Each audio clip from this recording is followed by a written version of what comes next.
Mic check. Hey, Dragon Lover. I'm in the process of setting up.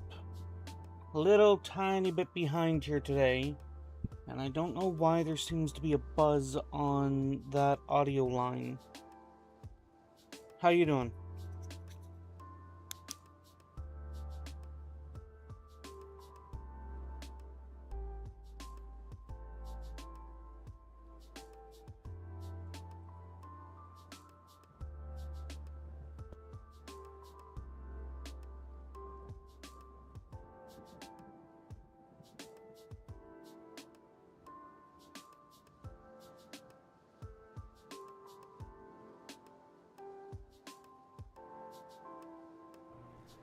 I apologize for any clicks and noise and whatnot. Like I said, I'm in the process of setting up here, so...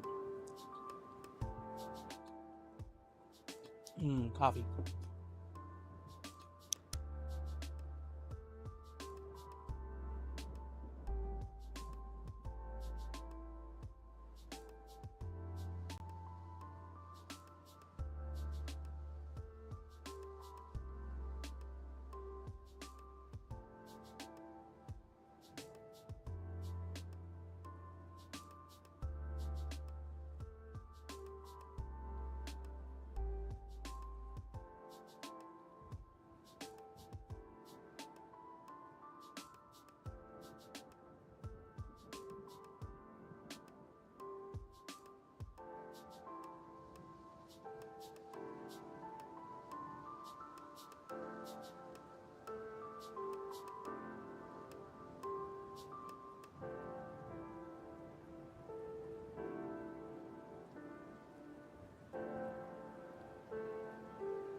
What's going on, everybody? Blessed Eternal here.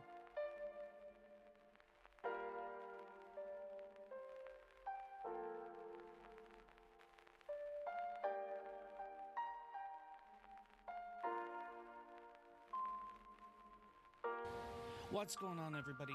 Blessed Eternal here.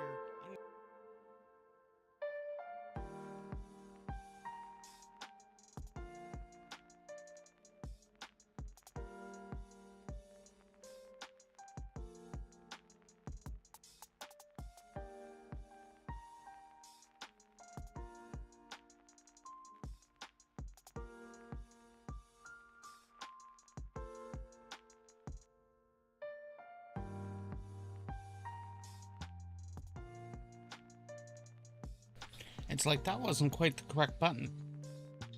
And thinking about it, you guys probably heard the story thing that I was posting over to Snap for startup stream as well. I'm trying to get into better habits with that. All right, so hello again, Dragon Lover. Welcome back. We are going to be doing some Warhammer 40k stuff here today. I have not been able to decide as to whether or not I want to do painting or assembly. I have an idea when it comes to assembling or building model for a new army project, because I have Deathwatch currently in the works, and I have the painting that I need to do on them, and I'm not sidestepping that, but I had a theory last week that I'm just getting tired of painting Space Marines, and I don't quite think that's the case, per se, except for the fact that, you know, I've been in this hobby since...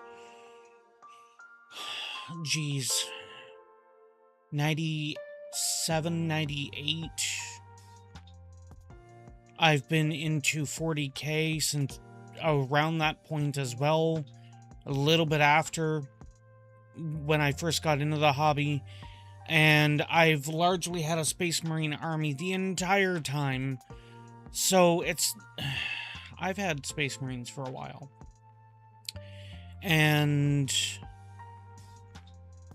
when getting back into the hobby here recently, I picked up Space Marines because of the fact that I wanted to have an army that if a new model, if a new unit, if a new whatever came out, I wanted to be guaranteed that if I really absolutely had to have it, I had that as an option. How do you do that? Space Marines.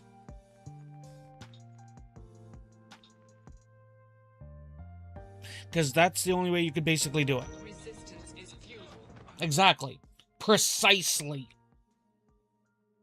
Precisely. Resistance is futile. If you want the ability for any model that is released on any given time to basically be able to be used, it is Space Marines. Why? Because nearly every freaking month that GW will, and this is not a complaint, this is not a rant, it is a clear statement to the hobby. If you want your money to disappear because you absolutely have to have the new model that is released that is appropriate to your army, you start with Space Marines. You absolutely then will be guaranteed to have no money.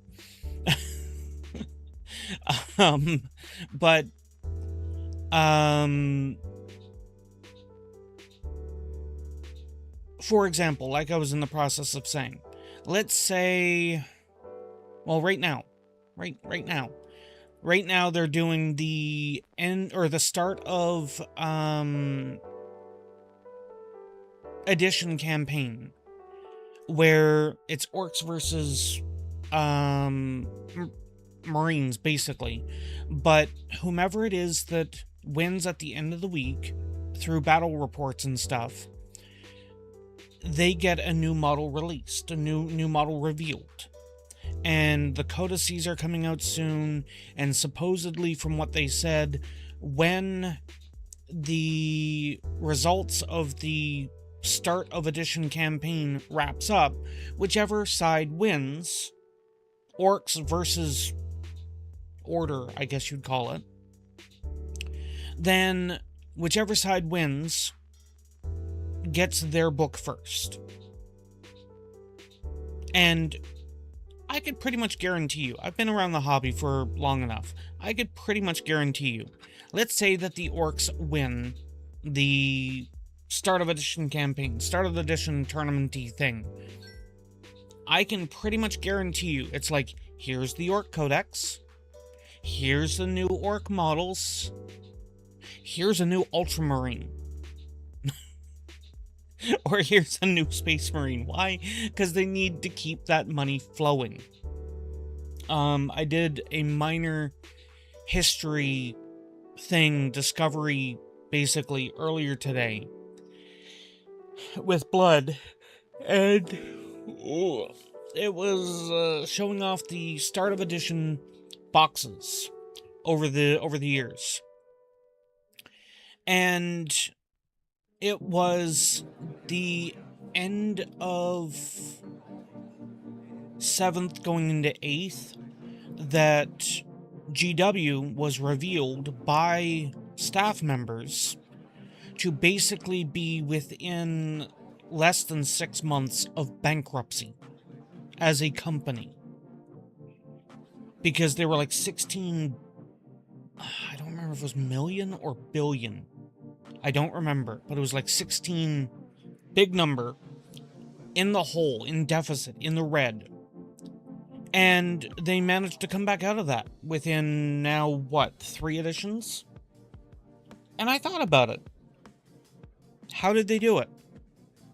8th edition released Primaris Marines. The first time the entire Space Marine line got a full refresh.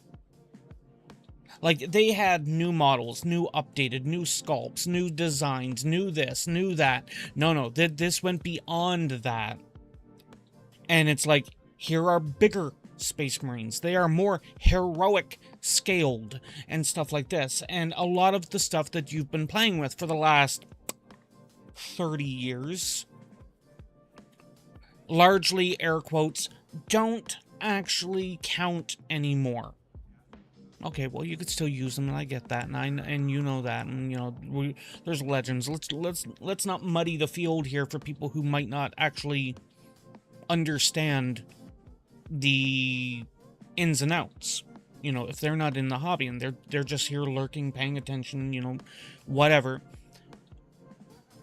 Essentially, Primaris meant that anybody who was serious about playing Space Marines suddenly had to shelf, destroy, or sell their entire previous armies and buy everything new.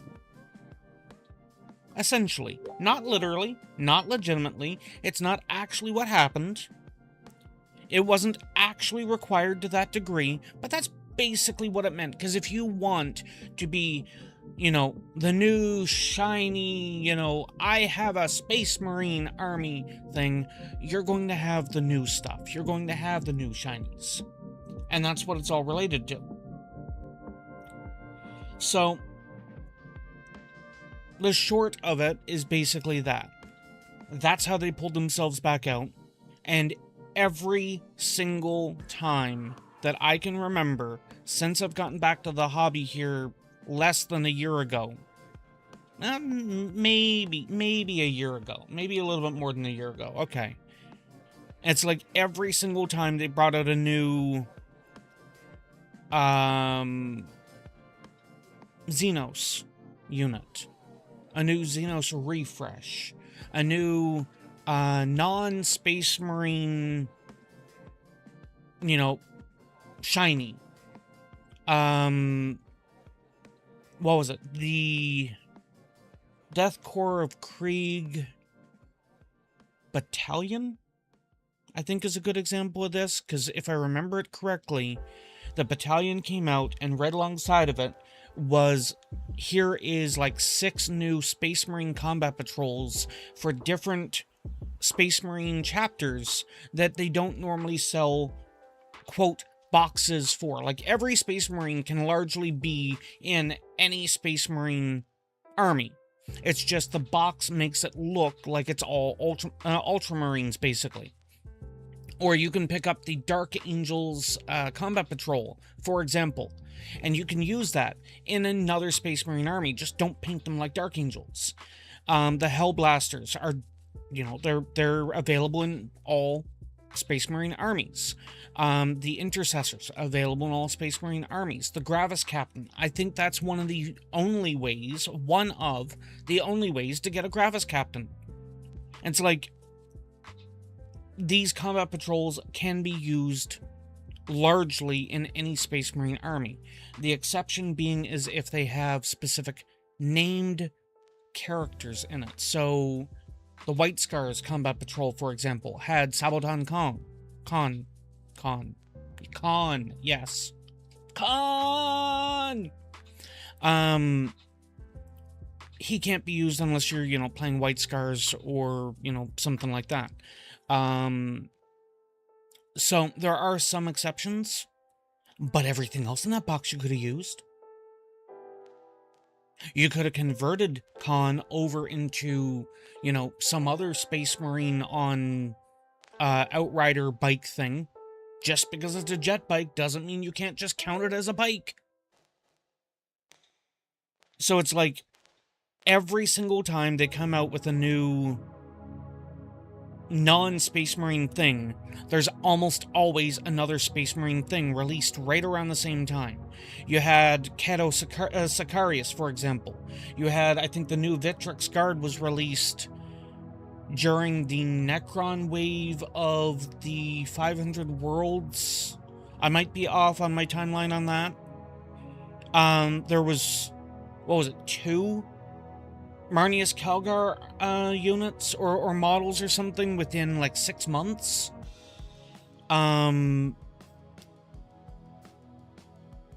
Like, we're not talking small amounts of stuff here. I'm trying to think of another one that came out fairly recently. And I'm drawing a bit of a blank.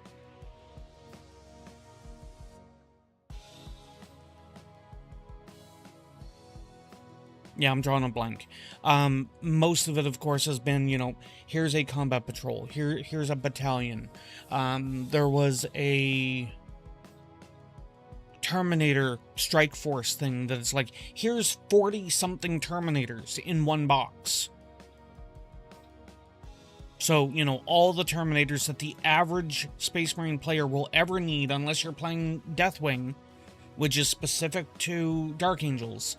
And it's like every Terminator that you're going to need all in that one box. Last time you'll ever have to buy Terminators until we refresh them. So yeah, it's like there's pretty much always a Space Marine release, even if it's not a Space Marine month. So I had wanted to go into Space Marines. I went into Death Watch because it both limited and didn't limit my options. What I mean by that is Death Watch pulls from every chapter. So if there is a specific Ultramarines kit, let's take the Victrix Guard as an example. The Victrix Guard are basically a type of Blade Guard, but they have different looks to them. They have different helmets and so on. I could, as Death Watch, get a Victrix Honor Guard box, use them as Blade Guard. It'd be fancier Blade Guard, so, I'd use it for specifically a command squad kind of thing. But I could get them, make them up, remove the appropriate shoulder, throw a Death Watch shoulder on it, and even as I'm saying this, I'm looking at the models going, I don't need any more Blade Guard, but I kind of want to do this now. So it's like,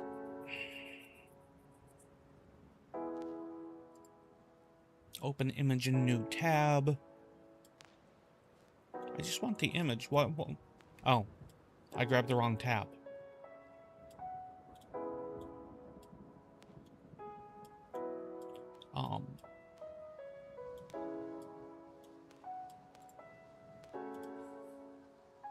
can do this. Where is it? That image from URL. I cannot add from URL. Remove. Browser source. I can do it this way. No, not that.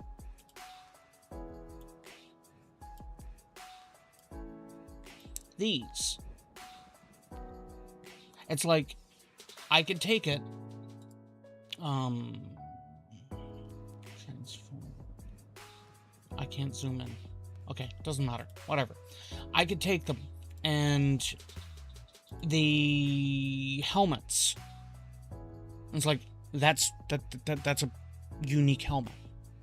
I'd shave off the little U's down on the loincloths, lose the big ultramarine shoulder paddy thing, keep the other one because god damn that looks good, throw a different tilt shield to cover up the ultramarine's pin that's right there, putty in the ultramarine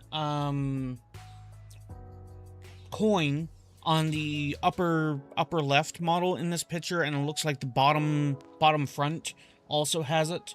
The one on the opposite side, the stage right of the cords, putty that in, shave the belt buckle U off, and I think that's basically all the shaving I'd have to do. I could probably pawn the weaponry off onto an Ultramarines player, because there are plenty of those, and just equip them with standard power weapons. And it's like, it means that kit is a Deathwatch kit, and that's my point. It's like, as Deathwatch, I could basically take whatever kit I want of the Space Marine line, and I could go, hey look, I want it. And that's why it was I went Deathwatch. So I wasn't tied in that I had to use, you know, more generic models and stuff like that. I could actually use the fancier ones and get away with it much easier. Like, you could do that with, let's say, Dark Angels, for example. You could do that. You can do that. It might be a little bit harder of a sell. But Deathwatch does what Deathwatch want. Anyway, yeah, like, I'm currently contemplating getting into Astra Militarum, or as I know it, Imperial Guard. And I am wanting to do it in... what is the terming? CADPAT, I think?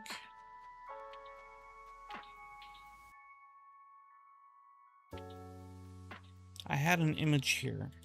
Not there. Not there.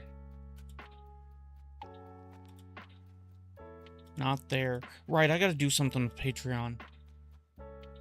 If anybody has any suggestions on what I should do with, yeah, CADPAT. So, Canadian patterned camo. And it's like, if anybody has any ideas on what they'd like to see out of a Patreon offering, because I had offered a 3D print thing as options, you know, if you want a figurine or something, you know, provide the STL. STLs are available all over the place, you know, whatever the case. But people didn't seem interested, so I want to replace that with something that people actually want.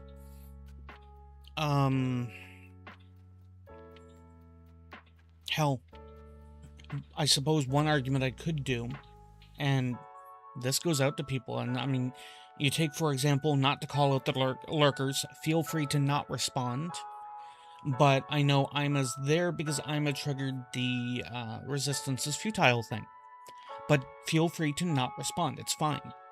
Let's say, for example, using Ima as the example, if I were to put a Patreon tier where I will custom make a character, like, let's say a Space Marine, let's say, you know, a Dark Eldar, whatever,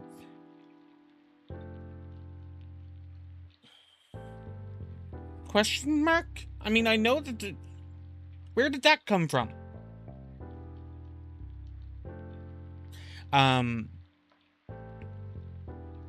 But no, it's like, let's say, for example, I were to do something like that. My live notification, what did I do? What did I use again? Oh, yeah.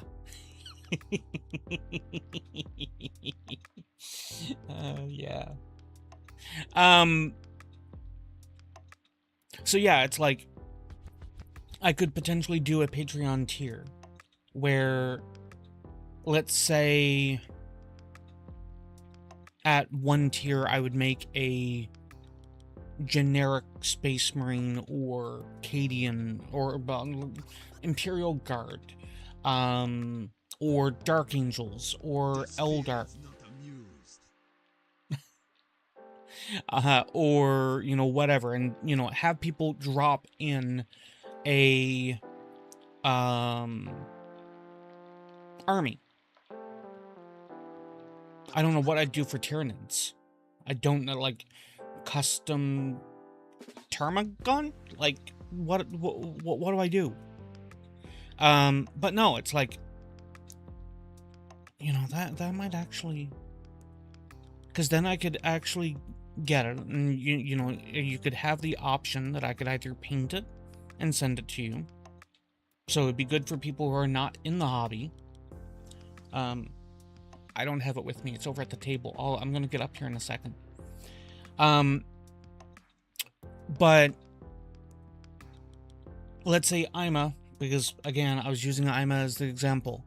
Ima's not into the hobby to my understanding. Let's say Ima wants a character done up or a Marine done up, and I would simply, have in the info, it's like, okay, give me colors to go on.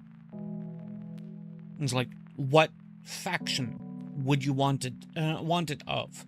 Marine, Chaos Marine, Dark Eldar, Howl, and so on.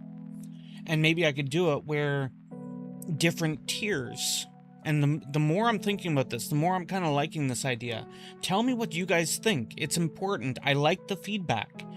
Let's say at whatever the base tier is, it would just be a basic foot trooper. The next tier up would be, let's use the Space Marine idea. The next tier up would be Terminator-esque. So it would be Gravis, Terminator, Centurion, that kind of thing. It would be whatever would be flagged as the equivalent of a Terminator for the army that you select. And something could be crafted up for it. In some armies, this might not be something that would work, because I think in Eldar, the equivalent of a Terminator would be like a Wraith Guard, and I don't know how much customization you could do for those. I haven't seen the kits. But it's like, you would have a model that would not only be customed to your army if you played, somebody else would make it, and I'd ship it to you and that kind of thing. And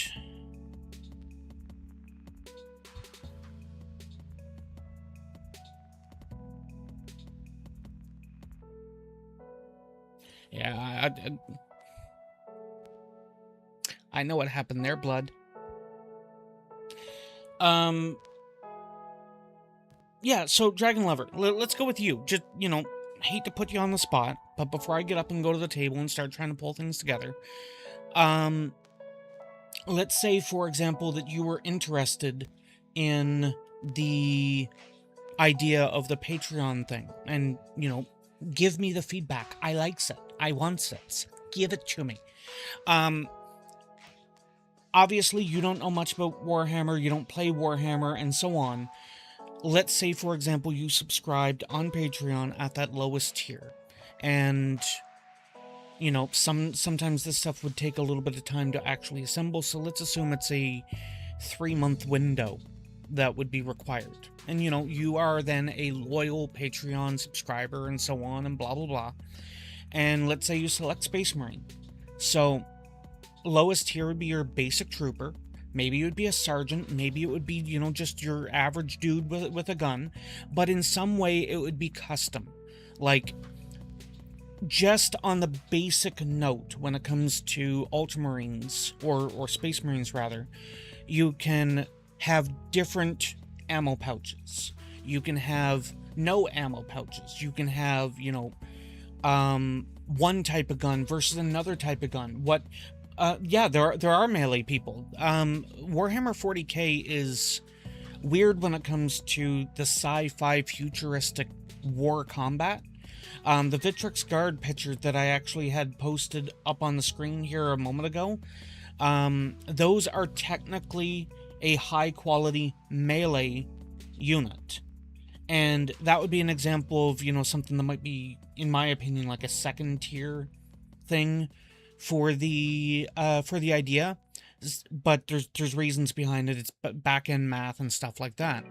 If I pull up here real quick, I can get a different image to show an example.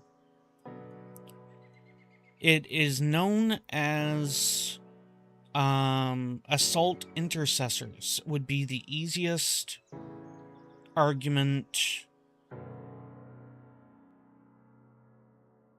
There they are. It is known as assault intercessors. Open new tab. And browser. Copy that. Add. So these are assault intercessors. So for example, let's assume that you were subscribed, you wanted a custom model made, and you wanted a melee Space Marine. Okay, this is an example of what is normally in the box. So for example, let's take the guy right down in front and center, if you're able to see, and in this case, he's equipped with a Thunder Hammer and a Hand Flamer. In your case, maybe, for example, I'd give him a power weapon. So, the guys in the back with the chainsaw-looking sword blades, those are chain swords. A power weapon looks more like a standard sword with, you know, a little bit of fancy sci-fi effects to it.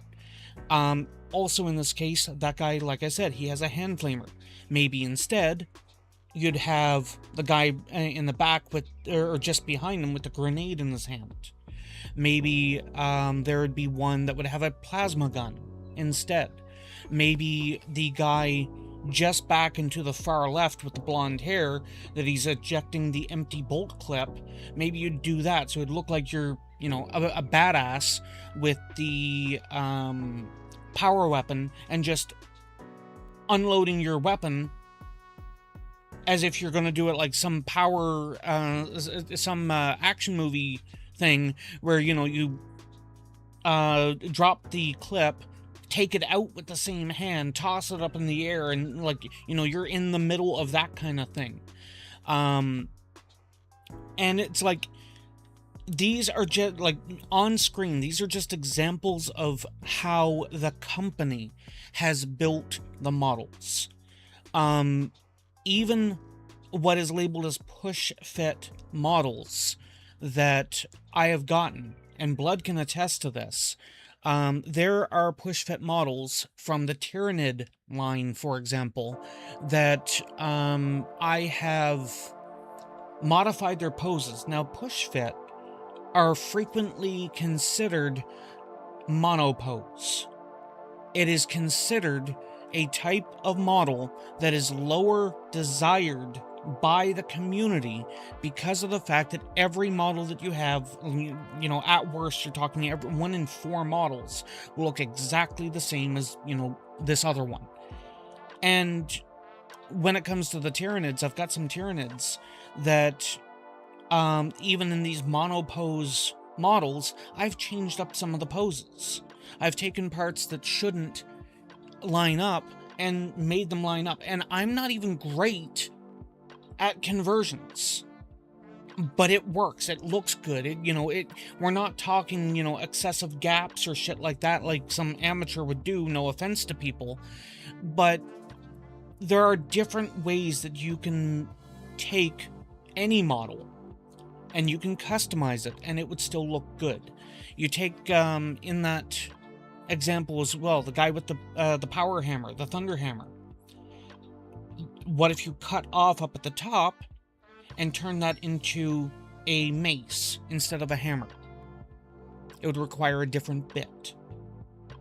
It might require active sculpting or something like that. Like, there are so many conversions that can be done that would still be table legal. In the case of the mace, it would be considered a power maul. Oh wait, your rules don't have a power maul. Well, what's the closest thing to it? A frickin' thunder hammer. Okay, well look, it's a fancy thunder hammer. Like, that's the kind of thing that you can do. And obviously, in some cases, you can't do it. Like, that guy has the hand flamer. If I had put a heavy flamer in the guy's hand, somebody is going to complain. Oh! These are people you generally won't play more than one game with, because they're going to complain. But, the idea that it could be including people like yourself that do not play the hobby, including them in the hobby by creating something unique to you as a reward for support. Another example would be, let's say, tier 3, tier 4 or something. There are lots of tanks in the game. Space Marines have a few different kinds of tanks. It wouldn't be too difficult to do something like that. Now, when it comes to tanks, it's a lot harder to make them more unique, but it's not impossible. Sometimes it's just simple embellishments. Let's take the simplest of simplest, the Rhino. As soon as I find one, there it is. Open the image in new tab so I can get the URL. And it's like, you take the simplest of simplest, the classic Rhino tank. And it's like, okay, well, what could you do differently? Well, for starters, the purity seals, the little wax seals with the paper strips and whatnot, these are things that you glue on. It's not actually there by default. The bird emblem on the front underneath the windows, that is not a normal, or like, that's not there by default. That is added to it. The scroll on the side near one of the smokestacks, again, it's something that's added. So those are just 3-4 details. How do you respond to the dude? I mean, first off, if it's on Facebook, be a little bit more polite. If it's on Reddit, the response is still basically the same. It's like, if you are referring to insert example of something I said regarding sisters, that is on my wants list. I'm not home right now. I will edit my post to make it a little bit more clear, but that is stuff that I want, not what I'm offering. Alternatively, you could simply skip responding at all, and you can simply edit your post to update it going, for clarity, these are my wants. I do not have these.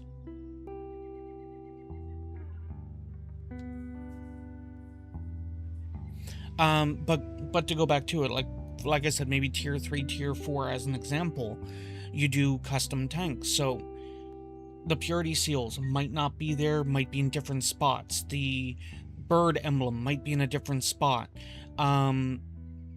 There are kit bashes that could be done, for example, where there was an old, it was sort of a Sisters of Battle kit, but it was actually intended as a Imperial Guard kit that used the Rhino chassis, the Rhino tank, and it had another piece that went on top of it that extended the height of the tank by about a half an inch. And it was known as the... Oh shit, please let me get the name right. The Repressor, I think. It was used by the, essentially the Imperial Police. It was used kind of like a riot vehicle. It had a big dozer blade on the front, and that's actually something as an example here as well. Like, on this tank, for example, it doesn't have the dozer blade teeth, I guess you'd call it. Copy image address. I could do it that way. The same tank is the foundation for this tank, which is a Razorback. And the Rhino can also have that front teeth bit. Here you could actually see that bird off to one side rather than right in the middle. And it's like, these are things that could be done and could customize the tank for people, because some people don't want to get into the hobby. Some people like simply having models on their shelf. Now, because these are hand-painted and stuff, one, it would improve my painting, because, for example, the smears from the smoke on the paint job, that's all stuff that you have to add.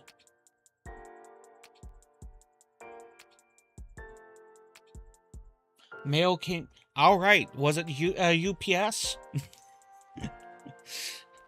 Anyway, I will stop this anyway right now and move into actually doing some content here. But, I would like to get feedback from people on what they think of that kind of an idea. It's probably something that would be entertaining, I guess, would be a good way to put it, because I could do the actual building, the converting on stream on these Mondays kind of thing, and it would be a little bit of almost like viewer interaction. If the person is here at the time, it's like, okay, I have this power axe or this power sword. Which one do you like the most, kind of thing. And then I try to kit bash it and stuff. There's a lot of different things I'd have to get better at, such as putty work for green stuff, painting if people wanted fully painted. Blood, for example, had a friend who was in the military pass away not very long ago, and we got a Space Marine apothecary because she was a medic, and we custom print a base for the model to sit on. So it's basically in memory of this person that was in the military, in the Marines, if I'm not mistaken, their blood, as a medic, and the simplest of simple, custom base just to hold the model. And if I can source them, something like that would be good to actually put in Army Medic. Okay. Something like that would be good to put in, like, those plastic cloche things. So it's like, it's little things like that that can actually strike positive kind of thing. Especially when going into Imperial Guard. A lot of that is very vibing of more traditional military. So doing conversions on those to represent people who are actually in the military and stuff could actually be very positive. And another thing I could potentially do, this is in line and kin with what's it? Minecraft streamers, like, I stream Minecraft, but I'm not doing Minecraft often enough to do something like this, where every tip, every sub, every this, every that, you know, you get a name put on a plaque in this world, you know, world downloads and stuff like that. And it's like, I should get back to doing vanilla Minecraft more. Solo. SMP stuff. And it's like, I haven't done it since like 1.8, 1.9 or something, when my world broke. And doing something like this, when it comes to the models, I could actually take people and quote-unquote immortalize them into the army. So this is Corporal Dragon Lover.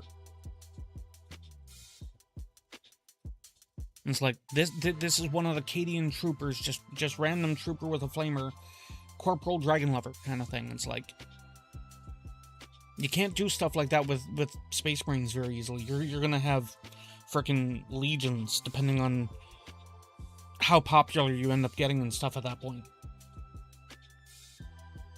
But yeah, let me get off of here and go over to the lavalier mic and continue to set up, because the table has nothing on it except for my coffee, which I'm currently in need of. I haven't pulled out the water for the painting. I don't know if I'm gonna paint. I might actually start with assembly, because I have an idea for Cadian Bulgrin and whatnot, and I'm not sure how well that will work. I might also see, I was going to say I might actually start doing the painting first and then do that as a palette cleanser, but if I do that as a palette cleanser, then I'm already having a bad day for the painting at that point. So let me get over to that. Mute the unmuting. There.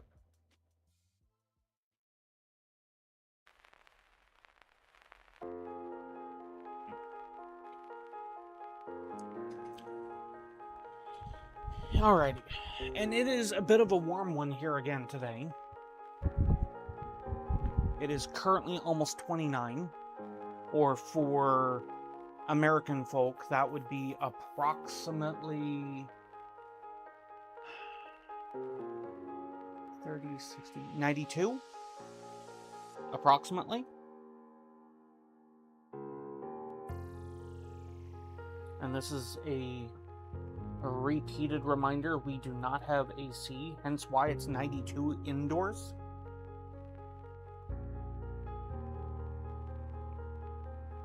KD Ramen? What? As in, KD has launched a brand of ramen noodles with the cheese sauce?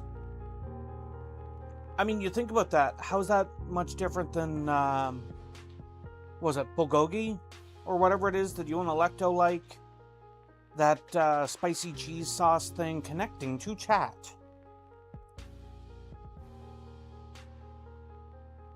Welcome to the chat room.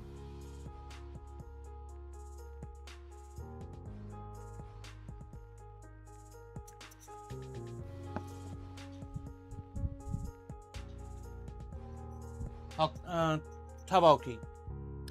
Haboki. I can't quit. I don't know. Whatever it is. It's Korean. You guys are, you know, kind of bonkers on it. Electo usually can't handle the spice value to it. You know, that stuff. Hey, look, wind tunnel.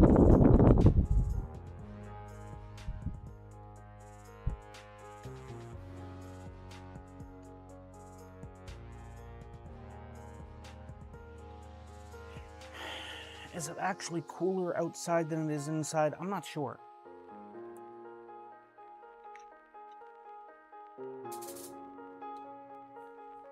I don't know if it is or not.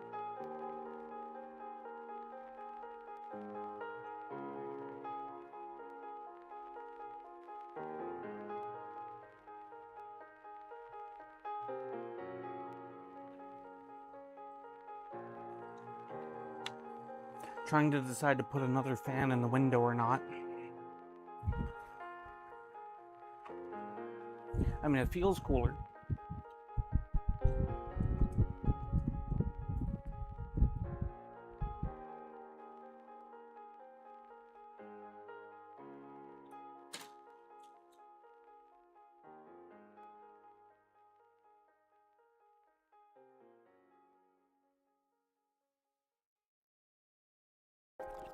I don't understand people who insist that they have to drive off in a hurry kind of thing.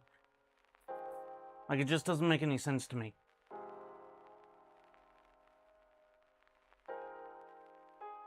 I think that volume should work. That way I can hear it and you guys, and, you know, that kind of thing.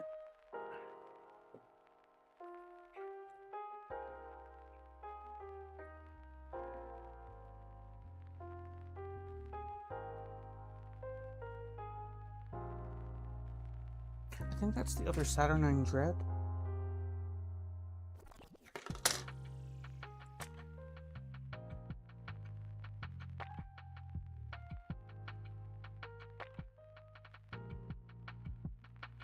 Oh god.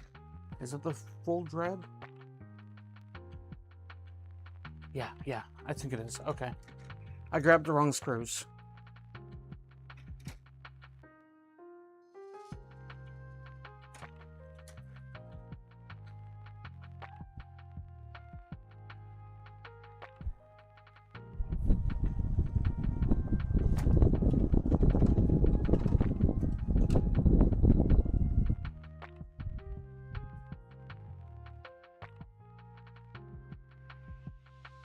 Are those the...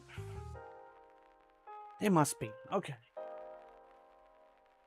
New guy. So didn't realize that the road was slick and stuff like that. And potentially... Gimme! Potentially somebody who felt like they had something to prove, because we've all been there in jobs. No, glue's down bottom. Magnifier.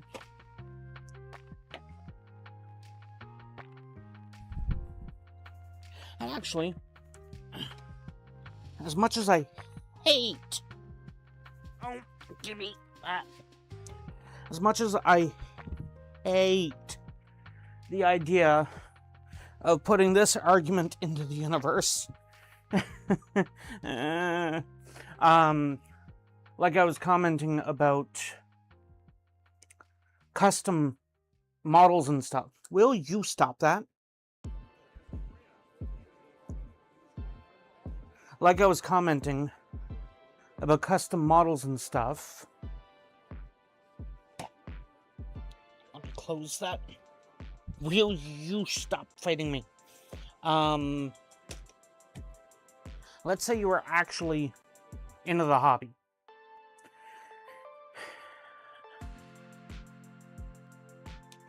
Let's say you were actually into the hobby and you liked the idea that I put forward of getting a custom model. And let's say you were to go to, I don't know, tier 3, tier 4, whatever the tier would be in this example. Didn't see the sign. Yeah. Of course, that also requires people to read, right? So, this is one of the models in the game. And most people just glue that closed. And fine. Most people, the arms... You sit over there then. I'll deal with you in a moment. Most people, the arms are still not articulated because it's identified as being too much of a pain in the ass to worry about that. Now, in this case, is also magnetized so that you can store them better in your box, takes up less space, less stuff to worry about breaking off, unfortunately, more stuff to worry about losing, which is kind of the catch-22 to it. But, for example, these rotate. They also come off, but they're magnetized. These also come off because they're magnetized, which means the other versions of these guns that you have the option to use in the game, you can magnetize them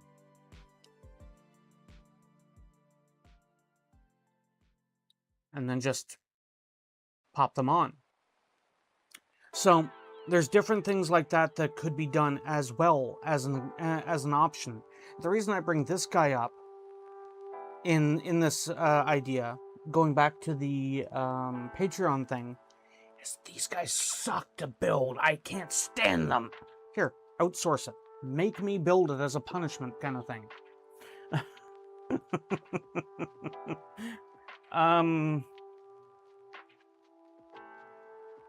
So yeah, I think I'm gonna try to build one of the Saturnine Terminators.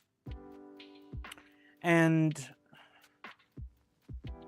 the idea that I have is in oh, I took the text out of the clipboard.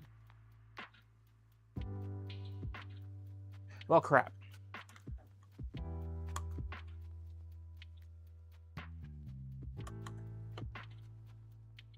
That means the text that I had copied to go into there won't be there anymore.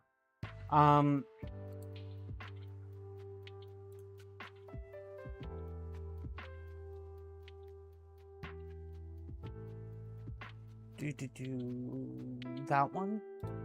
So if I change this over to that one. So this is an idea that I'm having. And I don't know if you can I set this to capture the cursor? I can set it. Okay. So the guy on the far left, in case the cursor is actually not capturing, the guy on the left is the Saturnine Terminator that I was just referencing.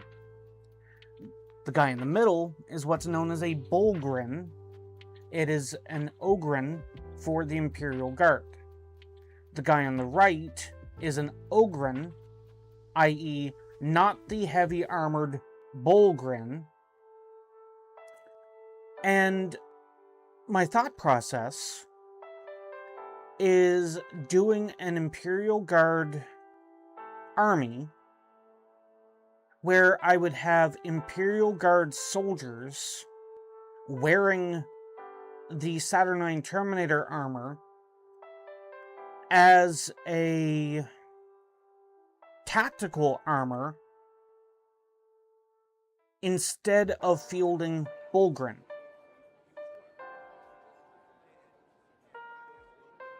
And the idea that I have, at least on the surface, these shields are exclusive to the Bullgrin. And my thought is, if I use the top pieces on Bullgrin, and if I have not the top pieces on the Ogryn, would that be enough to... It was showing? Okay, thank you. Would that be enough to differentiate between the two different units? It is a very subtle detail. There are much more subtler details in the hobby that other units have. So it's like, this could be something that would end up working. I don't know if it would work, but it...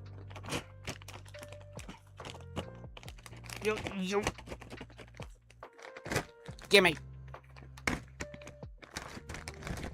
I don't know if it would work, but it's an idea that I have.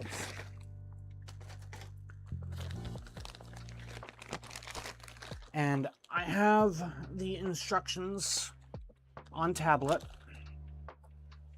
because I did not have the instruction rule book and whatnot. That's for the Saturnine Dreadnought.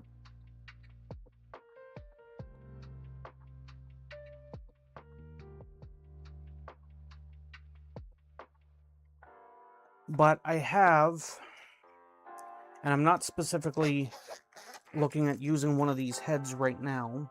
I also need to filter out my brushes because I got some new brushes.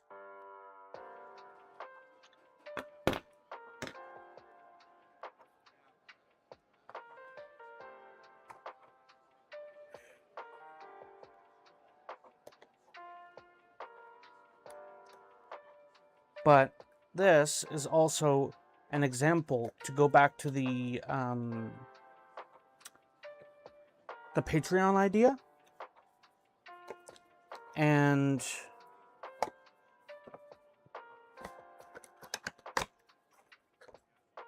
you take, for example, this is an upgrade kit specifically for the Imperial Guard.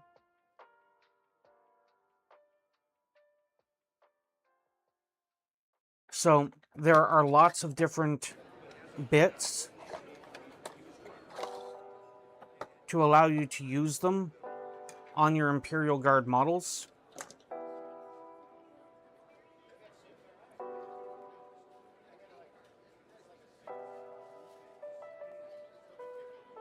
Can't quite see them too well.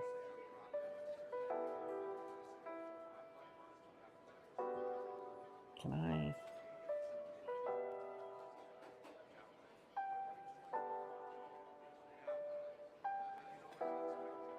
No, it's not working too well. I'd be better off using the stuff like the books. So like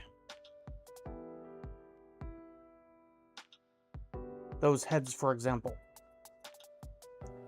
And it's like there's all kinds of different options. In this case, this piece here is actually a sergeant, or at least according to the instructions, that's using a, I don't know if I can get a better, there it is. It's got a belt of ammo thrown over its shoulder. There's like backpacks and medipacks and stuff like that. There's a tank commander. And of course, the tank commander could potentially be built as a commander on foot, depending on how you were to actually do it. Let me actually take a look at the...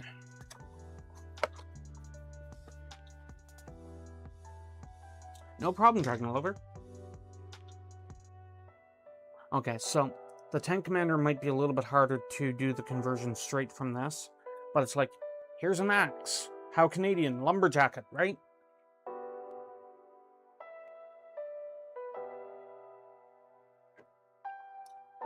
But it's like, there's all kinds of different options that can be done to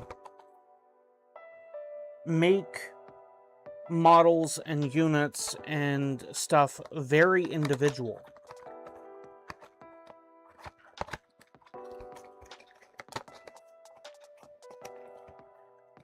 For now, though, I'm just going to set that over here. I need to set up the tablet.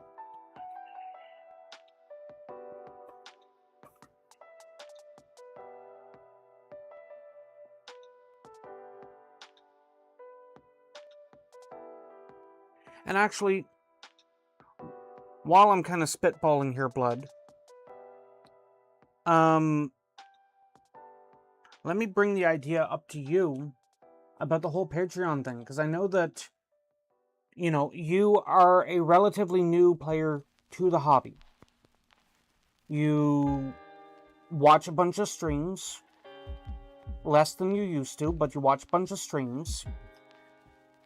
You also interact with Patreon and stuff. What do you think about the idea of doing that kind of a Patreon custom model-y thing?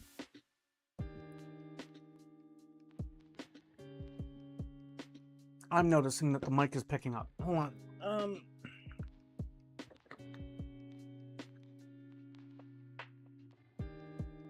That's better. Okay.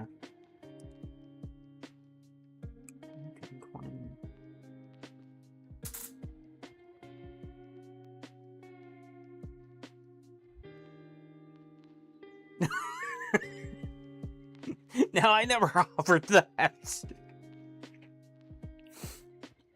I am not skilled enough with painting to start doing a commissioned painting thing, nor do I have any promises that I would actually give a damn.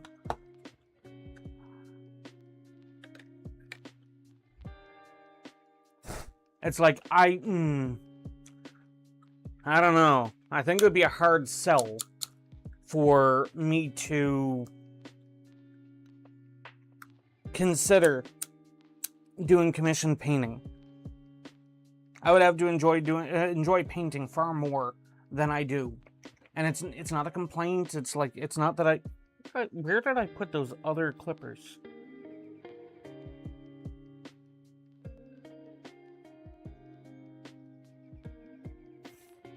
I don't remember.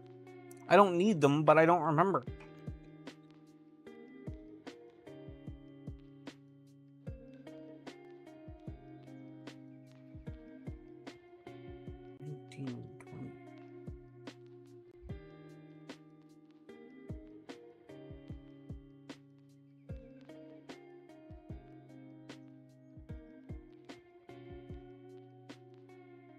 No, those are her clippers.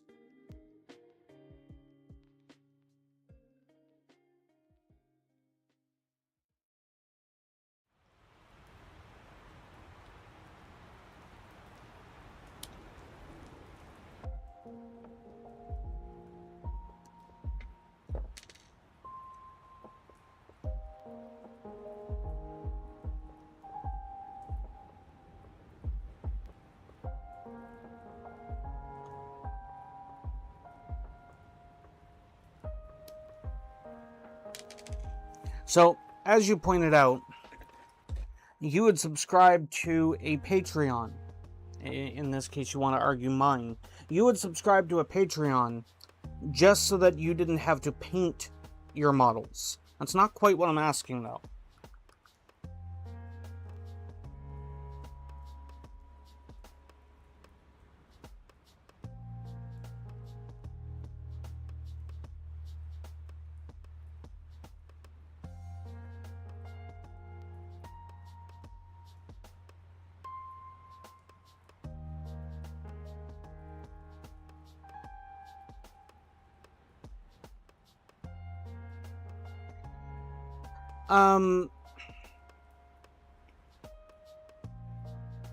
So, basically,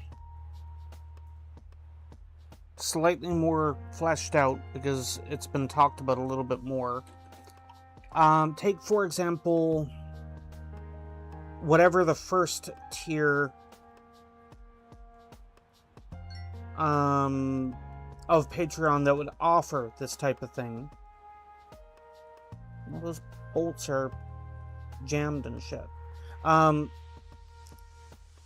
I don't know what the pricing would be, but take, for example, whatever tier of Patreon it is, or whatever the cost is, rather. It'd be the lowest tier that would offer this reward. And you would get a custom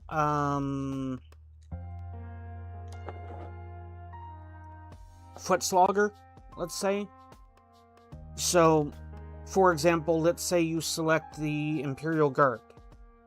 You would get a custom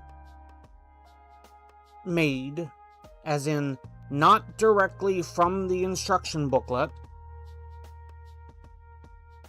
So I'll have to repeat myself again.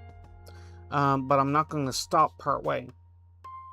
You would get a from the instruction booklet, a non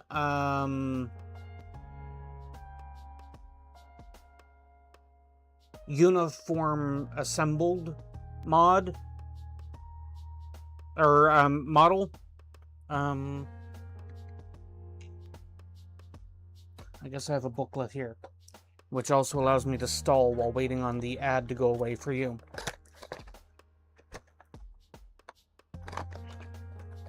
Gimme. So,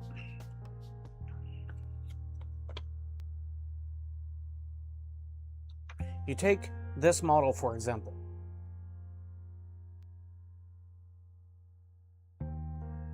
This model is very specific, assembled like that. So, let's ignore this one over here for a moment. Let's just worry about this one. The idea would be non-from book, custom assembled, footslog model.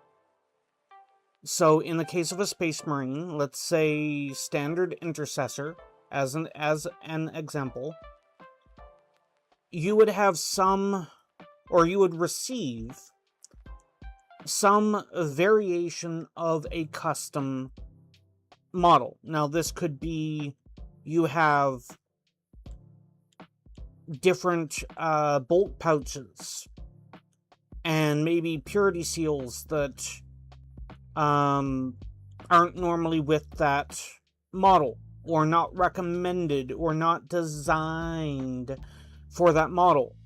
It also could mean that the purity seals that you have on your model could be from, let's say, a Black Templar kit. Let's say one of the bolt pistol options are actually from... See, I don't want to say Space or Sisters of Battle because it's a different scale. But let's say, for example, if it was an Imperial Guard, maybe your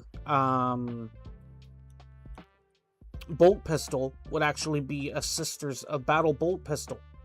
Maybe your bolter would be the Sisters of Battle style bolter. You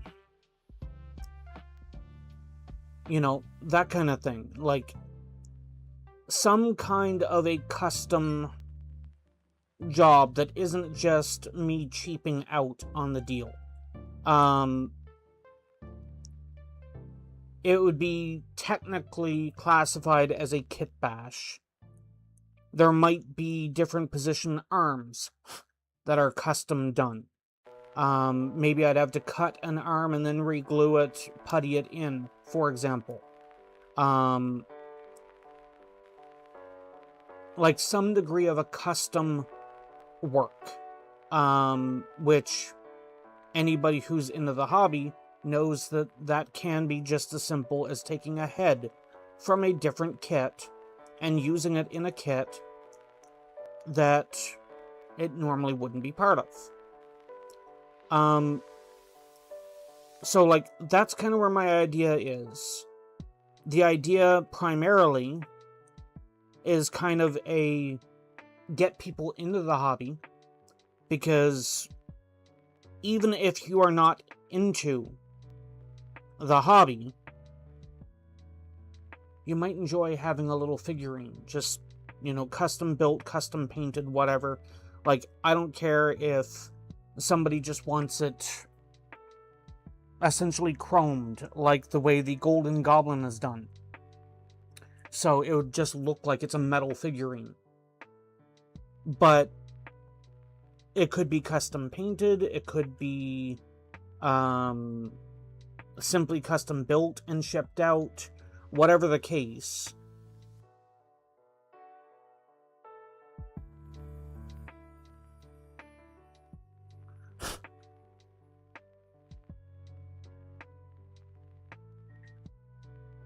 I don't know why that leg took so long.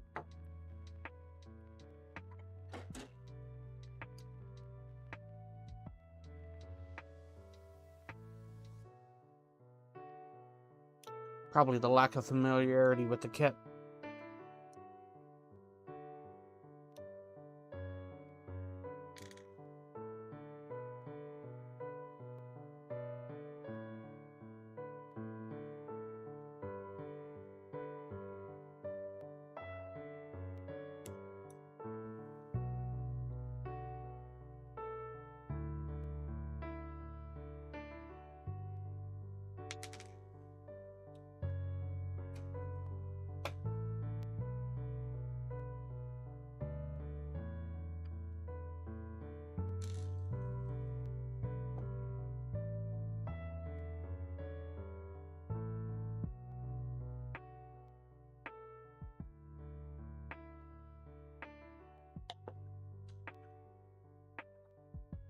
I mean, you were back long enough to have heard the idea. What are your thoughts?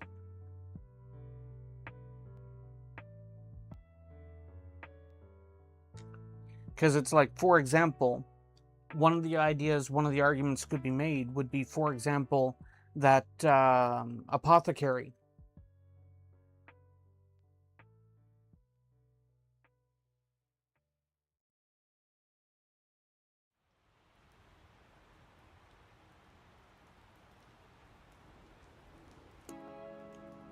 And it's like, for the starting tier,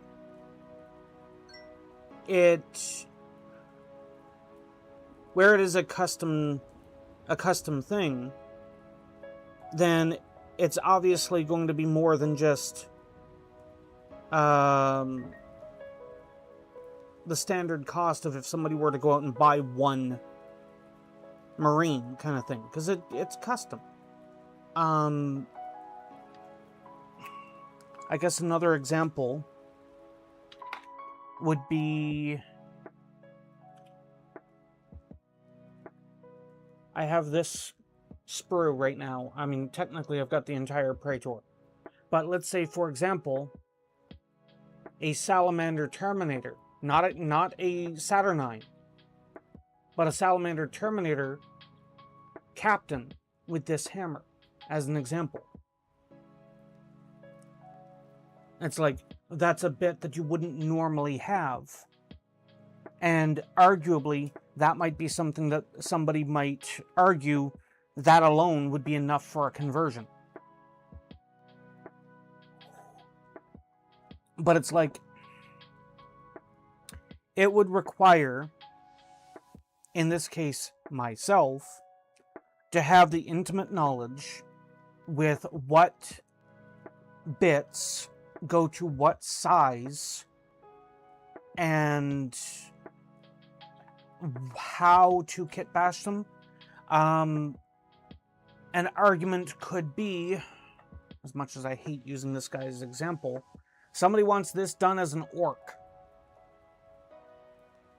And it's like, okay, so how would I do it?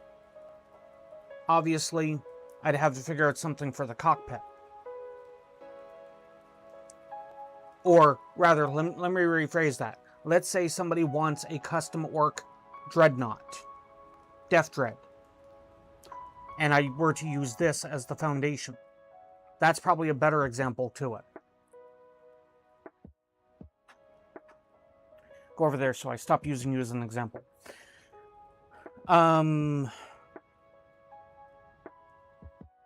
Somebody might want a looted vehicle for orcs. You know, they want a custom truck. And it's like, hey, blessed, what would you do as a custom truck? This is my army. And orcs work really well for this because of the fact that, you know, having two trucks where neither of them look even close to the same doesn't really surprise anybody. And GW kind of brought that on themselves. It's like the orc way is to have ramshackle different things. So it's like, okay, what would I do for a truck? Well, the most common thing that people would use for a looted truck would be a rhino. And I don't remember what the damage was on the rhino kit that we had looked at earlier. No, not that box. Here?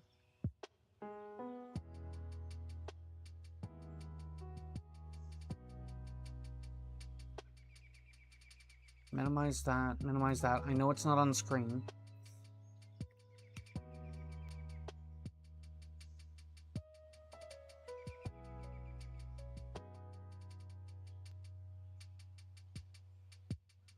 So, like, if somebody wanted a custom orc truck and the standard looted vehicle for orcs frequently went back to just using rhinos.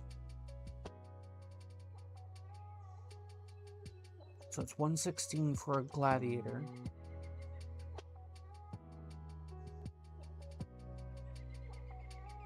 Rhino is 70. Okay. So the rhino is 70.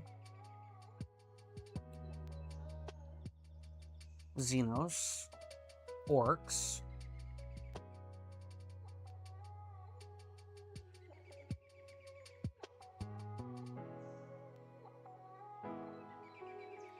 I don't know if I could find the truck right now because they just showed off the new truck.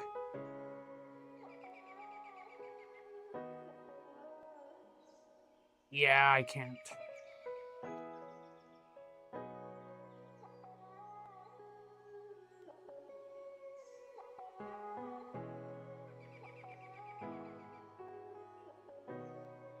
Oh, let me do it this way.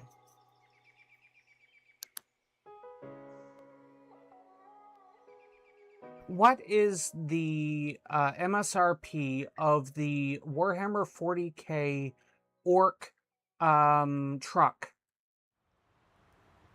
Looking that up.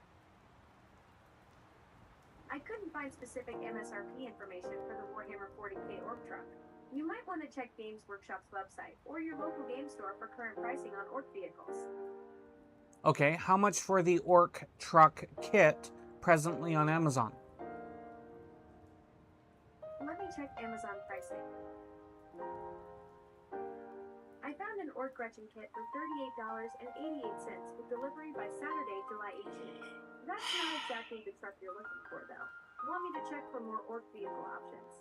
I just want you to find the Orc truck, new in box. Looking for that Orc truck kit. I found a Big Me Egg for $77.65 with delivery by August 22nd, but that's not the truck either. Let me try a more specific search for the actual Orc truck vehicle. Please do. Searching for the Orc truck. I'm still not finding the actual Orc truck vehicle, just getting other Orc units like the War Boss and Mega Armor for $58.53. The search might be pulling up related Orc models instead of the specific truck kit you're after. Thank you. You're welcome, Blessed. Glad I could help with the search. I mean, you technically didn't.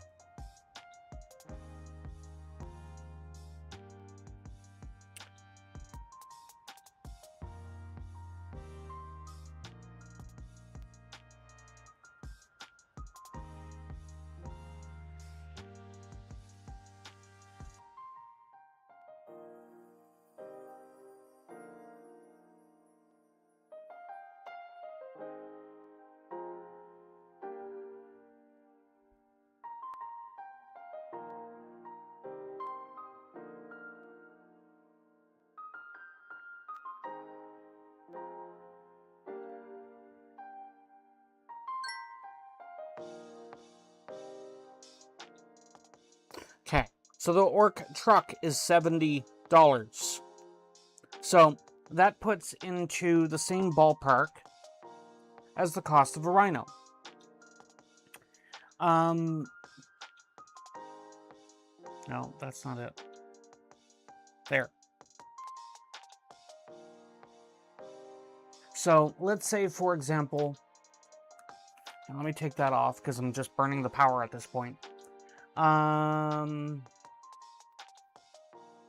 The easiest argument that people might use for a looted truck nowadays would probably be the Centaur SCV or RSV. It's one of the new Imperial Guard kits. The Chimera is not a bad option. It's slightly more expensive than a Rhino.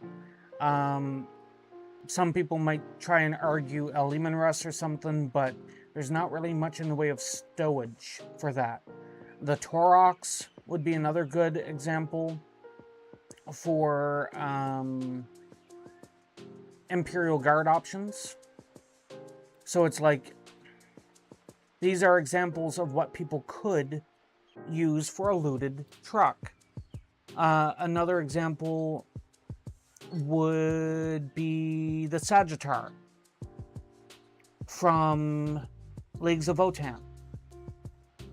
Or probably more appropriately would be the Capricious Defender or the Capricious Carrier. It's like these are models that would work fairly well to then loot. And in the case of the orcs, you then have to slap custom armor plates and stuff like that on it. And I guess in some cases, I might have to technically cheap out because I might not have the weapons. In the case of orcs, it's a little bit harder to argue that I don't have the weapons because it's like, here's a gun, use it, it's an orc.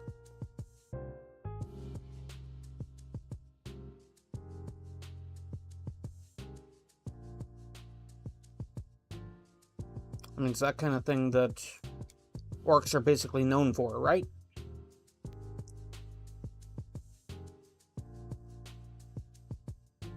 So it's like, I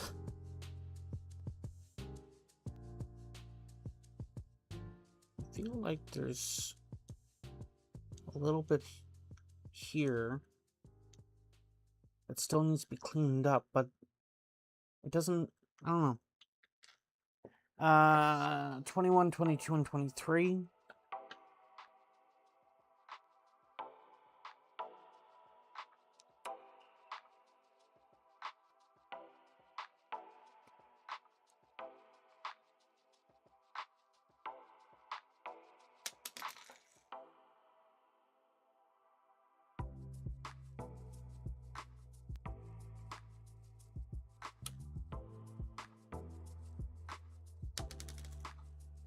Uh-oh. Where'd that go?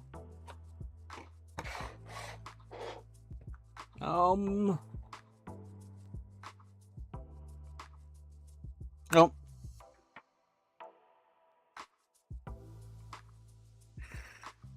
23. Where are you? There you are.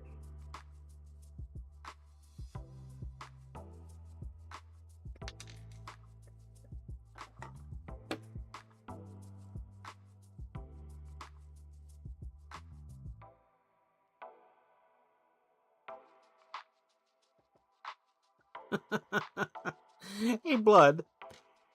You remember on how much we've commented on how impressive the 30k kits are fabricated compared to 40k?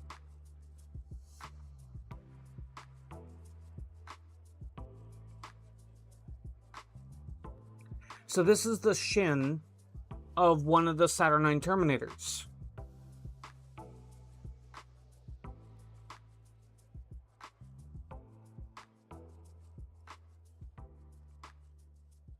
It comes in 3 pieces.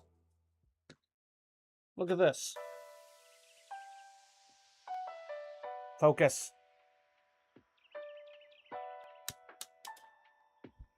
That serves me right for using the camera to line the piece up.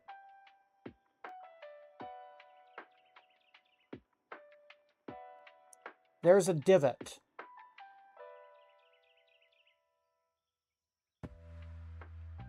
It locks in.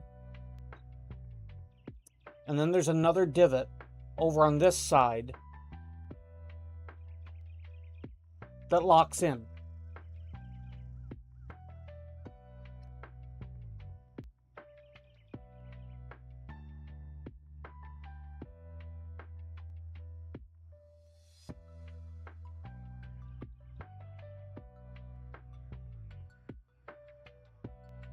It's like that piece couldn't fall off if it tried.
There we go.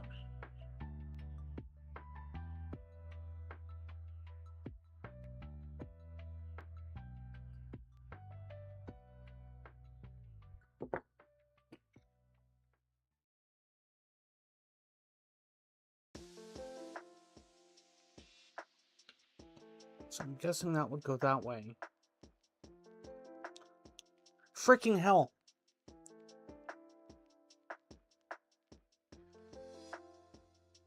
The Saturnine Dreadnoughts, or Saturnine Terminators, rather. The Terminators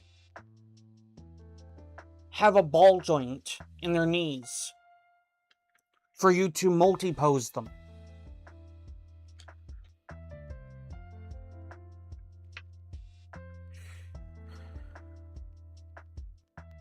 $14, $15, $16.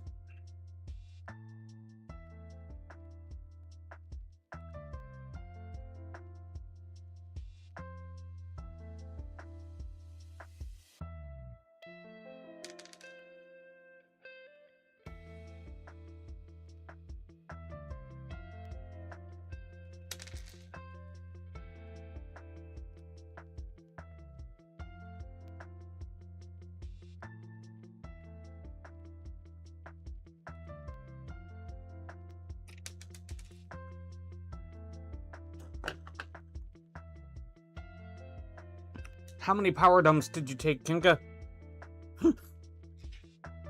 And hi, by the way.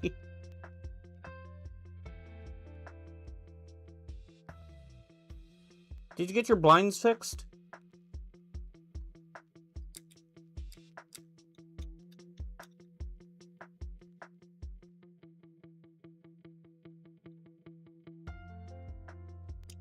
I think I want to post that,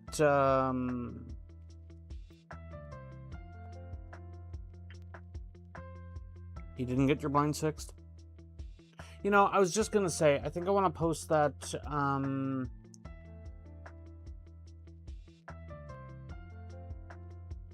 Patreon idea in Discord and ask people.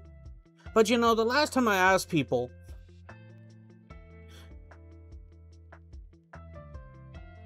they gave me their opinions. And then nobody subscribed on Patreon anyway. I mean, money is a thing. I get that. It's just kind of funny.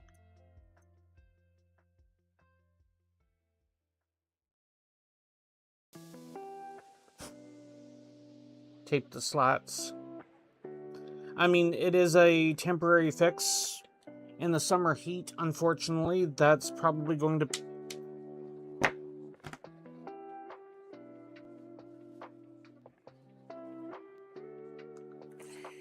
In the summer heat, that's unfortunately probably a temporary fix at best.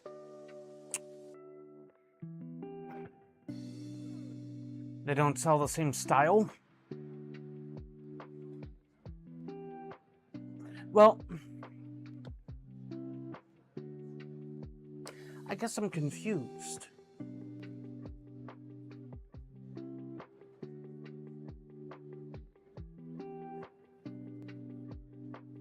Okay, but if you were looking for horizontal blinds,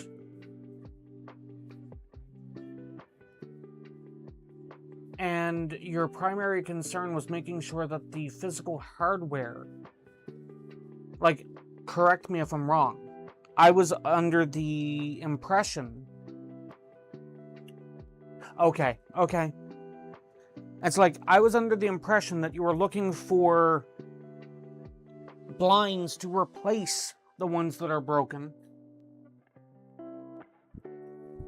And it had confused me. It's like, okay, well, in that case, what's the issue? It's like, okay, if the hardware is different, fine, point made. I get it now.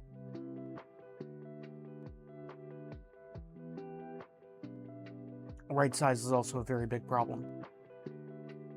And I had commented about that too. It's like, here's to hoping.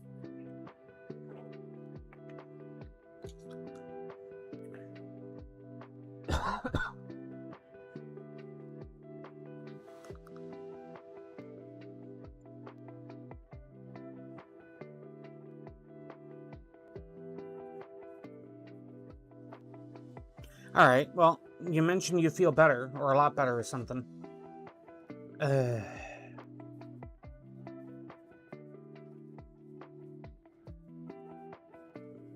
mean, as long as you got the space for the overlap.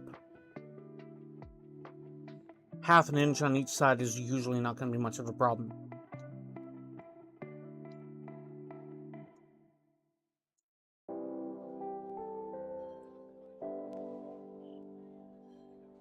Hell, half an inch on each side would probably often be better.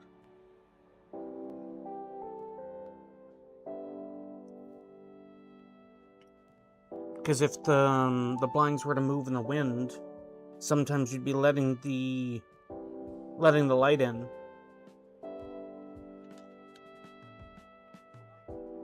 Alright, blood.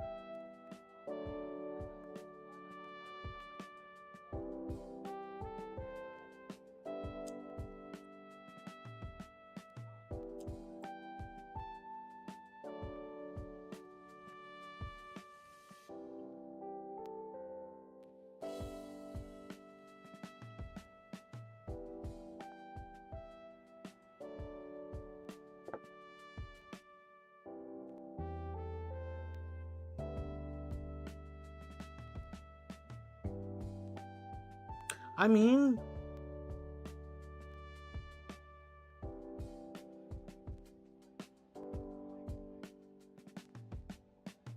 well, if you're swapping blinds from one location to another, that would at least work. Like, you're not going to be out any blinds at that point.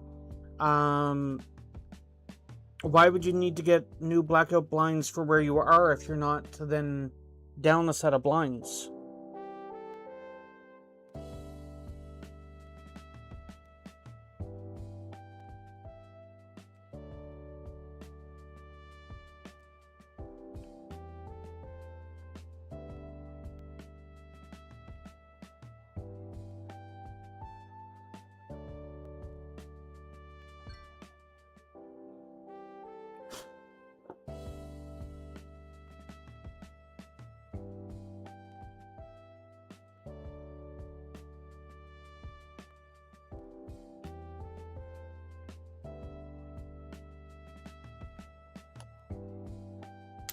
Yeah, you get back here.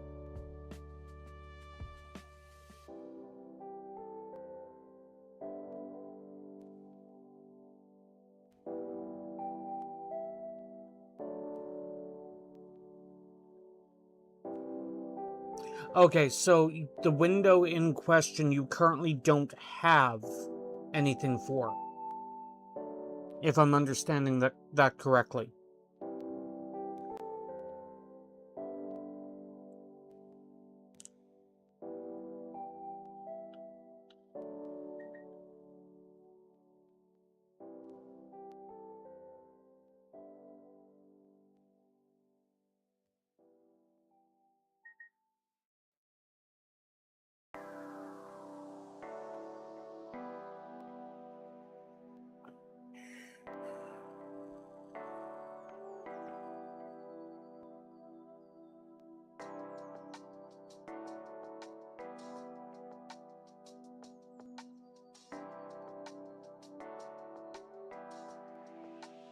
Okay.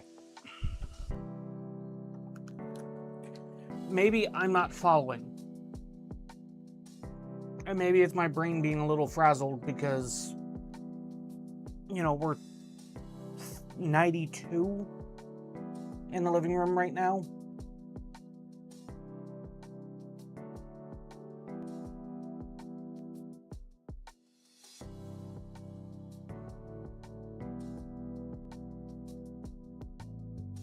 Yeah, the living room blinds then go to...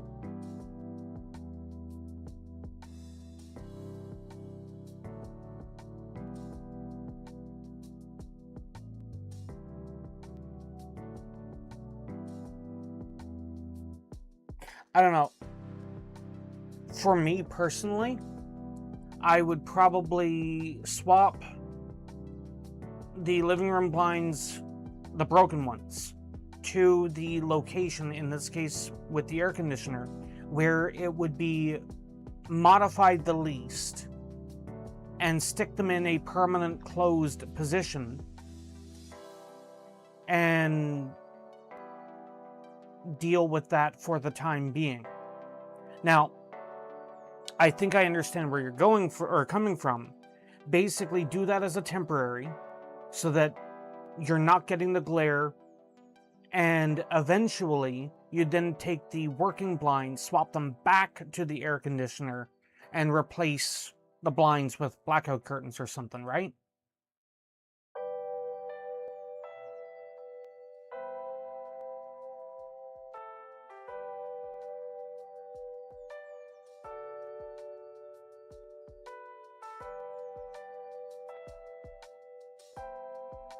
Is it the dining room that has the AC?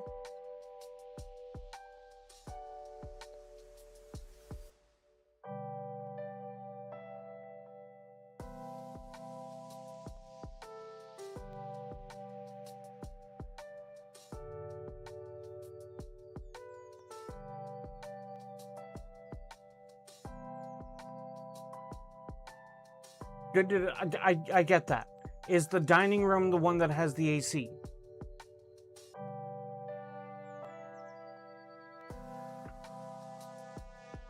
Because if the dining room has the AC... Okay, if the dining room has the AC, why not skip your headache and just get the blackout curtains for the window in the living room that you say has the increased glare? I guess I'm misunderstanding as to why, at least on paper, digital or otherwise, it seems like the situation is being complicated more than it needs to. Okay, the glare is from the dining room. Okay, that makes more sense then.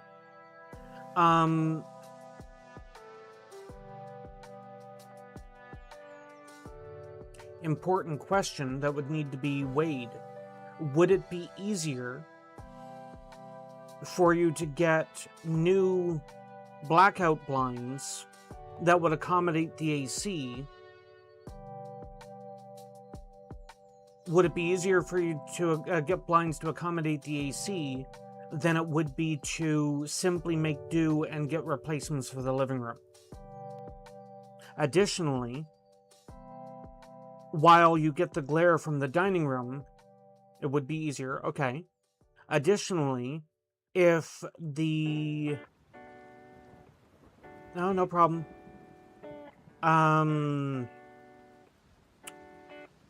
Additionally, the question would be, if the living room is the place that you spend the most time in, is the glare tolerable where you, and actually it would depend as to which side facing the windows are. So if the living room is south facing, you'd get much more natural light, in which case the blackout blinds might be better for the living room, and that kind of argument. 1, 2, and 3. This is 3. I don't have my magnifiers on.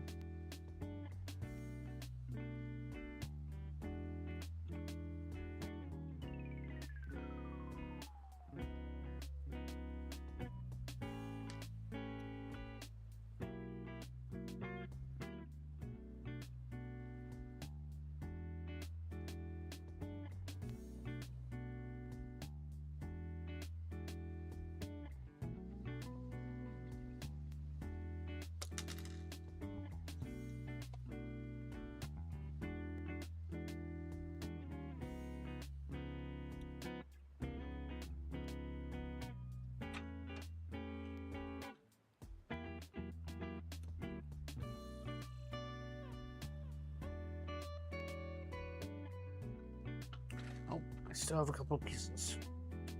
That is very well held on the sprue.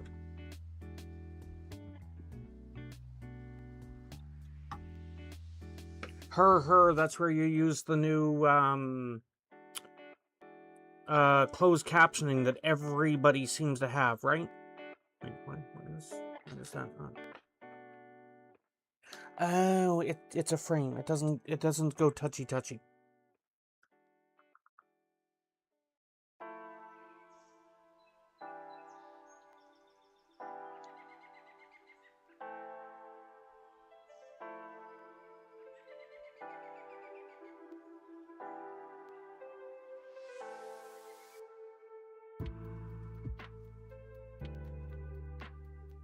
You know, Kinka, I know you can't hear me anymore, but you never told me why you feel better. Because I don't think you did.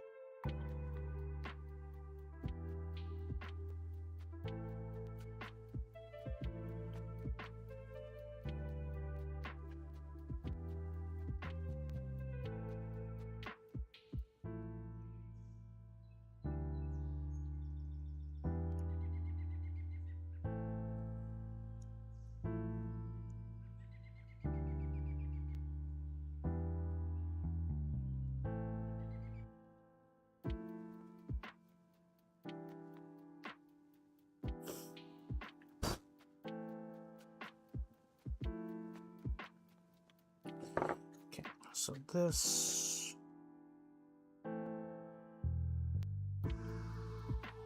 doesn't go there. It goes over here. Doesn't go there. Here? Here.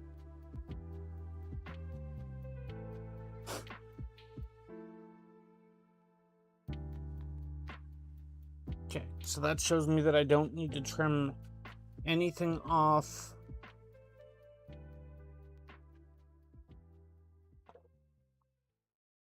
of the side piece from the flashing.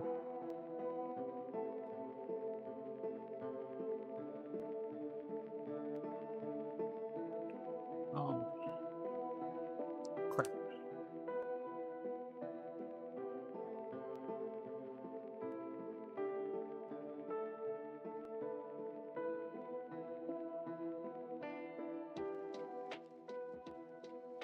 Ever so slightly too much glue, that's fine.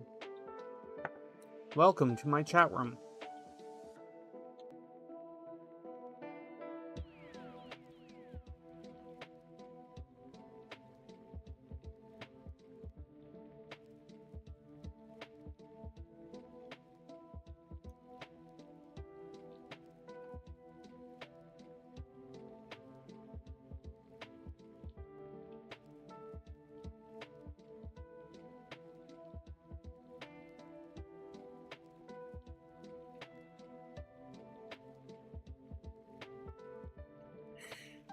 Da-da-da. Front piece.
Better off doing it along here.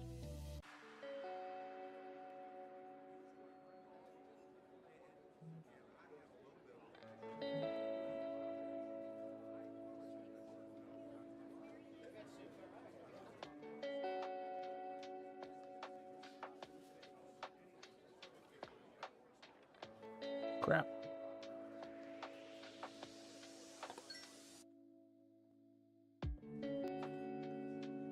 Additional crap, I have not muted my phone.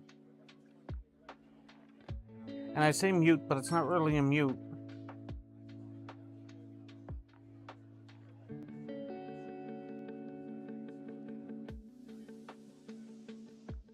Oh yeah, online thingy.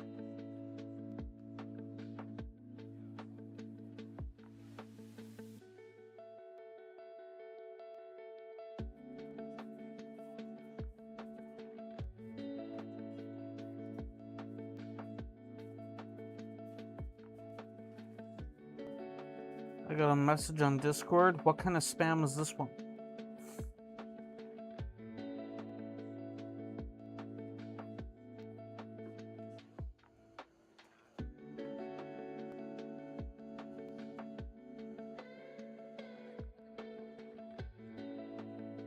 I'm not even seeing it.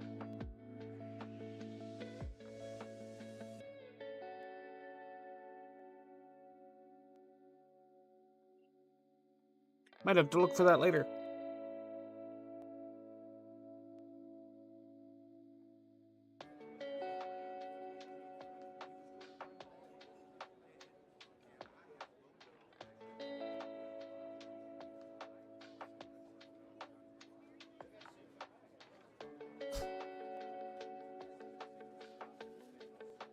Okay. What piece turns into the collar?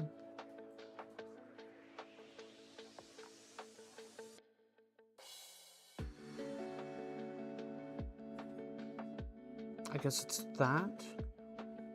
Because there is that little notch. So this piece here is the back of the headrest. That little notch, I don't know how well the details are coming through on the camera, despite the fact this is supposed to be like a 4K quality camera. That's where the head of the Aquila goes. And the Aquila evidently is not... Okay, 5 and 6. Let's continue on.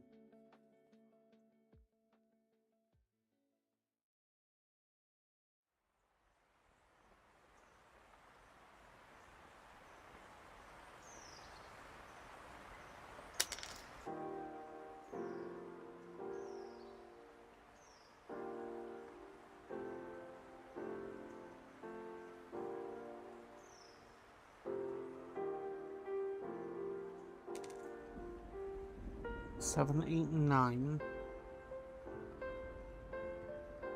Alright, blood.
Curious.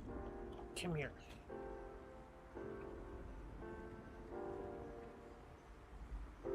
I need to check the heads on... Let me lose that again. Seems to be the going thing here today.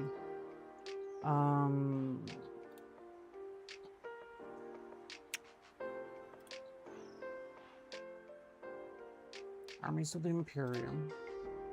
Because most likely I am going to need Imperial Guard heads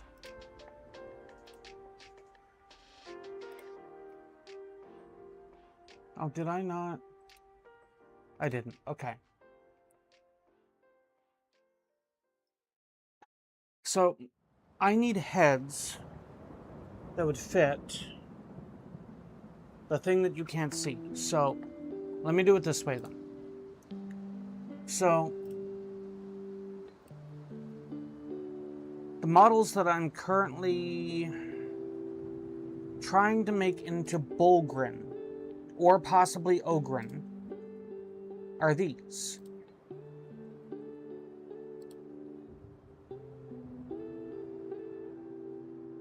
Now, the general theme, the feel, the vibe that I want from my Imperial Guard is comparable to the Elysian drop troops that seem to no longer exist. And essentially everything would have the drop from low orbit, or in some cases high orbit, halo jumping, that kind of thing. So that's where stuff like this for the Bulgrin doesn't actually hurt in my case, because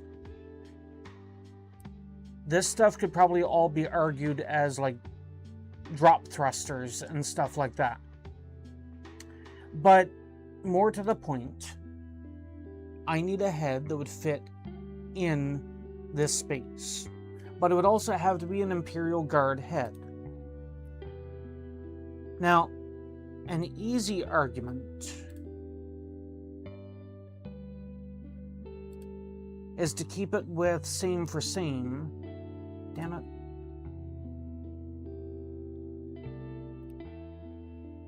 Solar Auxilia. I clicked the wrong thing. So the easy argument would be to try to get my hands on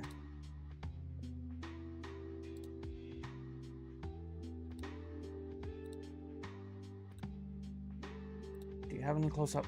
Some Solar Auxilia helms. And that would work to stay in line with the same models, but these are not technically Imperial Guard.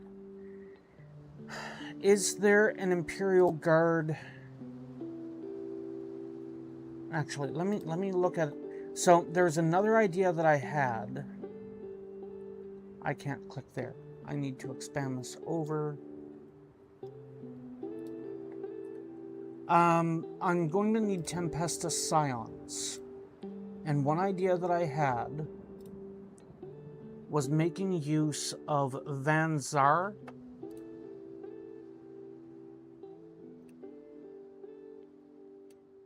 Because this type of body armor definitely gives the more elite vibe versus the standard Cadian command.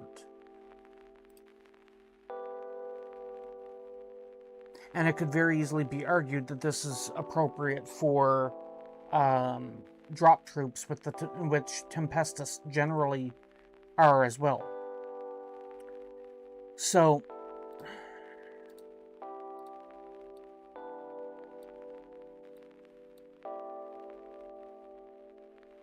I might have enough heads from Scions, or from what I'd be using as Scions,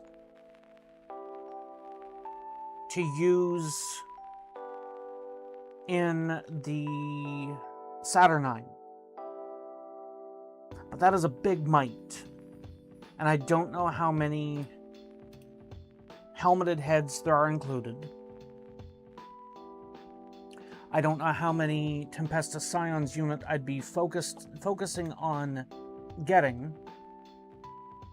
And I don't know if I'd then need to source heads to make my Scions.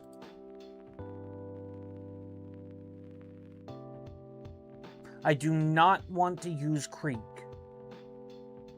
I do not enjoy the Krieg vibe.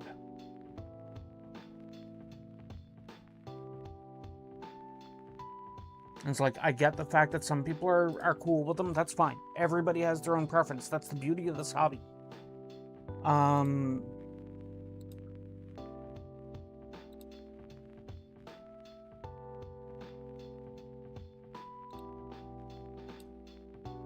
And I know that the Kasserkin barely have enough heads to do the Kasserkin without helmets, like with facial guards.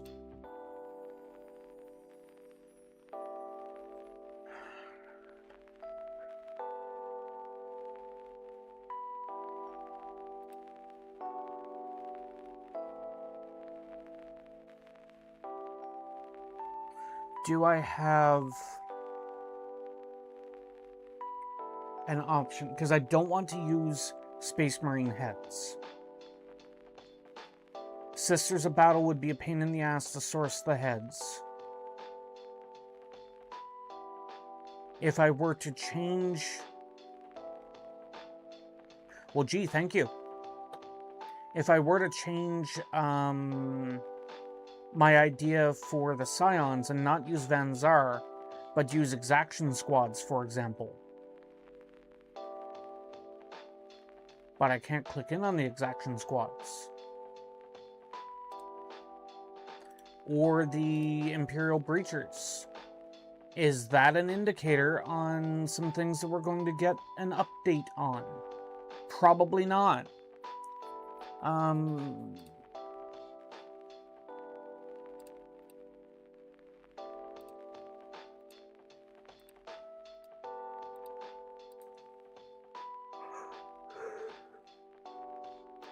Can I get a close-up? It'd be those helmets. I don't think I like those helmets. Not for orbitals. I got a really bad idea. Xenos, Votan.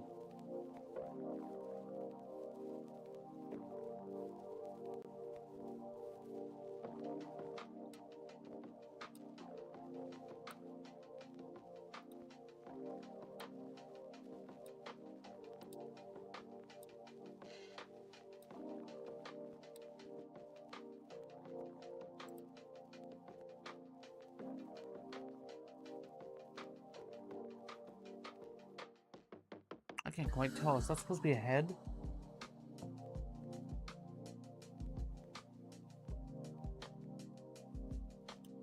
My eyes are shit right now for some reason.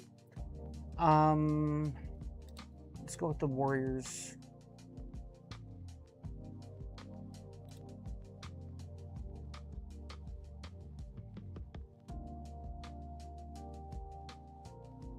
I don't think they would work.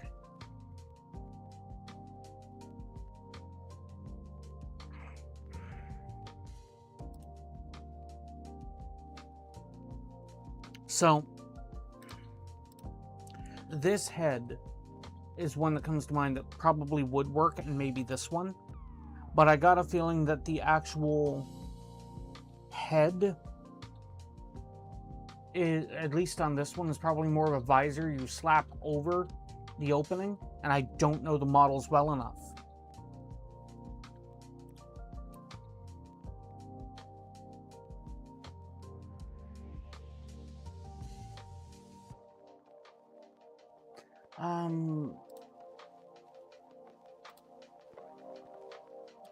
Can you guys see that?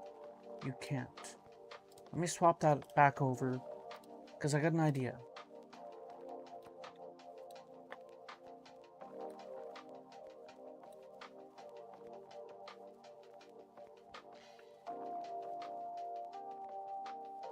So, these are the Elysian drop troops.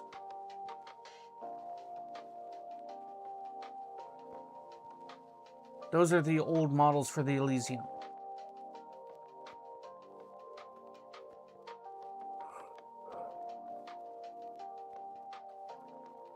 Not going to deal with those for a moment.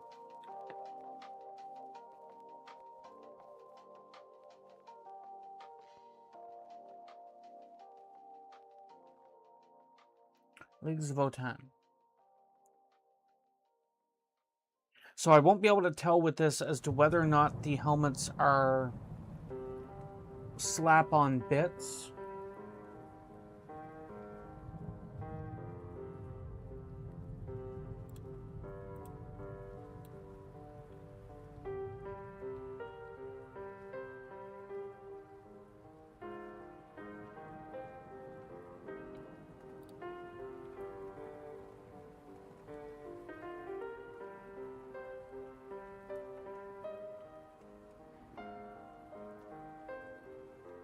That's pretty much guaranteed to just be something to fill the hole, and I don't think that the domes will quite work for the vibe I'm looking for.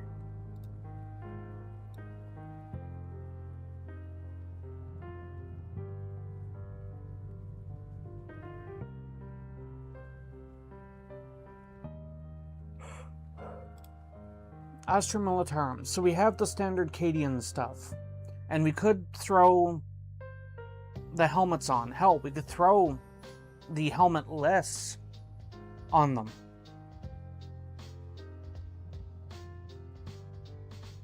I'd almost want to develop some kind of a glass dome if I were to do the helmetless versions. I don't know how difficult that might be to do.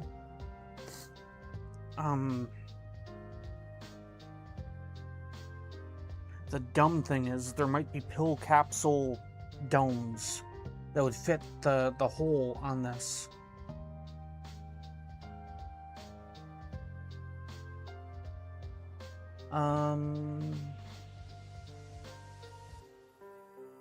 So these are the Kasserkin heads. If I could source Kasserkin heads from people, which I might have to do anyway because I have Kasserkin.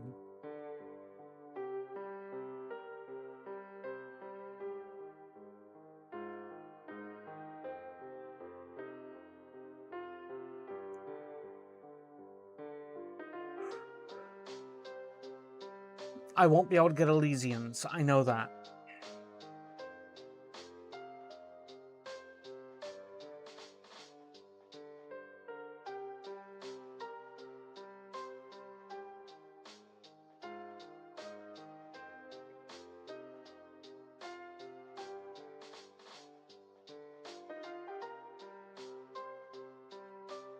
Ratlings are the wrong style of head.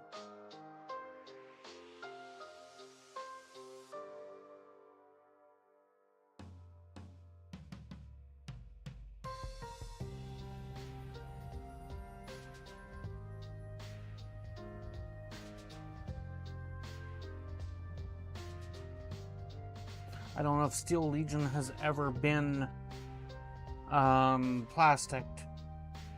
I'd like to get my hands on a bunch of the old metal stormtroopers, to be honest.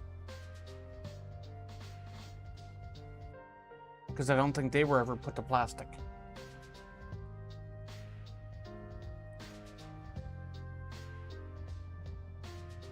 So these are the Scions.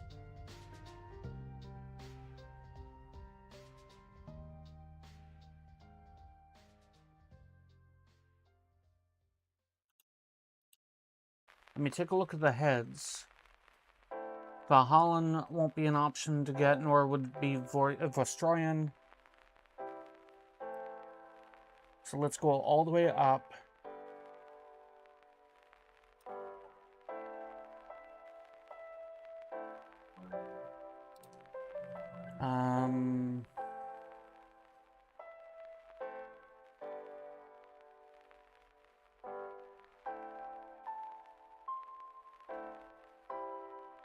I couldn't imagine that there's anything in the Eldar, Dark Eldar headline that would work.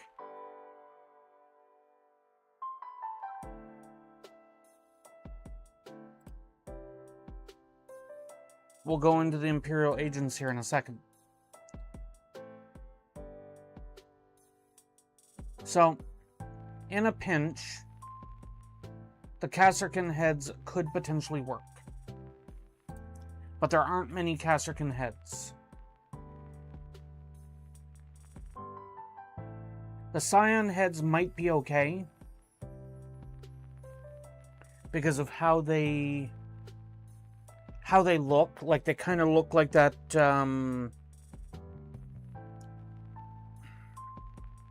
I guess you'd call it a hood, like you'd get for some like astronauts and whatnot.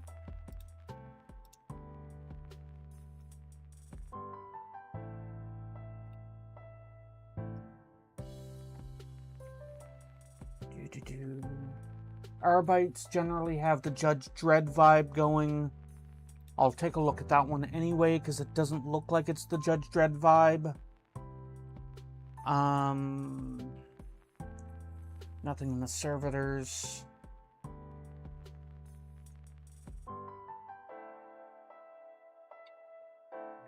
Nothing in the Marines would work. Because it's too Marine.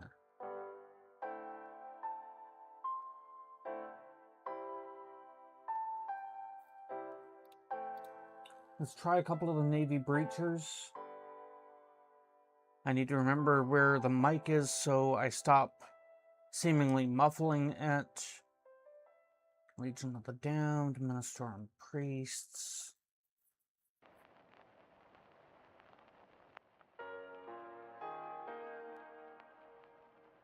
Stormtroopers are here again.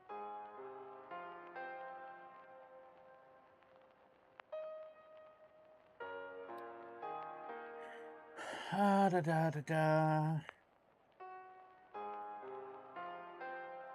don't know what the scale would be like, but debatably, if the scale is not wrong, Space Marine Reaver masks would probably work out real nice. There aren't enough of them, though, I don't think. Let's see here.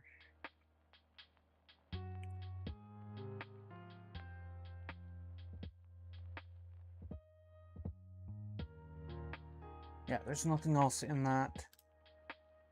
So we've checked 30k and 40k. There's likely nothing in Age of Sigmar, in fairness.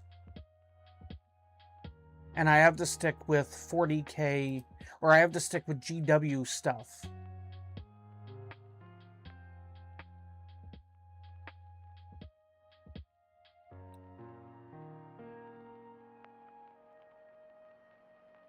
I mean, I guess the Navy breacher helmets might work too.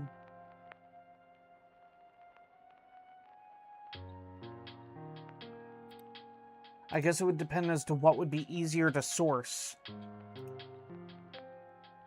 So if anybody has any insight into Navy breachers or what was one of the other ones that I had seen?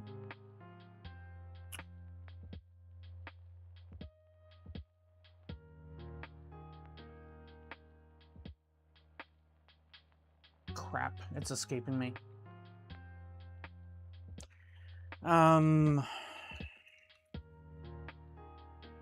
suppose at that point as well, it could be an argument of if the head size on the Space Marine Reavers, and I really don't think this would be a valid argument, but if the head size is comparable to an Imperial Guard head, I couldn't imagine because it's a Space Marine.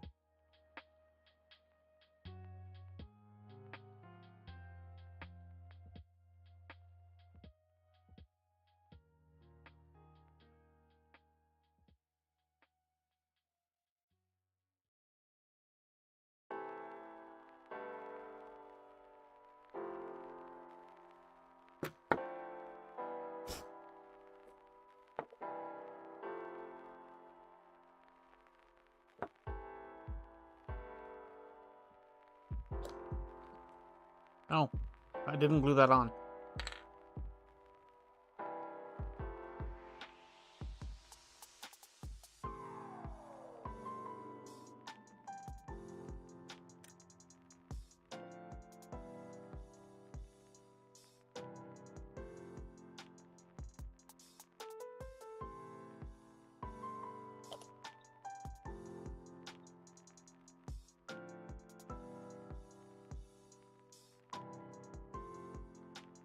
So it does overlap. So I can put a little bit here.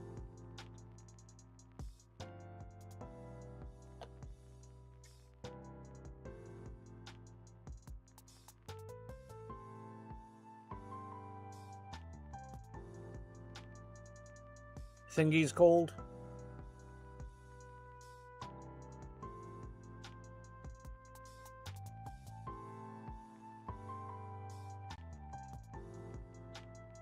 You know, I almost don't know if I want to put the pieces down here. and see if I could rig up some kind of a downward exhaust.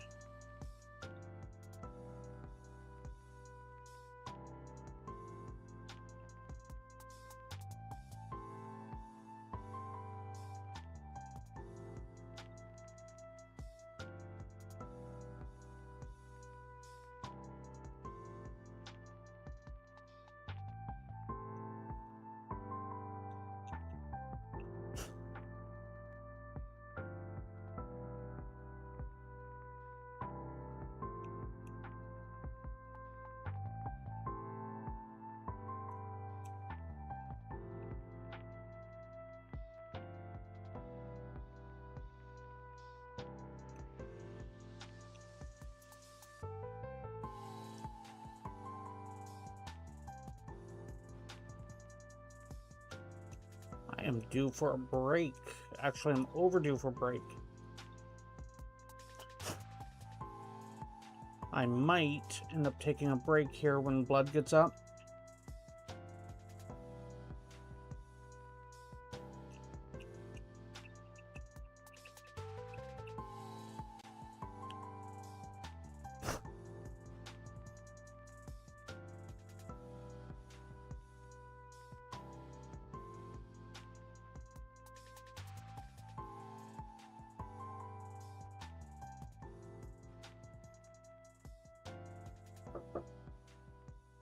Give me a moment.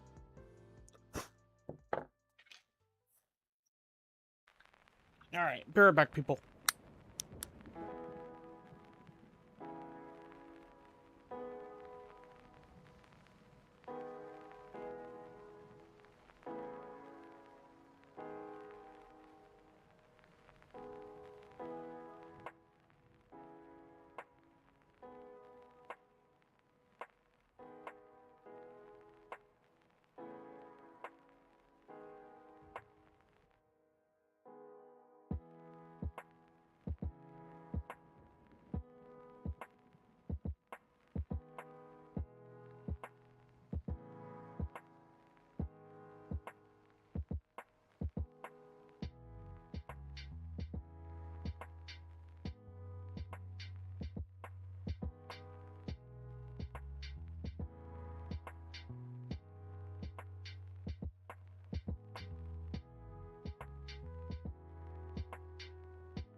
Mic check. There we go.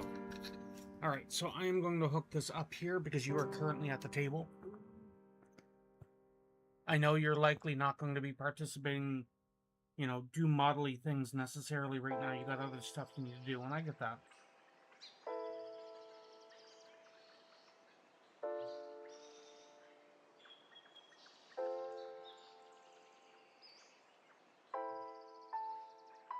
Medication margaritas. Yeah, but the entire footage thing feels more like, let's go to hot tub streaming. I mean, she was playing Barbie as the music. I don't know. Let's say the content felt like it was geared to a certain clientele.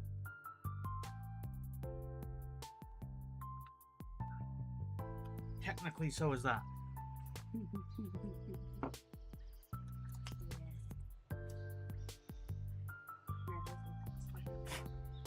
Lizard, lizard, lizard.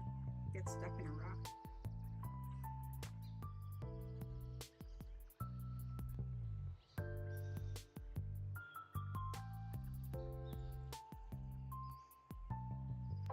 What the Missing for over 24 hours. It crawled underneath the rock and up inside of it. Why would you not seal that shit? We always did. We always stuffed it with foam.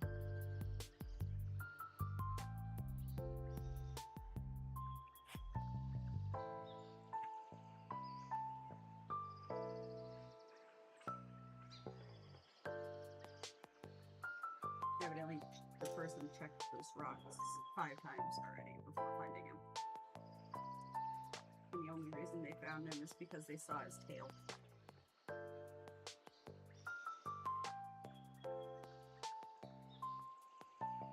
Makes me wonder, was the lizard okay, or was it I mean, it stuck? looked fine. Yeah, exactly. In which case the lizard used it as a hide.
The new ones, yes, those are a little bigger.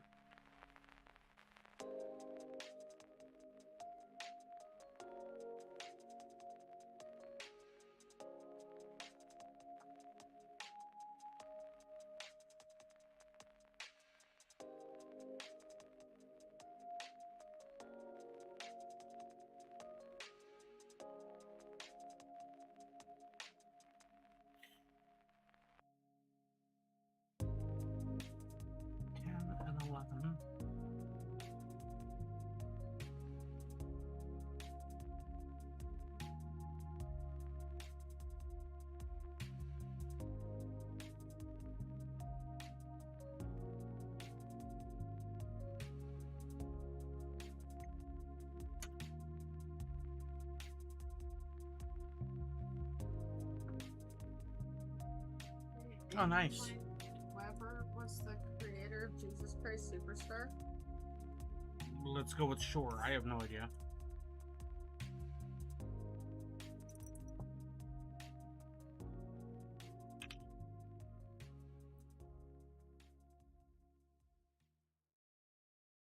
He did the music to Jesus Christ Superstar.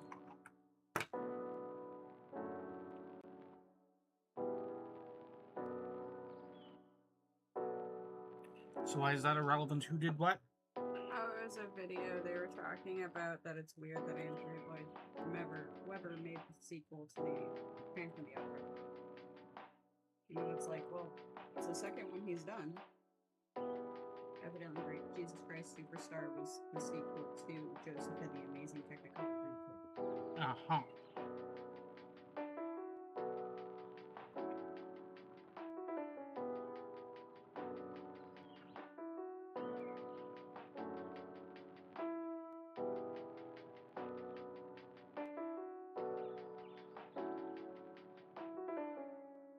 It's like, even this has some articulation that you can do to settle it in.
And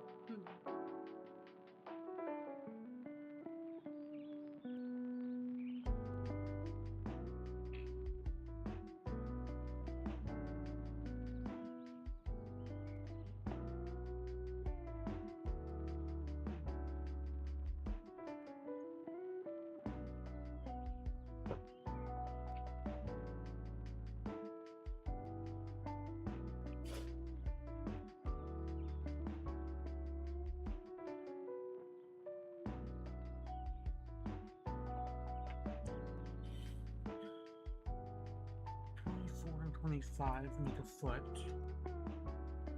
What? I didn't think that those small of bits could make an entire 1 foot section.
they've added a new must have this on file. Okay. Our health card must now be on file with them. I mean, it sort of makes sense. It does. It definitely does make sense. If you can put that on the charging thing out.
Okay.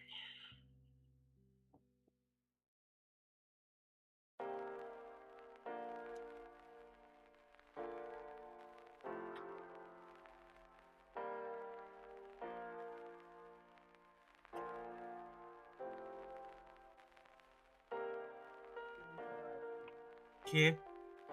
I can't make the portrait. Why? Recipes on my phone.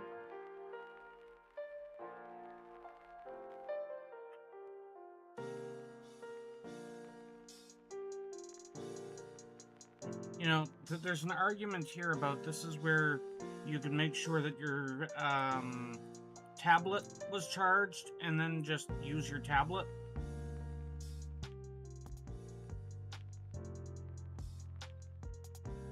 Or if prior to this moment, if you had sent it to me so that I could have printed it.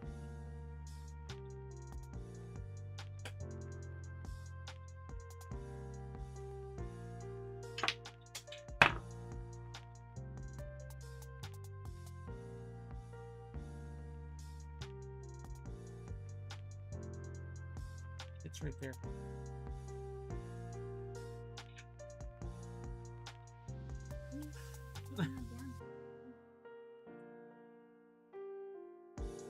Entirely to plan. Uh-huh.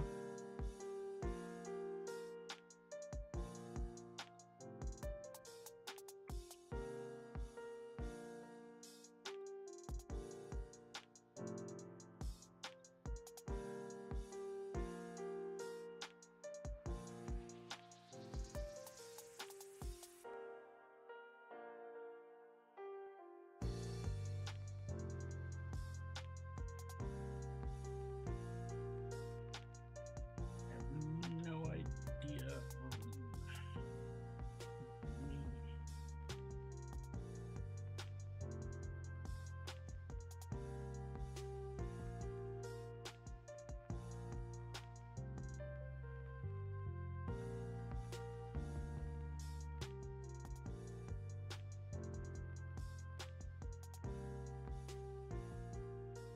Guess now. No, not yet.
That is the auto text that is still not turned off because I can't find the one-time notification. That's great.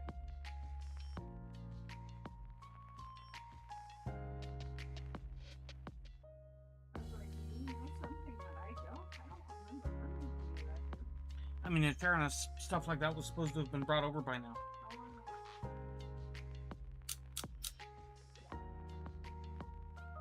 Ah, crap.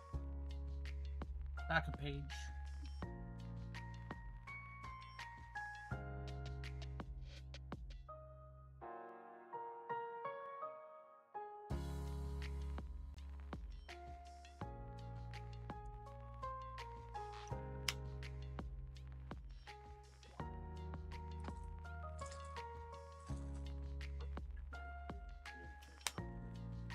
Huh? Yeah, trying to see if the Ogren idea will work. I don't know how I would do the magnetization on the shoulders.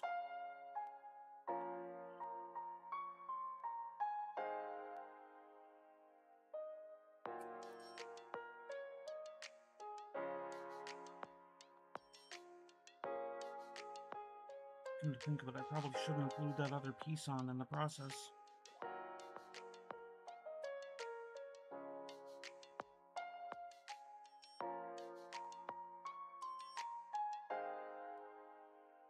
It's like, in theory, what is identified as the twin heavy disintegrators could probably be used to make like an auto gun or something. And what is noted, or what is defined as the plasma bombard is something that Dark Angels players, for example, might be able to make use of on their Terminators for a ginormous plasma gun, because Terminators can use plasma cannons.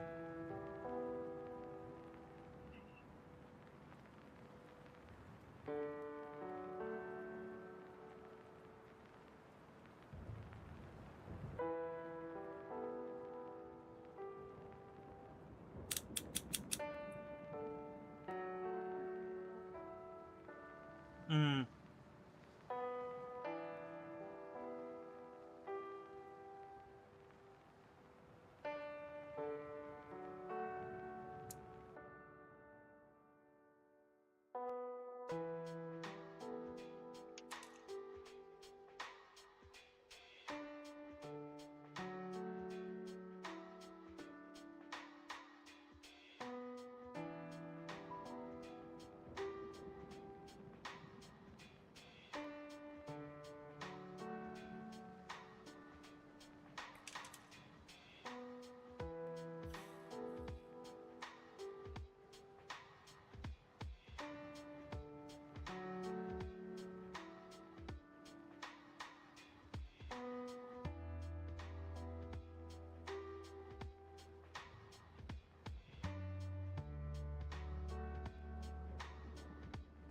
Can 31 and 32 make the pointing fist?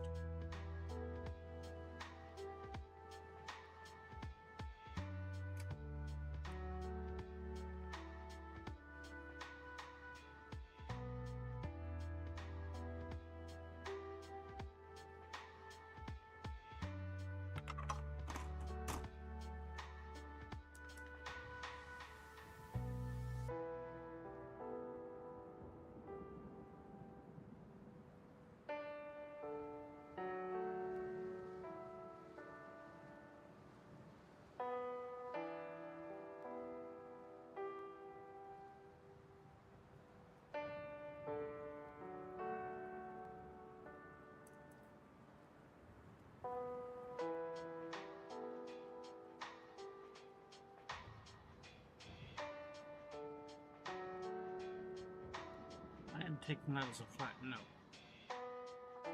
Something I was going to try here.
Evidently.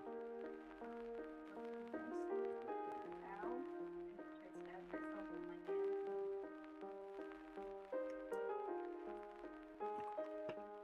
hand. Something. You wouldn't have that problem if you lose your nails.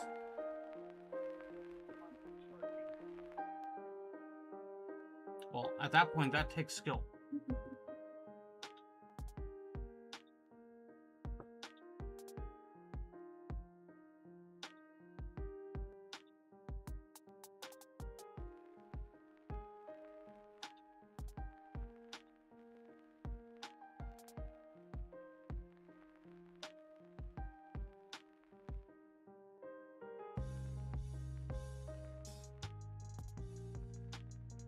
Well, it can kind of work.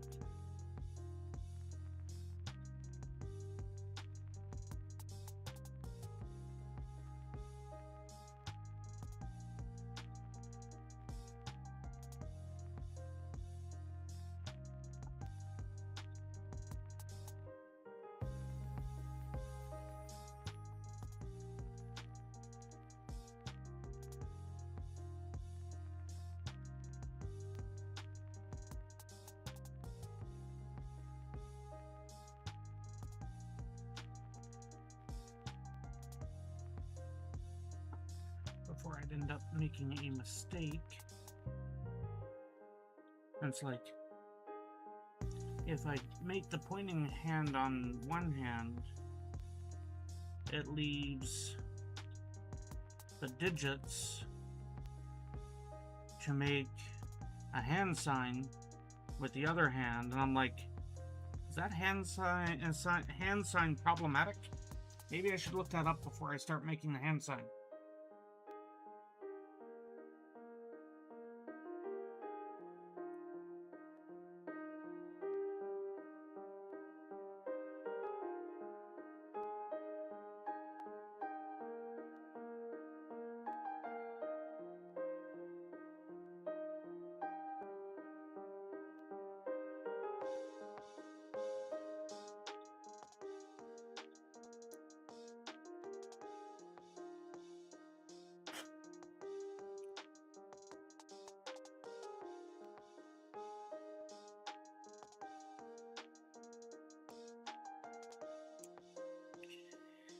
So yeah, I still have no idea on what head to use. Were you in the stream earlier when I was going through head options?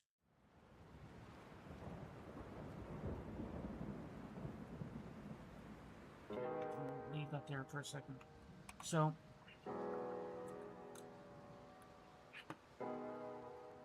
first and foremost, you've seen the size of the model. Okay. But this is the head that normally comes with. And I guess in fairness, I should put a standard Imperial Guard up there. Let's go with you.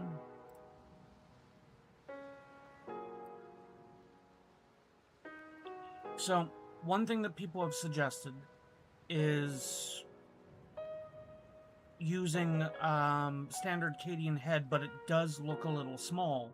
But Space Marine heads will plainly look too big, too not Imperial. You looking?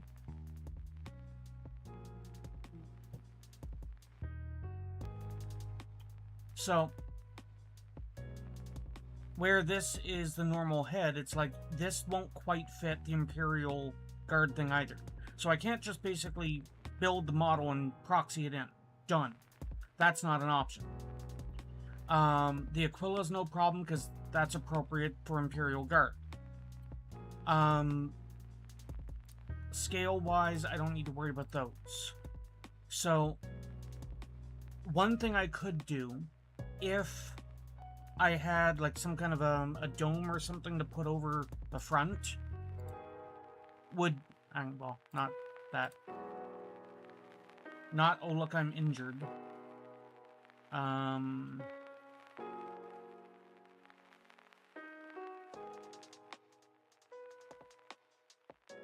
screw it. I'll use that. It's like, you could take a helmetless guy and stick him in there. Because the ones with the combat helmet won't quite fit from a visual standpoint. Why are you wearing a combat helmet if you're in a full mech, right?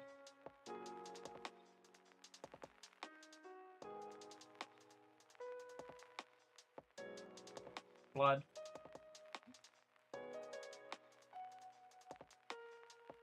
I'm doing this partially for your benefit. And I agreed.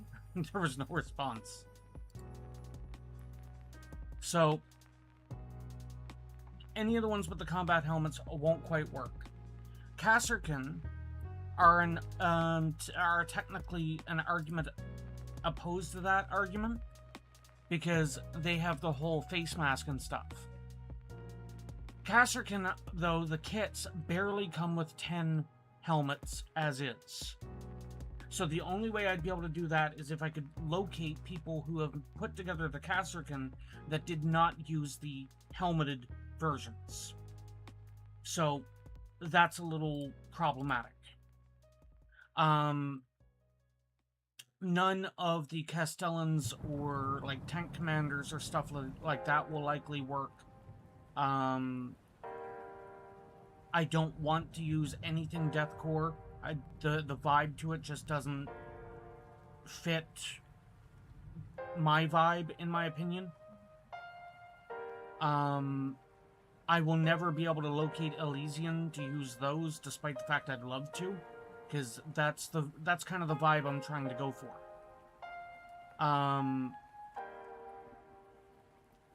Rattlings won't work.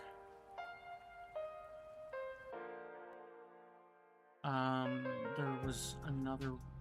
No, it wasn't in Imperial for that. So, largely it's Kasserkin or Cadians. Oh wait, no, the Tempestus.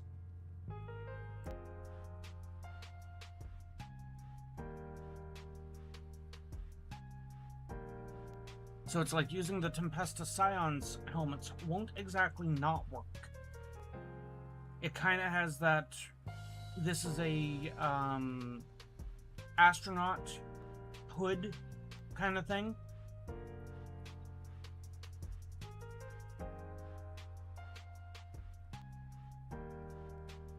Nudge.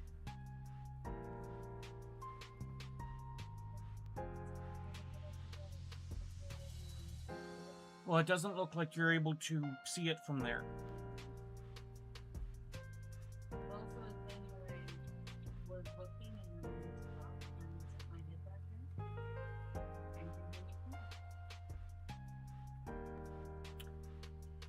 So yeah, the Scion ones are not bad, but I would need to source Scions because I'm not going to use that specific model. I want to use a different model for the Scions.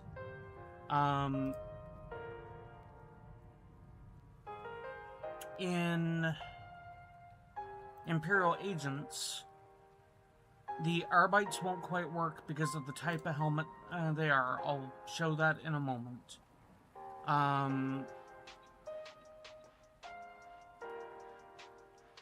The Navy Breachers could potentially work, but I would need to source the Navy Breacher helmets. And... where's the other ones?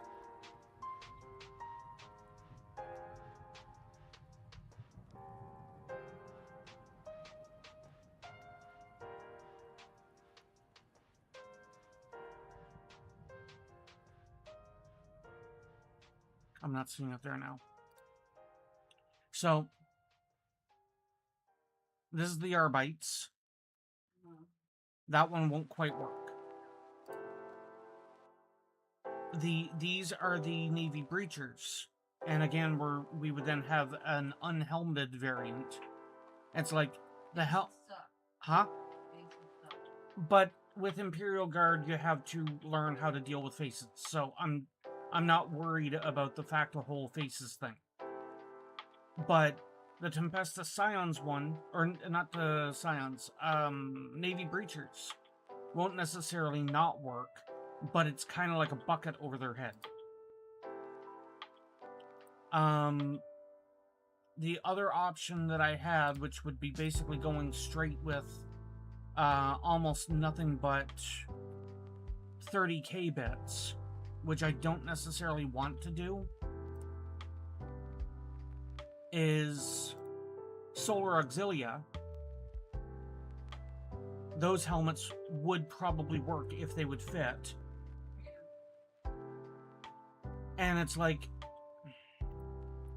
the alternatives that I have are fairly limited because, like, Sisters of Battle would potentially work.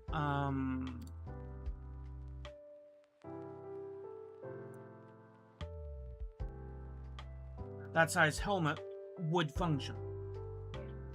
I would need to find a way to unify that style of helmet to then make use of it in my army in some other way, or get Sisters units and make use of them in some way, just so that, like, for example, Ministorum Priest, use a sister for the priest kind of thing.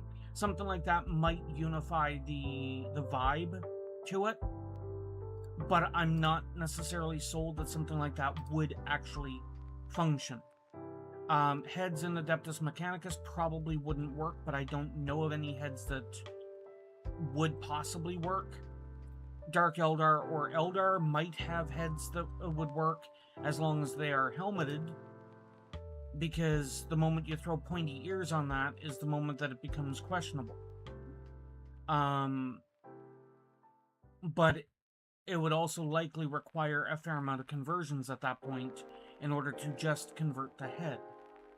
Genestealer cults are unlikely that it would have anything. But I don't know if they have something that looks more human or not. Imperial Knights, for all I know, there might be pilot heads, but evidently there's only 2 pilots in Imperial Knights, so that would be very limited on how many heads I'd be able to get anyway. Leagues of Votann have heads that might work, but it kind of gives the vibe that they are already full face shields, which actually comes to mind an idea that just hit me. Let me pull one of these up that have the full shield. No, not that one. That one you can't see.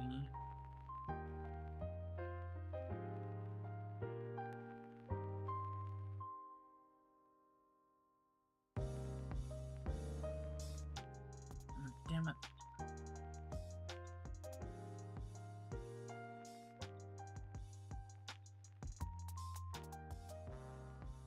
Maybe that one, but I don't think so.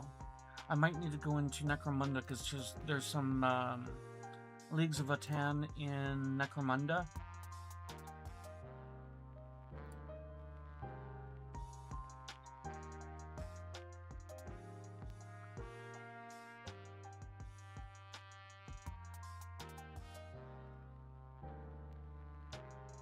No, they don't have the helmet thing.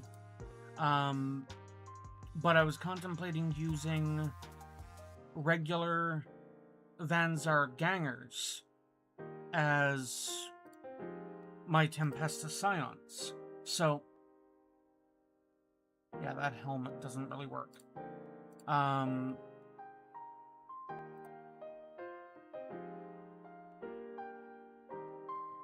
40k. Leagues of Votann. I'll have to load the helmet that you could kinda see.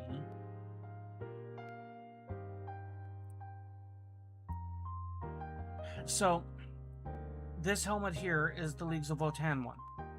It's a fully enclosed front visor. So, unless there's a head under that slides into that hole, then I won't be able to use that directly on the Saturnine Dread. The Vanzar heads might work. It has almost like a spider-like quality to their heads. Which, okay, it's a mech suit, having the option of having a complicated head is probably not bad. But here's kind of where my thought went to. I had asked you earlier, and I had asked the stream, or suggested to the stream, about the idea of using something to create like a space helmet front end to the dome piece, and turn it into something where you could stick the faced helmet in there, or faced head in there, and then go over the head with a protective film, glass, right?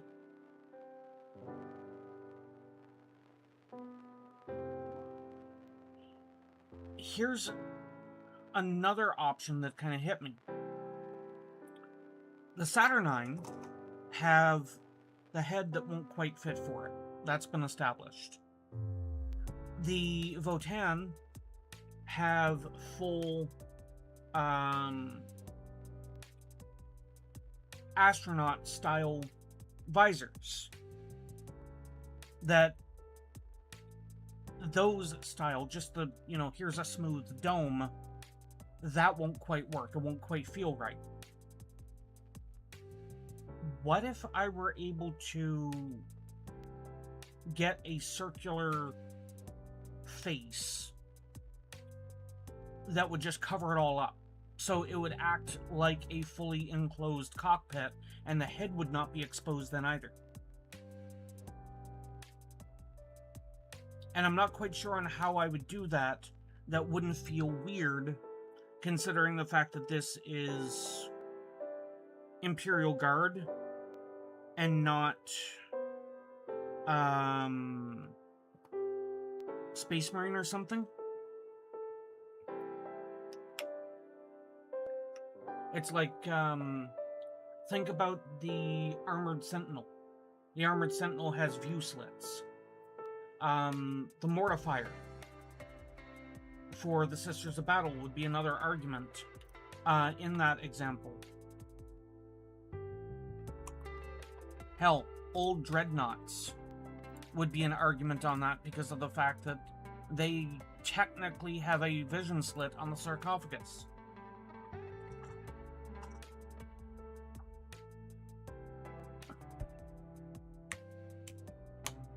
Sisters of Battle.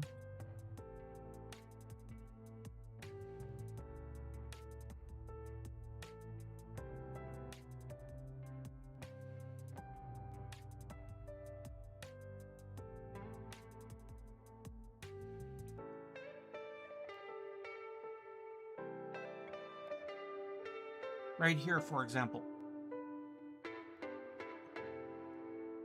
Like, I'm not saying use that head.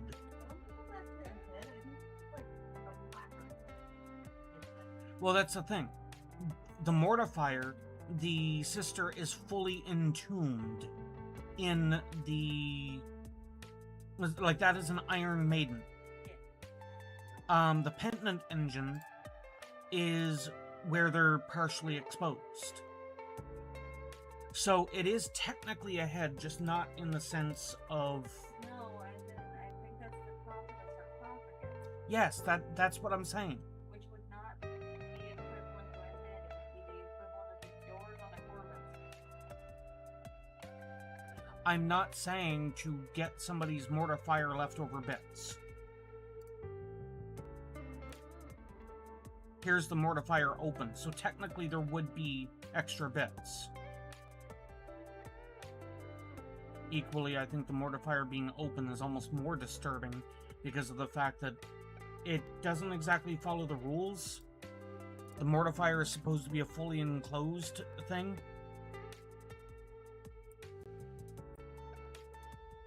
But you take the Arco, for example. There's a faceplate, a visor on it. And I'm not suggesting to lop the heads off of Arcos, but I'm saying do that style of treatment over the front of the dome and not have a head in there. It'd be just completely empty. But you wouldn't know that because you wouldn't see in there. And it's like, I'm trying to think on how I'd be able to do that.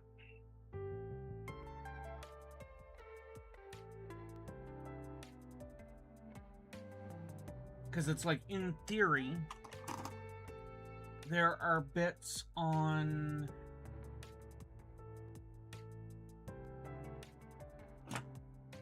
No, there aren't. I was going to say, in theory, there are bits on the Saturnine Dreadnought that would function for it, but even if there was, other people will not have those leftover bits.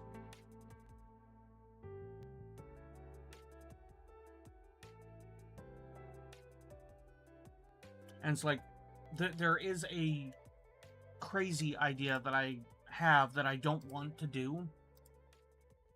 If we're doing some kind of a mech,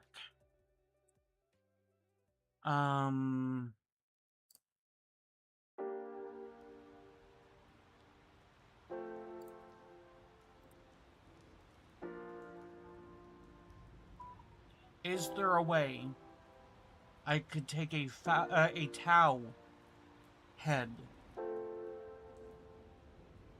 and put it in there and use that?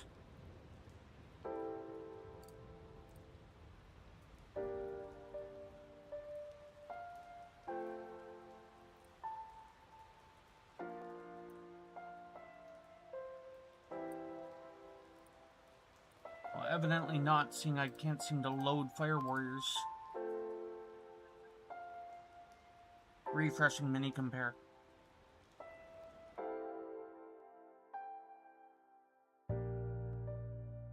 This site cannot be reached. Why?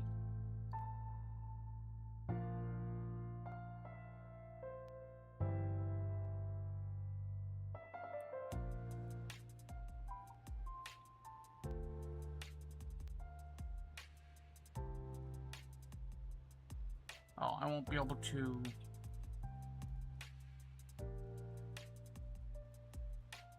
Can you see if mini compare is loadable on your phone? Oh, right.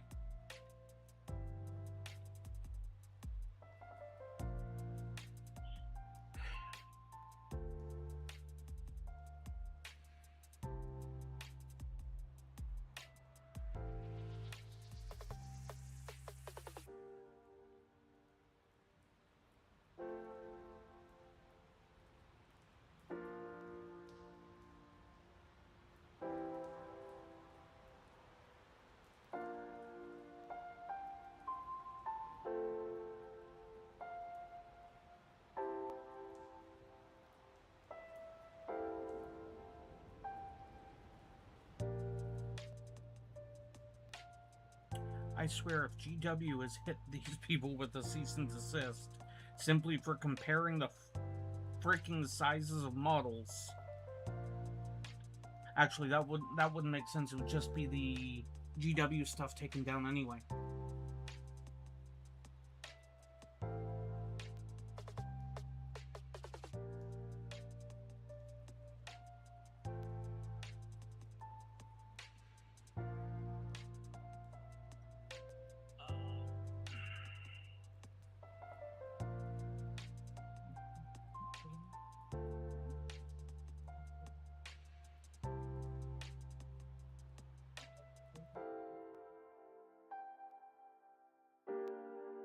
Okay, I don't know if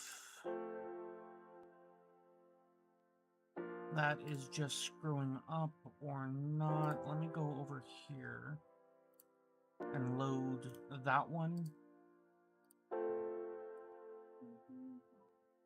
Give me a moment.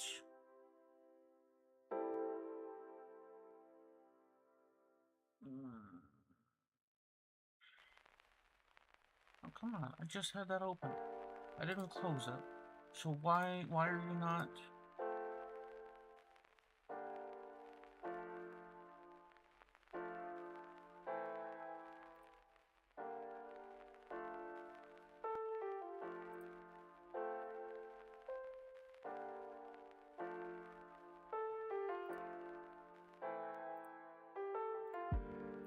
Capture.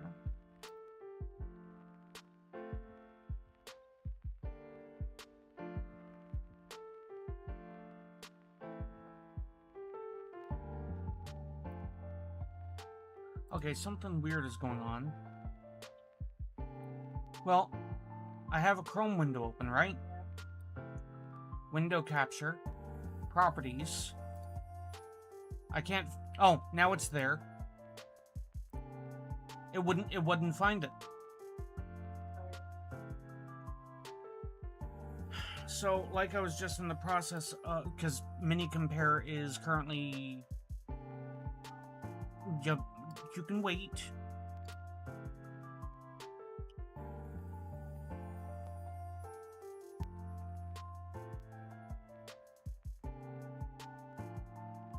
So, Fire Warriors.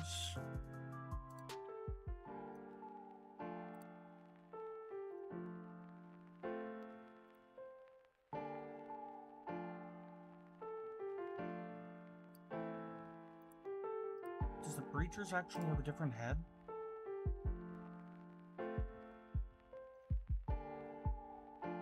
Oh yeah, that looks like a different head.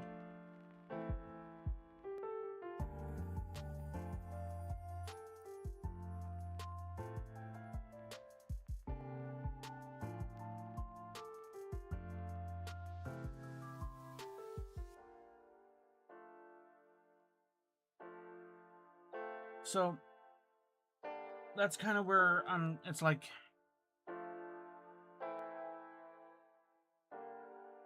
Could that work?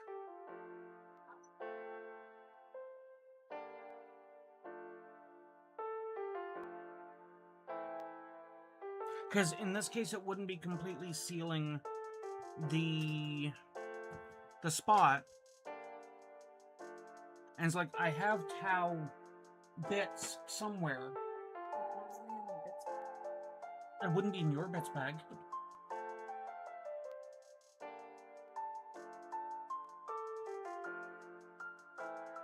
Trying to think on where I might have put them.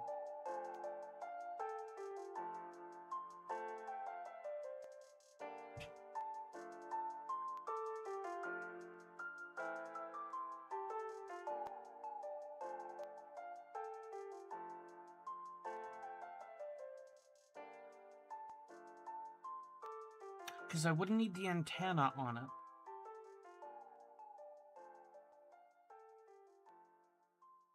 And I'd be shaving off the back so it would fit inside the hole here. Not that anybody would even notice.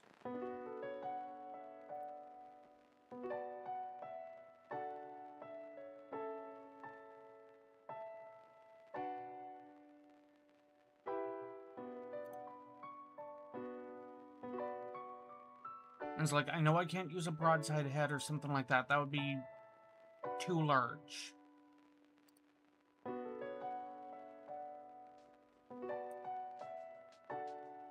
Fire Warrior or Pathfinder heads would probably work better. Because of the fact that they would be easier to source. Aside from finding a Tau player.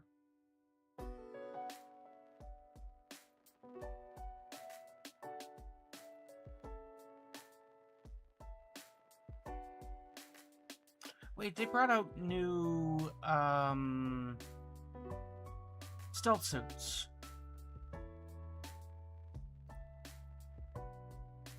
How do they work?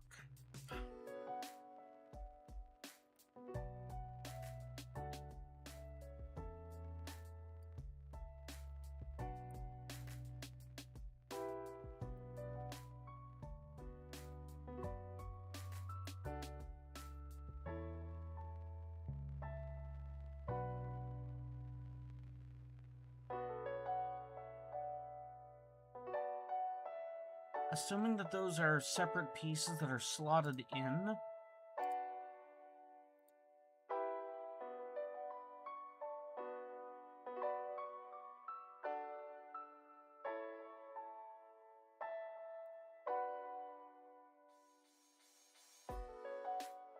I can't quite tell. Full gallery.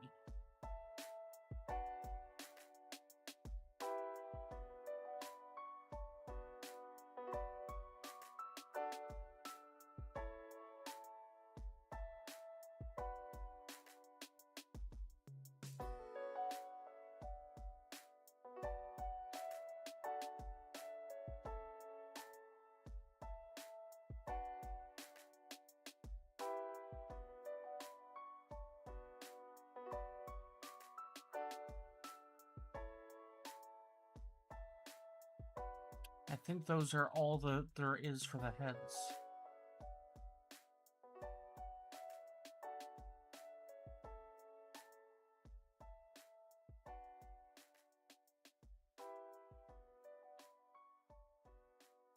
And those right there as well.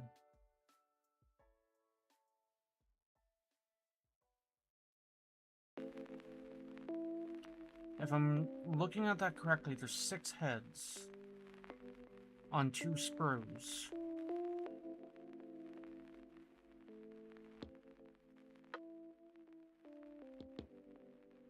Builds 8. I mean, having a couple of extra leftover plates would not be uncommon.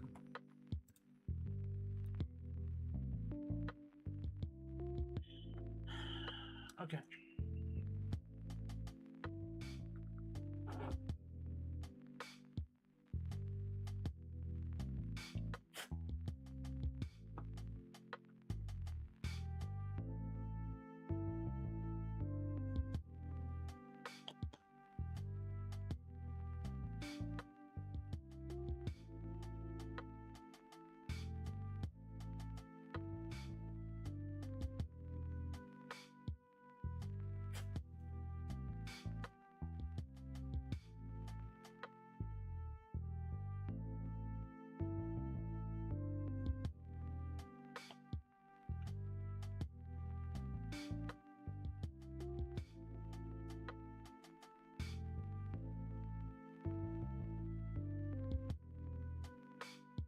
Why are you not sitting in there very flush? Just that tiny bit?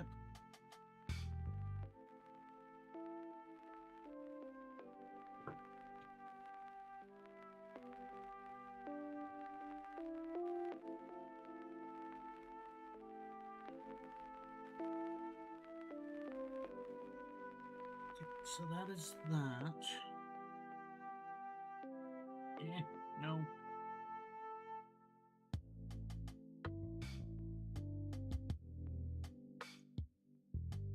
So 32. No, get back over here. Nope, do.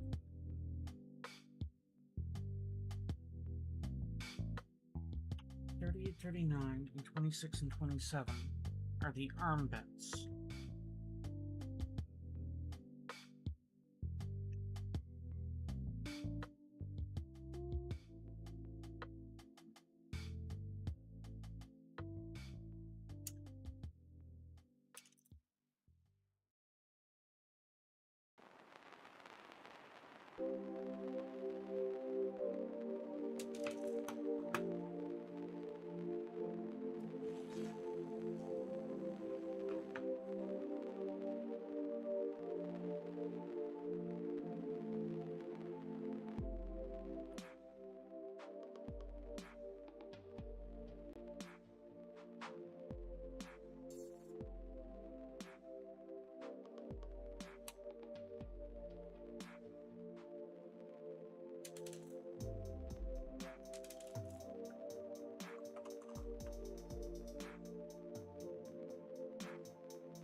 Okay, it goes that way.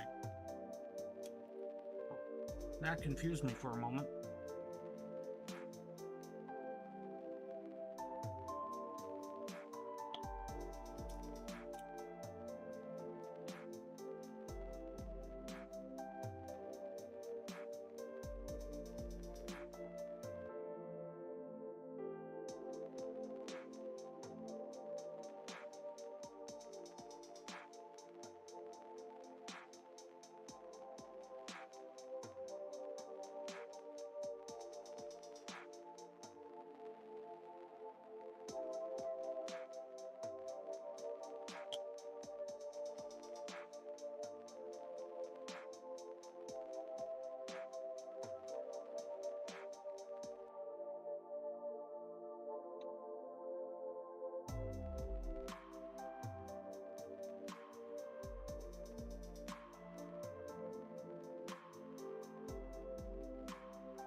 guessing that goes that way. And this would attach in here somewhere. That doesn't quite feel right.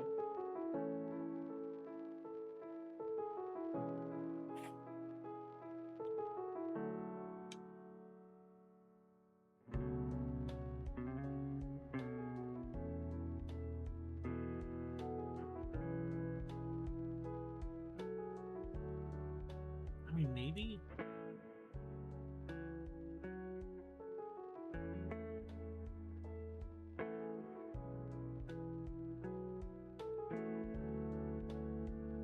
It's definitely that arm, which means this arm is definitely the correct one.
Guess something like that?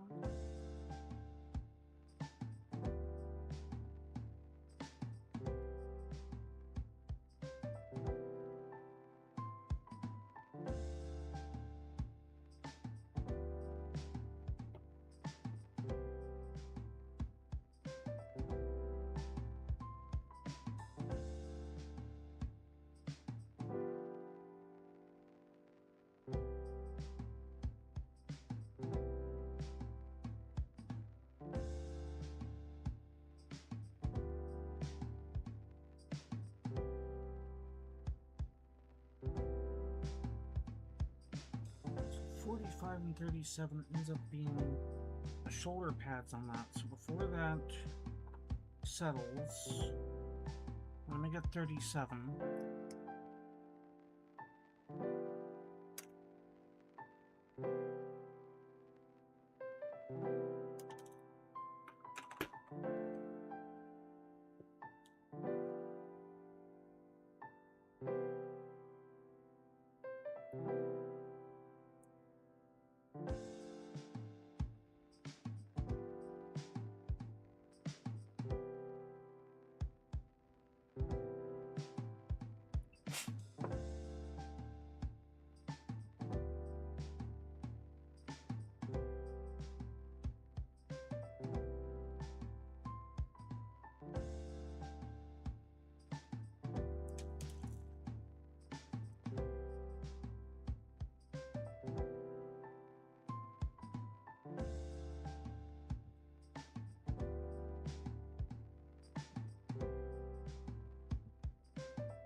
Okay, so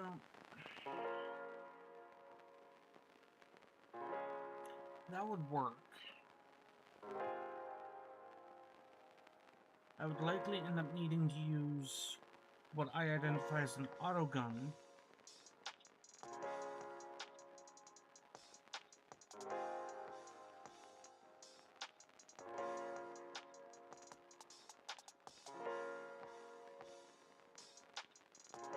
$55, $57.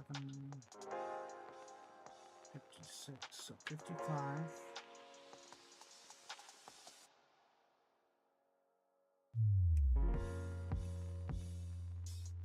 57.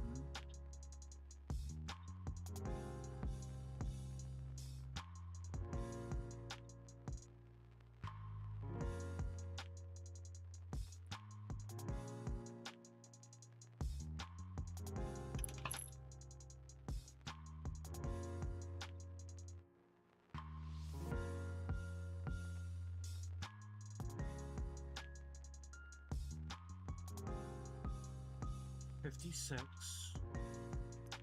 is the plasma coil thing at the top.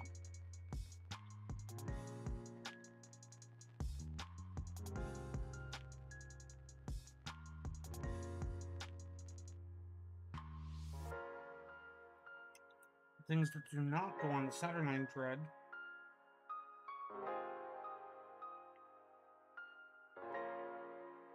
$58 is the other half.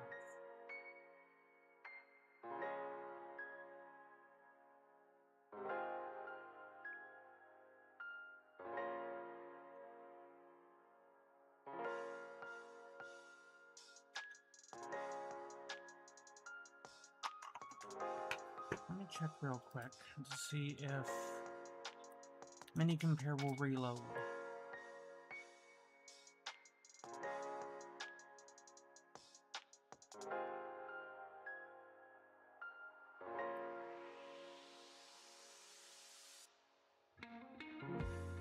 It does not look like it wants to reload. So if I go back over here, because I'm going to need to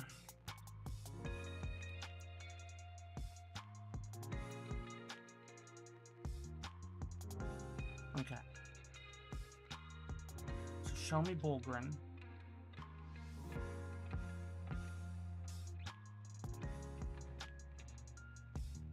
These are regular Ogrins with Ripper guns.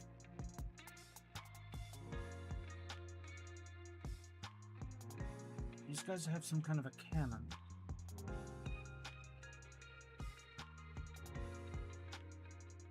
What's the difference between the two? From a weapons standpoint,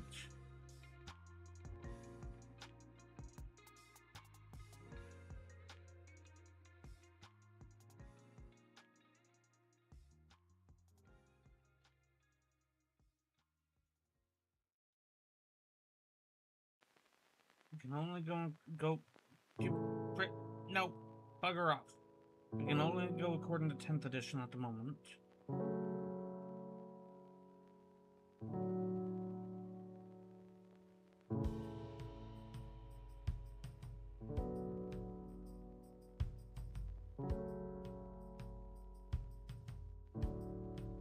Astra Militarum.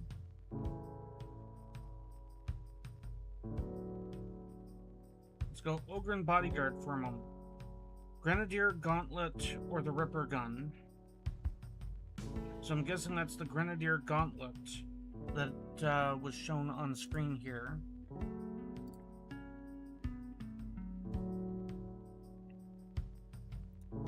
Or the Ripper Gun. Can we find...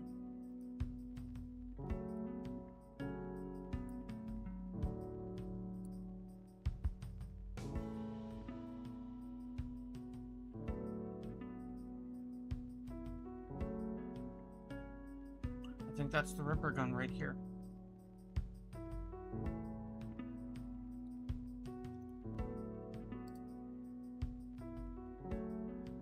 So a Ripper Gun is kinda like a heavy bolter.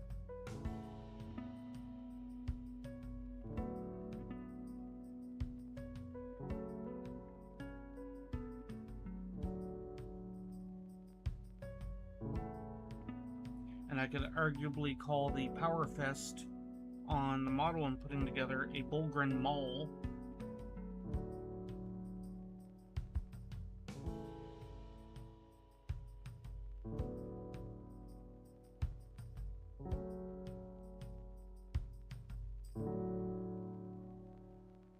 Ripper gun can be replaced with Grenadier Gauntlet or the Maul. Okay. So it would be the Gauntlet, which would then presumably count as close combat weapon.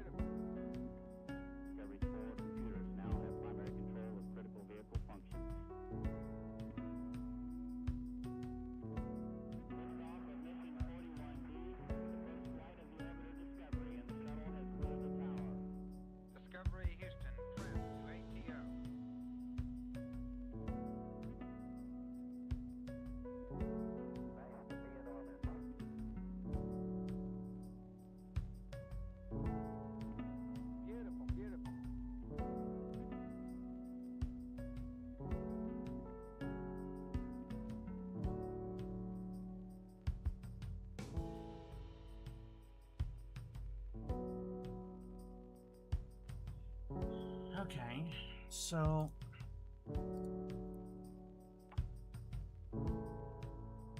if I were to use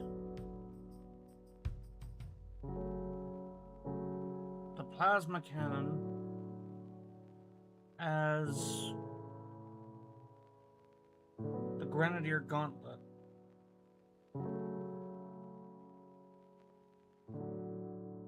then I could use the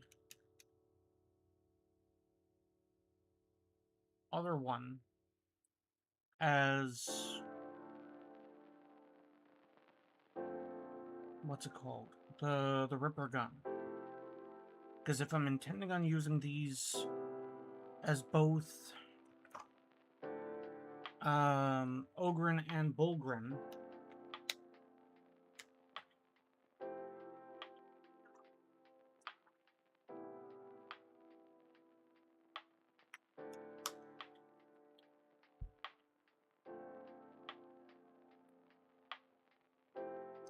there aren't any secondary weapons that you can get in 30k for the Saturnine Terminators. Yeah, Saturnine Terminators, right?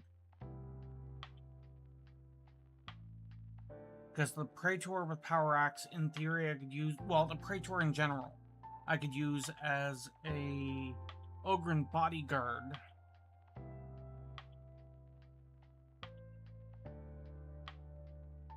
The Saturnine Praetor. That's what I'm... It's like I could use that as a bodyguard model. And okay, so there's the Terminator squad.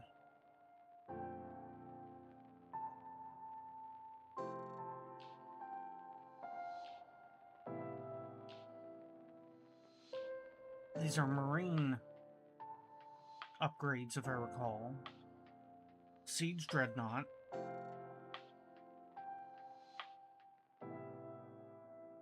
Special weapons and heavy weapons for Marines. Disintegrator upgrade for Marines. Saturnine Dreadnought weapons. Are there any Saturnine Terminator variations? Melee upgrade. It's like, are there Saturnine Assault Terminators kind of argument?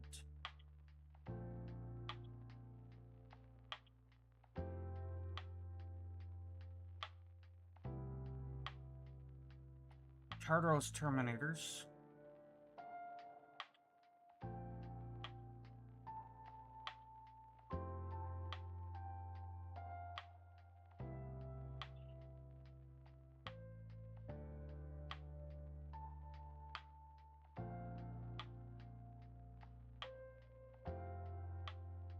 Leviathan Dreadnought stuff.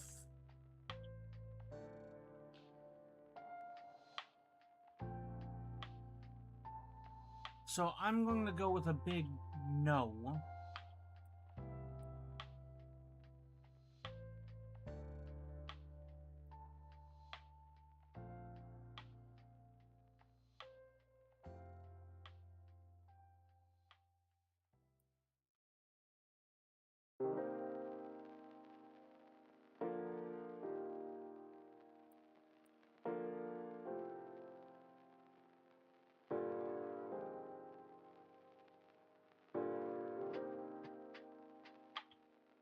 So how would I modify the plasma cannon? Because that would be an important thing. Let's assemble one of these shoulders.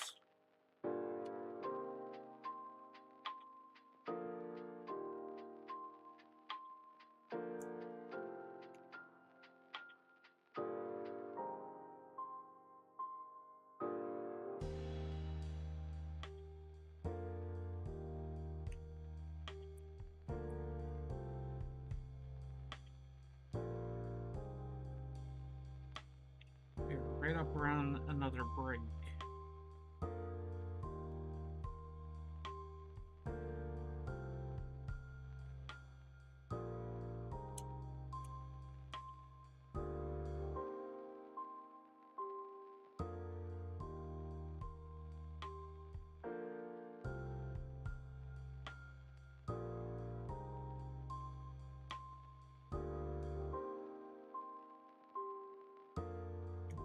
That in a moment.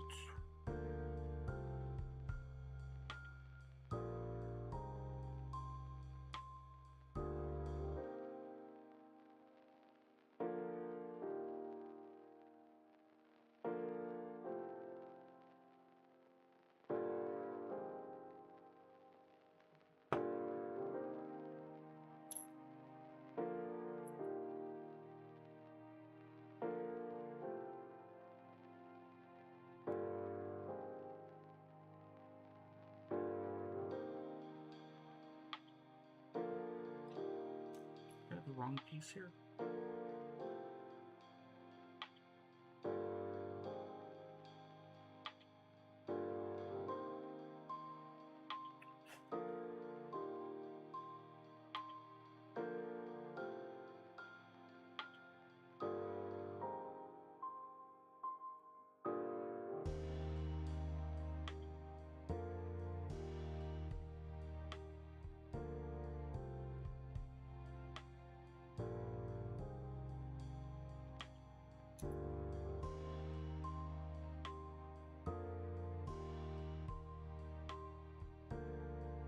What?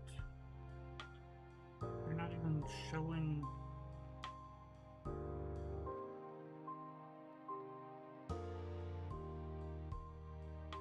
Oh no, okay.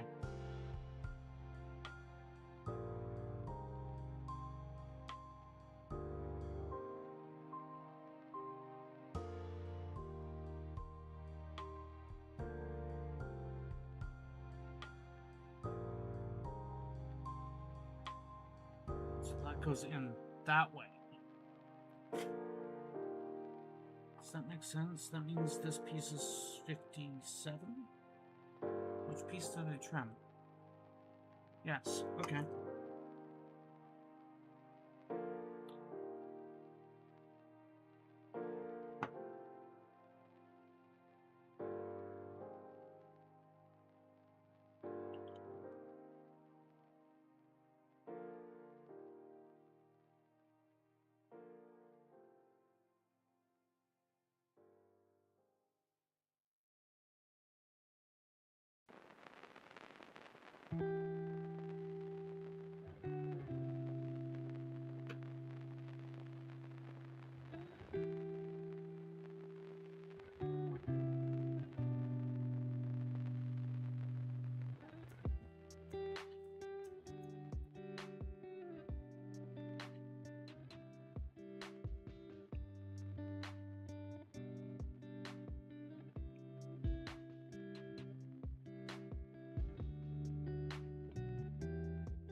piece would have to go this way.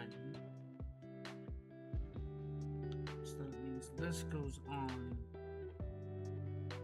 this way somewhere, somehow.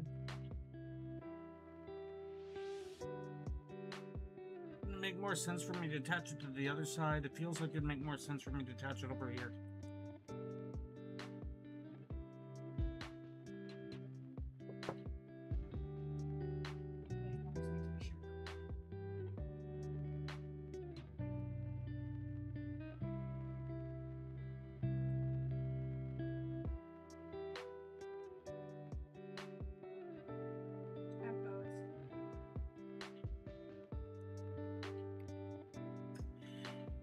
Well, this piece,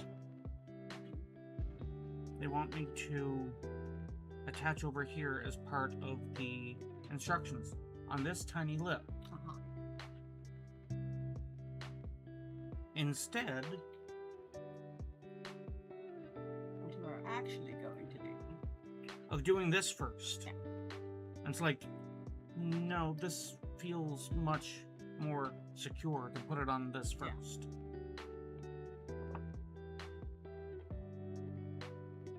Sure.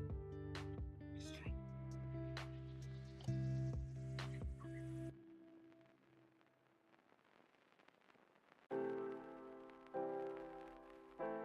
I thought that this recipe would take longer. You're already basically done. Well, mostly. It is cut up ingredients, blanch the pork, clean the pork, put everything in the pot for an hour.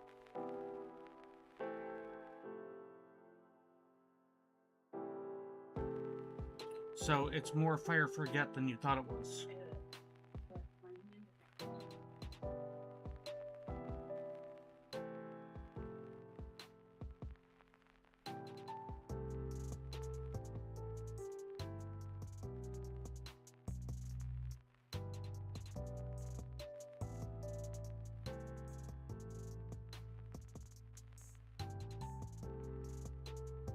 No, evidently I built the side that I thought I wasn't building. Okay, so that would go all the way up like this.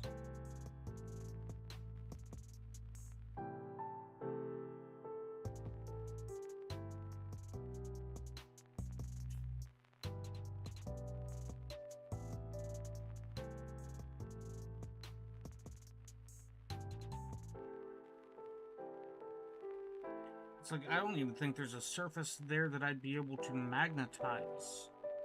Duh. Give me a second. I guess it's about time for a break anyway. Do. Be right back. And muty thing. Gimme.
Alright, mic check.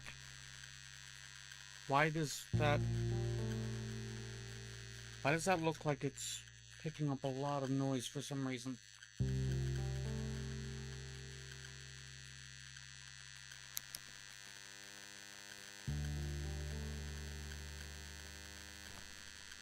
There is a lot of noise. What the heck?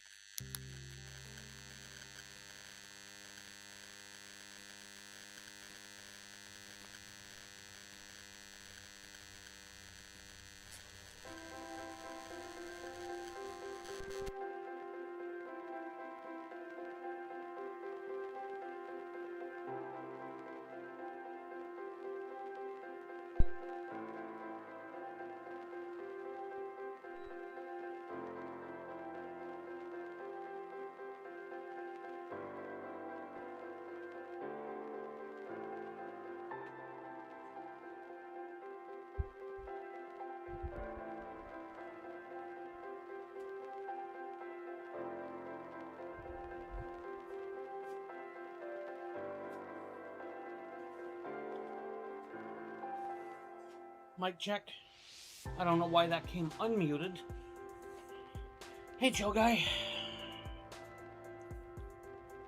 The heck was up with that noise on the line? I could literally see the noise.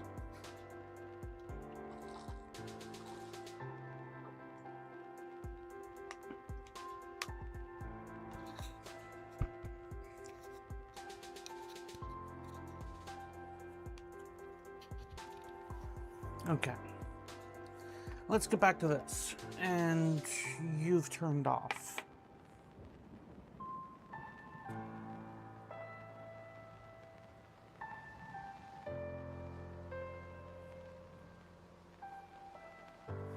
Okay.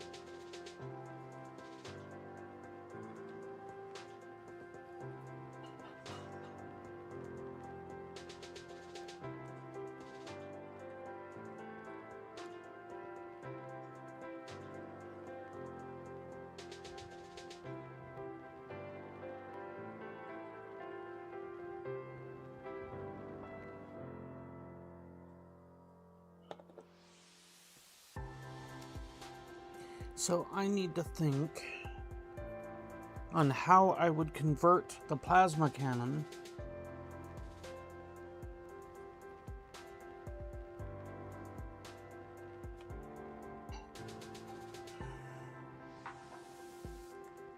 what is the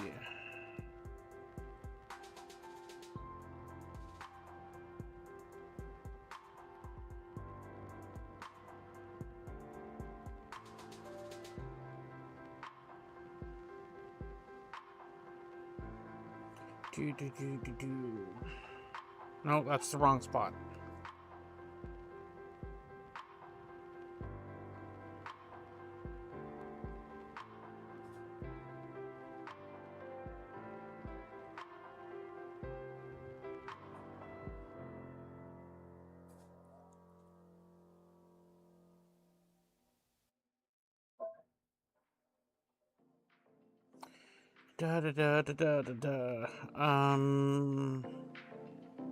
Wapedia.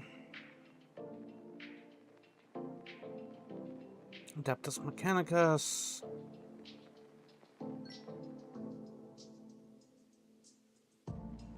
Not Adeptus Mechanicus. What's wrong with me? Astra Militarum.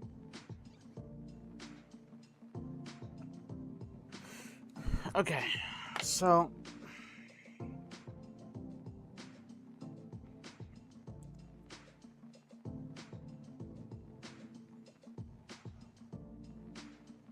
Bulgrin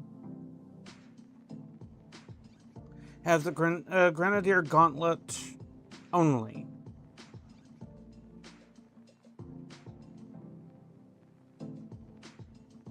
Ogren Bodyguard can have the Gauntlet or Ripper Gun.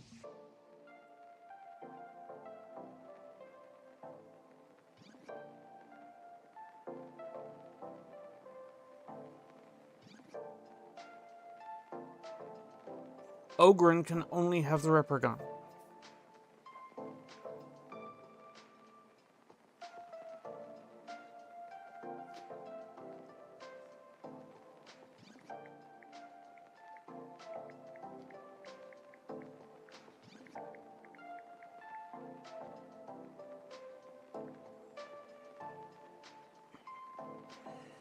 Okay, so the Grenadier Gauntlet looks like it's basically just a forearm tube.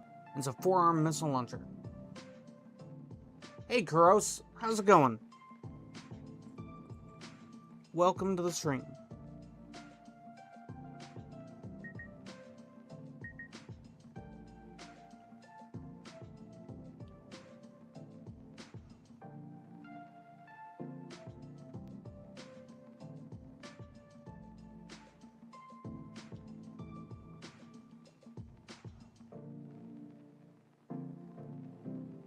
So I don't know if there's a easy way or not. Technically, the plasma coil could just be filled in. No, get back over here. The twin heavy disintegrator could probably be modified into a ripper gun fairly easily. If I were to modify that kind of into more like an auto gun. 43, 44, and 42.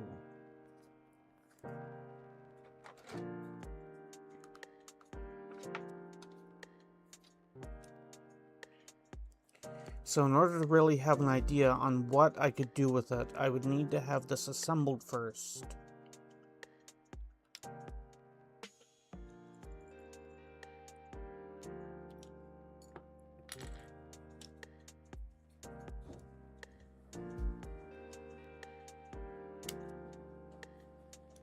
At least test fit.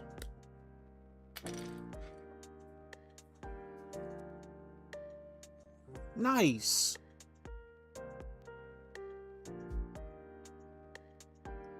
How new or old to the hobby are you?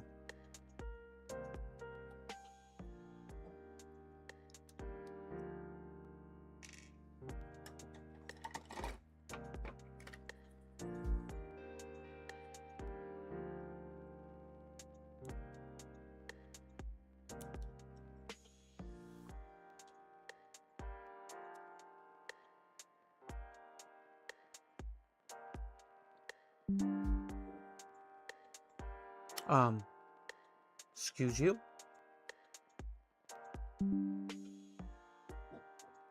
The hell was that about?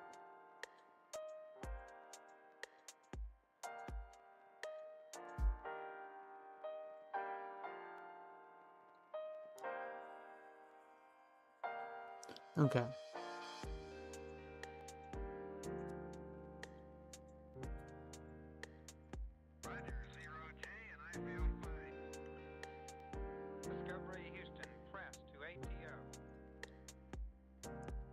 So the forearm thing is still something that would work just fine. It's just, it wouldn't quite look like a forearm.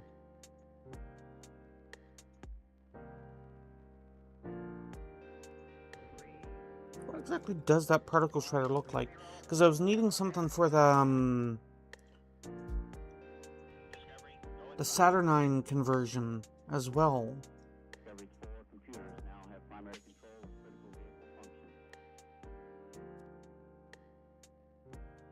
Okay, so that, yeah, that wouldn't work out. Oh, I don't know, maybe.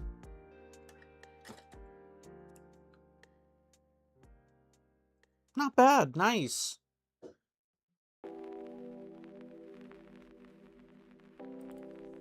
I got into the hobby too long ago, but I had actually taken a break from the hobby. I got pushed out of the hobby by somebody in the local community. I could not tolerate being around that type of negativity any longer. So I got pushed out of the hobby. And I recently came back to it. Midway through 10th. Got rid of everything that I had. By choice.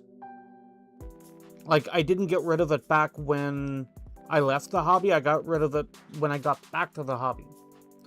A little bit of a different story than most people have in that situation. And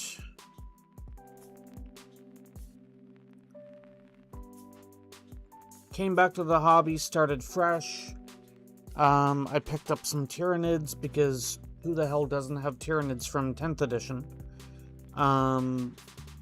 Picked up some Space Marines. Who doesn't have Space Marines from any edition? And I went Death Watch because I didn't want to just do, oh look, here's another Space Marine chapter. But I went Space Marines again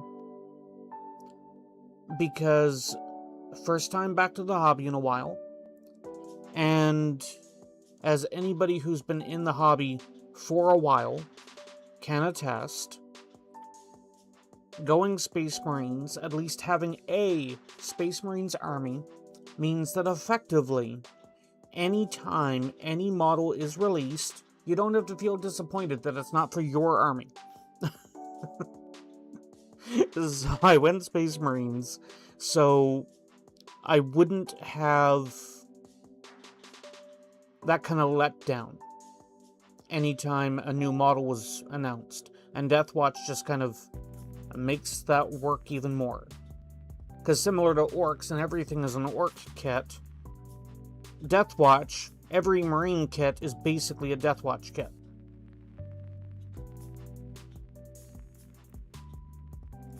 But right now, I am working on a concept. So it's a single model concept to go, okay, if I were to build my Imperial Guard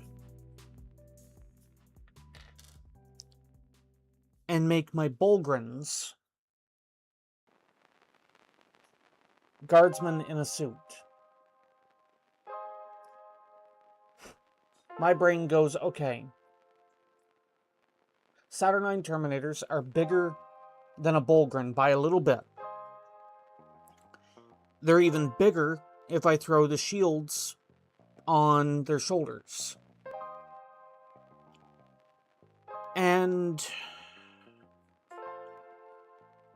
my original thought was have the Saturnine Terminators like this, without the shield that goes up over their shoulders, for Ogryn.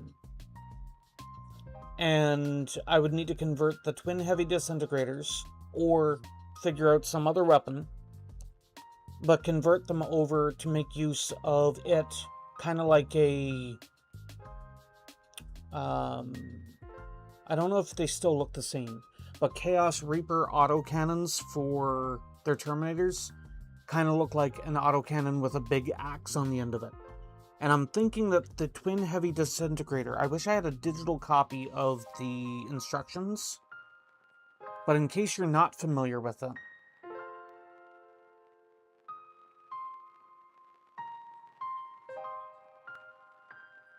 this is what the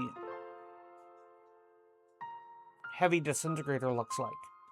So I'm thinking I could probably crop the nozzles, crop the coils off of it, and turn it into an autocannon by using tubes to extend it.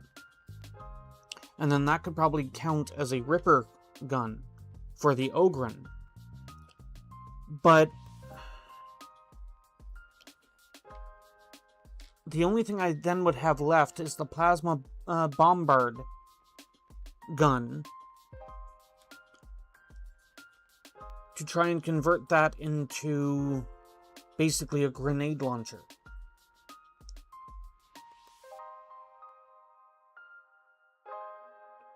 And I mean, I suppose I could argue it's plasma grenades, get over yourself kind of thing.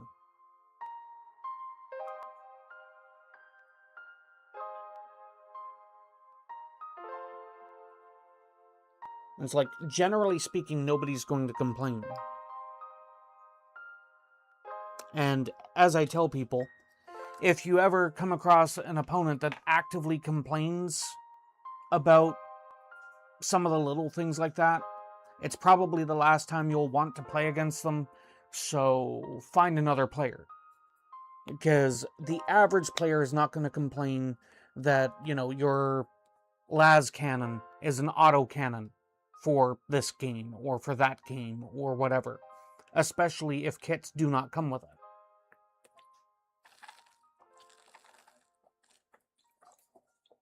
It's like in your case, you've been playing for a number of years, so you might not have this issue. Yeah, and even GW has recently, asterisk, I don't know exactly how long ago, but they got rid of WYSIWYG anyway. So it's like, simply inform your opponent, hey, this heavy flamer on my Terminators it's not a heavy flamer, it's an autocannon, or assault cannon rather. In your case with the Tyranids, you've got Termagants. And it's like, okay, these Termagants are equipped with flesh borers, I think it is by default. And it's like, they're spine fists. It's like, communicate with your opponent. Generally, people are not going to... I mean, that's also often a situation as well.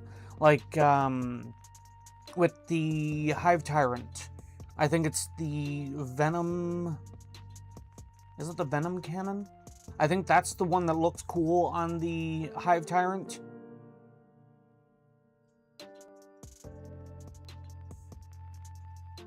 I haven't done too much digging into my NIDs. I've got, I think 60 Termagants, 9 Von Ryans, a Lictor, a Neurolictor,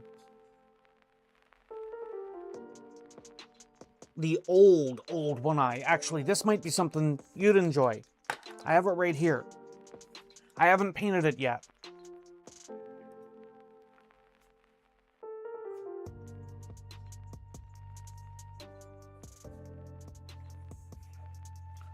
But one of the few things that I didn't get rid of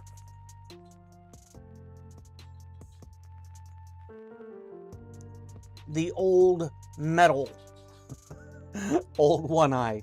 And it's like, this is a Saturnine. It's not much bigger than a Ogren, if you're familiar with that on the tabletop. And it's like, dude is really weedy compared to the new models. But, he's literally classic. Nobody's going to complain. At worst, give him a tactical rock.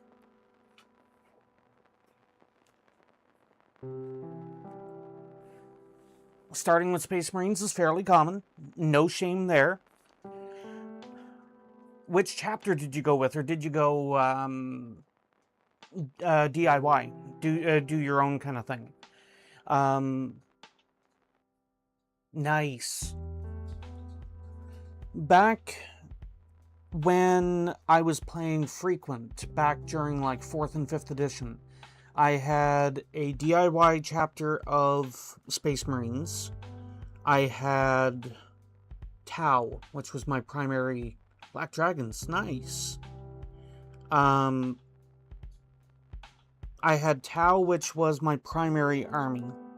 I had just started heavily into Grey Knights. I had a small start of Chaos Demons Slanesh. I had some, as they would be known now, Drukari, witches, primarily witches, succubus, that branch of the army. I had some Eldar. I think it's Ayadan is the one that primarily has the Rangers. So I've got a bunch of the old metal Rangers kicking around here. But I had always wanted to get into Imperial Guard. and just couldn't find the motivation. When I came back, like I had mentioned, I got into Death Watch. And I did Death Watch for a mega battle. Well, I'll wait. No problem there. But to anybody else who, doesn't have the ads and are just lurking away, I did Death Watch for a mega battle, and I probably have somewhere in the direction of 2,000 points of Death Watch. I'll repeat myself here in a moment anyway, because not all of you will necessarily have the freedom of not having the ads. Yeah, I'm not sure what I want to do here. I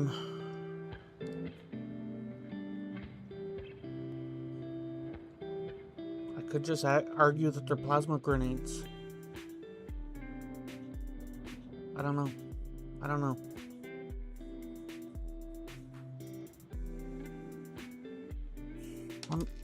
Let me see if there's a suggested conversion to convert a plasma cannon into a grenade launcher.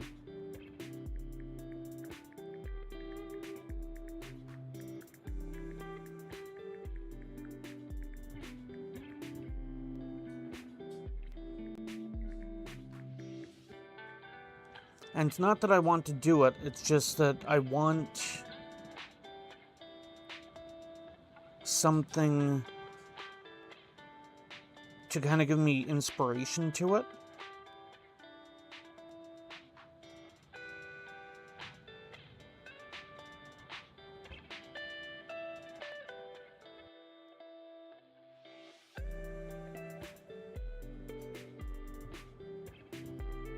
I'm guessing by now there you are. So, like I was saying, I had gotten into Death Watch during the start of a mega battle when I came back. And while I still have some highlight work and stuff to do, that's the Death Watch that I went with. Nearly all of my Death Watch are all Black Shield. So, the shoulder pad that would normally have the chapter insignia, they're all kind of marred up, chained, covered, what have you. And I've tried to make sure that every single model has purity seals on it, because it would be kind of appropriate for Black Shields. You're trying to redeem yourself and so on. But yeah, I literally went with Space Marines when I came back so that I wouldn't feel that disappointment of, oh look, here's a new Space Marine kit. Well, crap, I'm not Space Marines.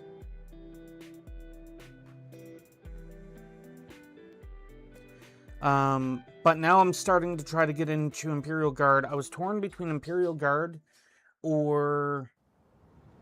You're not... Okay, so you're more of a collector than a player. No shame on that. There are plenty of people who literally just buy what looks cool, build it, and paint it. It's one of the beautiful things about the hobby is the fact that you have so many different directions that you could go with things.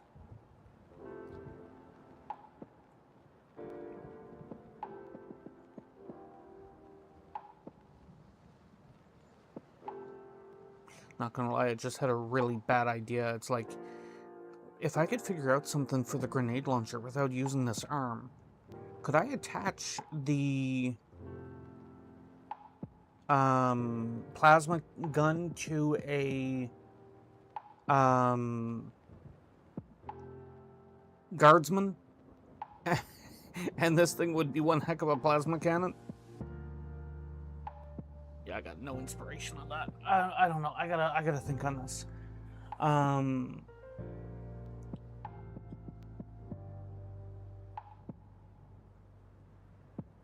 But yeah, I had contemplated getting into orcs, but not not because of Armageddon or whatnot. I had contemplated doing an all-grot army. And one of the thoughts I had was taking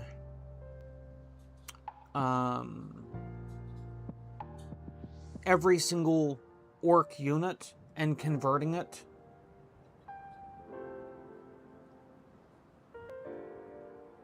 OPR. I'm not sure if I catch the reference on that one. But yeah, it's like contemplated going orcs and basically building what would be identifiable, sorta, as a standard orc army. So, oh, okay. That's kind of like Poor Hammer's Horde mode kind of thing, right? Alternate game modes?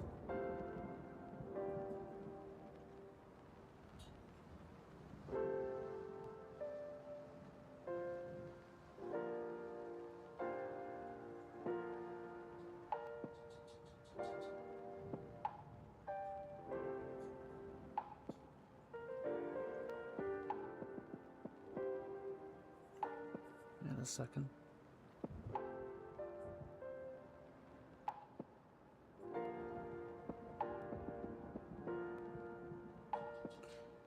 What I need for that twin heavy disintegrator, I might just be able to lop the end of the nozzle off it.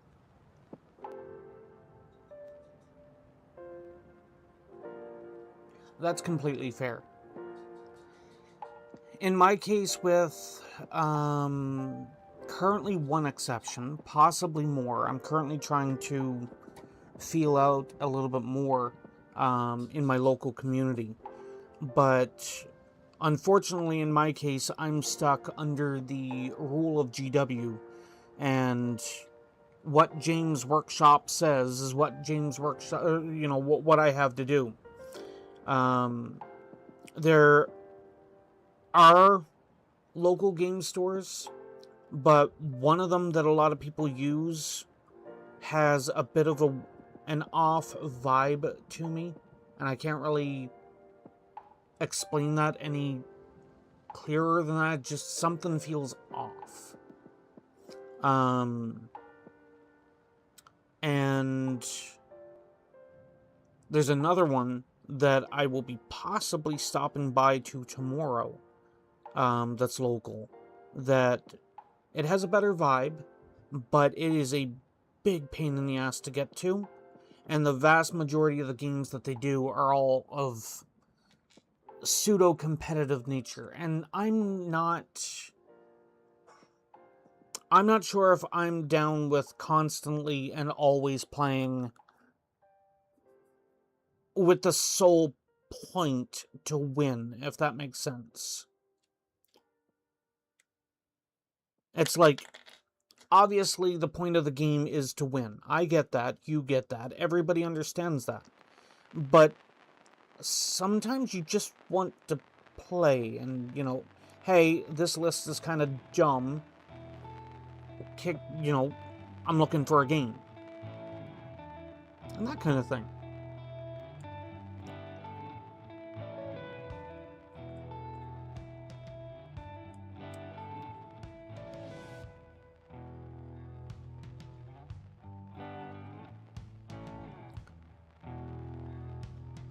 And also related to GW's rules and whatnot, it's like, I would love to find people to pull together to play Gorka Morka. I don't know, I think that would still be slightly before your time, but you might have heard about it. There might have been some veterans of the hobby and stuff playing it around that point, because it wasn't that old when I stopped playing it, but I think they only released it once. And unfortunately, the local hobby shop, i.e. the local GW, wants no part of authorizing to play Gorka Morka. And it's like, it would increase sales, plainly. But evidently that's not enough.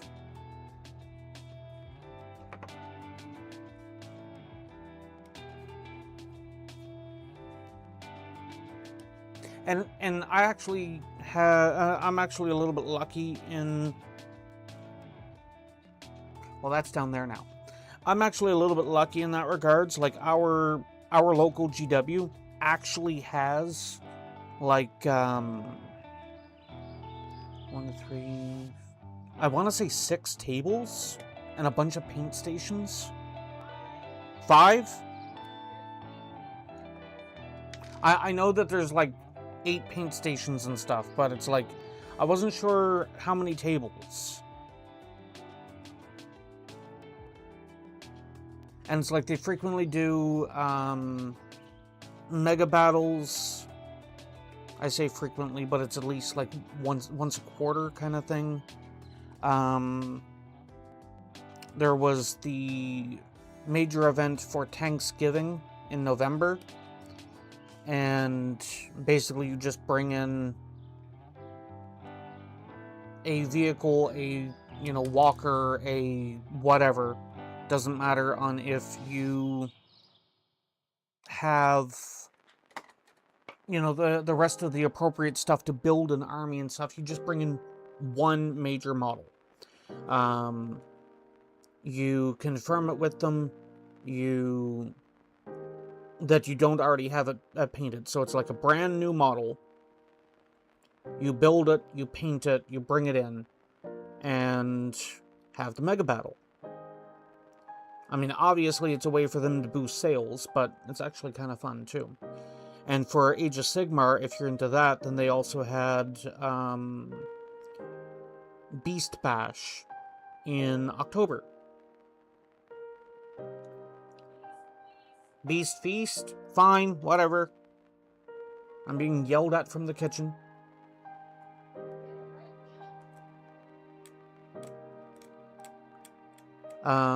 But Age of Sigmar, it's like one monster or War Machine was what that one was.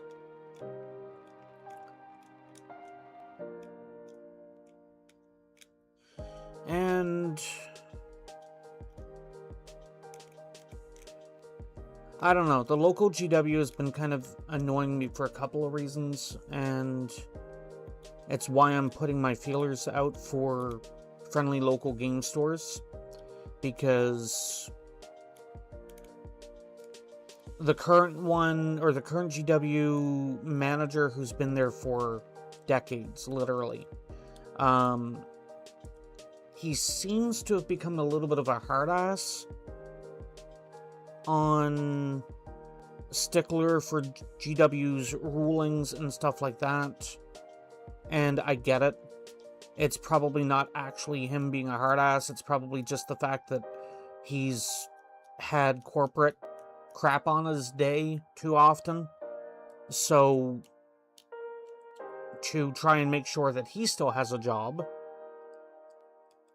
then unfortunately he's got to kind of crap on other people's days. Because it used to be a thing at this GW store where the unwritten rule of, let's say, conversion work, if you're making a custom model or whatever, at least 75% of the model had to be GW official models, model work, parts, whatever. And the other 25% at that time was what they deemed as acceptable non-GW. And that was the way it was for the longest time. And I come back to the hobby, come back to the store for the first time in literal decades. And now, they have obviously leaned heavily in, and I understand the reasoning.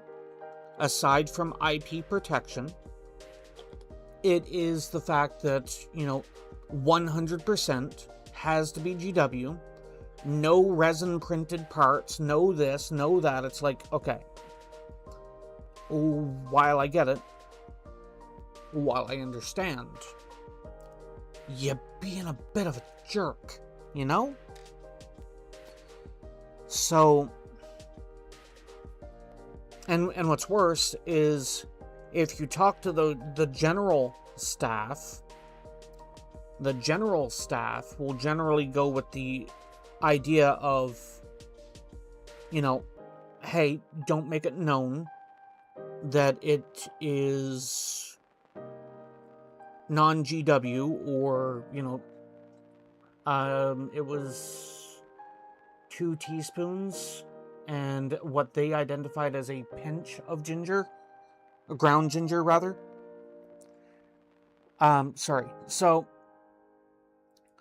yeah, it's like they've kind of become a bit of a stickler to the rules, and it's their store, it's their IP. I get it. I'm not complaining, but it is irritating.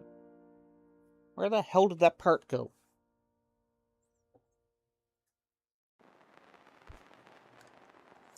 It is irritating because, let's be honest, sometimes there is that one part you need to make your conversion absolutely pop, and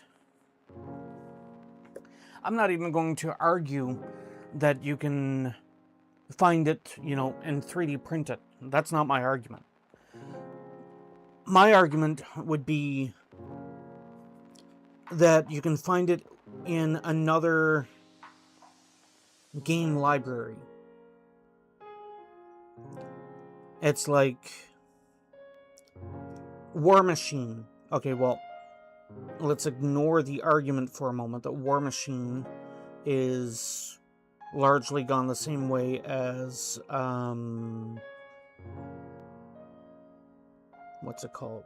Trench Crusade. And War Machine has made a lot of their files and stuff, if not all of their files, available to 3D print, do it yourself, at home kind of thing.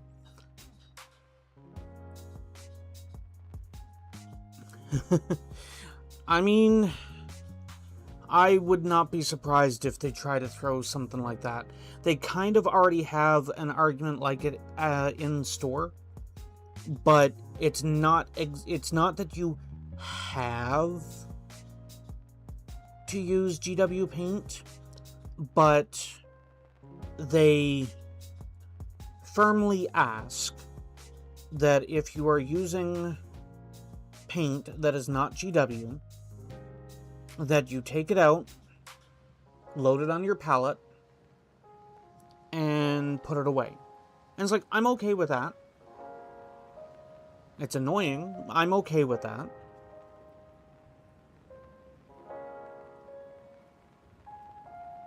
I prefer Army Painter paints as well. According to GM, the reason that is because he has liability insurance for Citadel, but not for anything else. Yeah, So and if someone came in and started chugging a bottle of Army Painter in the middle of the store, and they get sick from it, he has no insurance for that. yeah. And But if they do that with the Citadel paints, he's all fine. yeah. And it,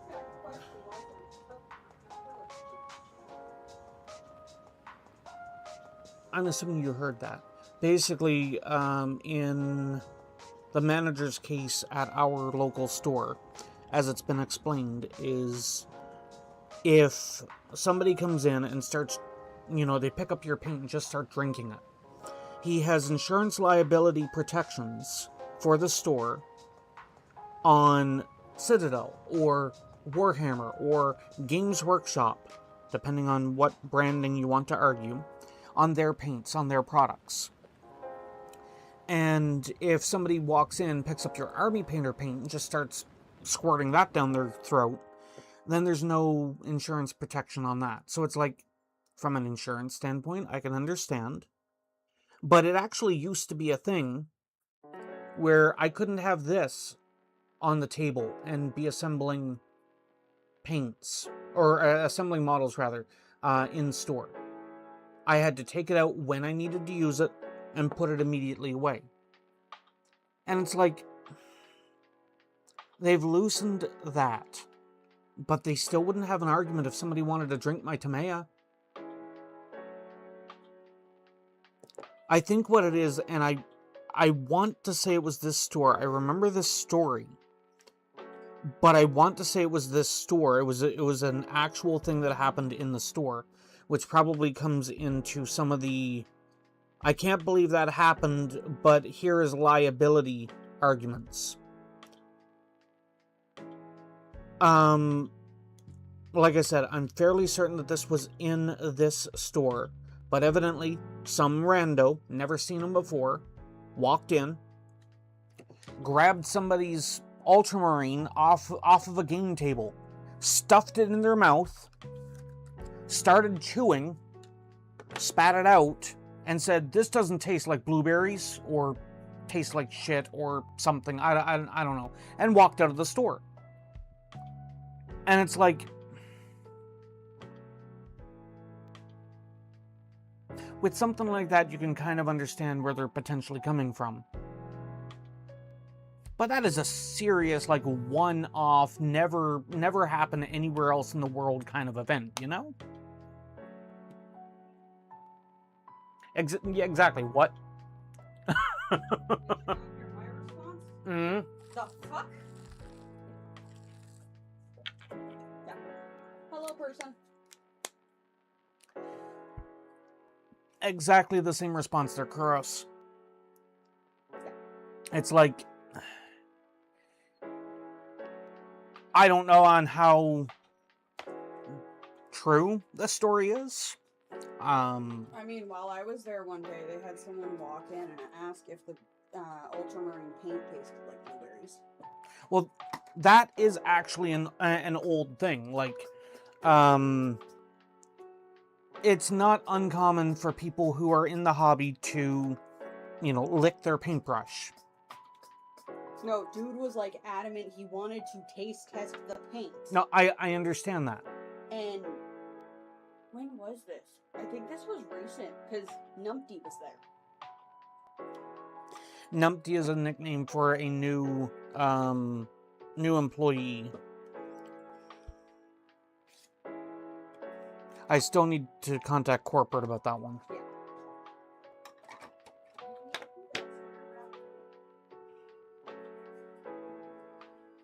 Because if he gets notified before you do that, then you had no part of it. I mean, Should I keep this out in case you drop something again? No, you should put it back up. Mm-hmm. Because considering that lens also gets hot, that might be a non-advertised feature of that tactical flashlight. Tack lights.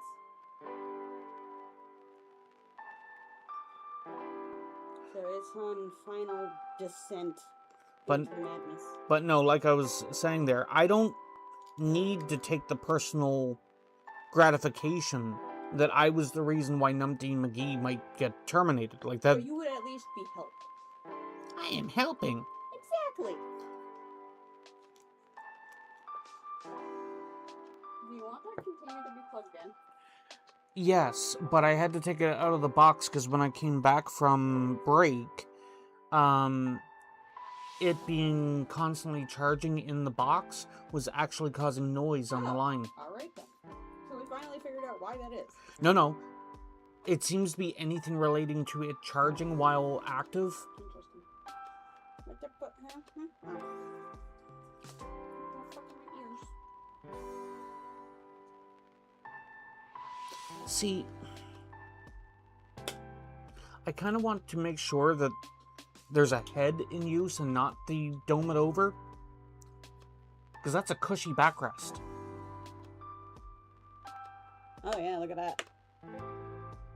I could Like, full... the level of detail on fucking Forest Heresy on pisses me off. Yeah, 30K stuff has all the detail.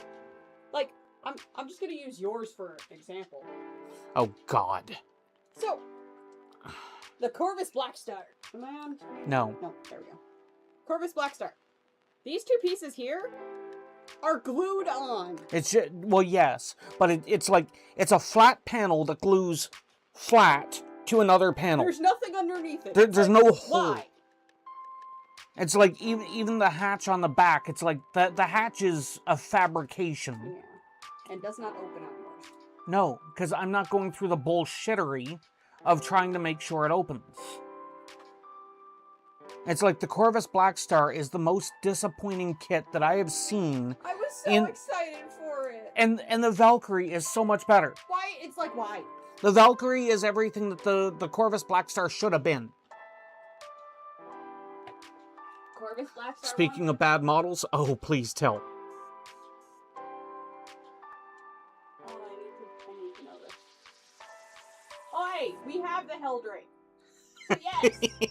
You want to see it? Okay, she's not complaining that you're calling out the Helldrake. In fact, everything you might complain about the Helldrake. It's probably what I complained about while building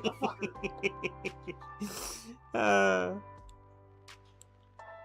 Or is this going to be a Chaos Trim argument? Can I also mention its fucking head fell off? At the connection point for its neck, it's hanging on by a thread.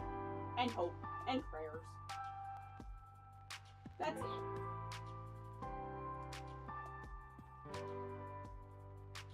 Okay. Yeah. Ya fuck. Although you could put a lighting kit in its ass. And then it would look kind of cool. And then there would be a reason for the empty holes. Yeah. There's so much wrong with it.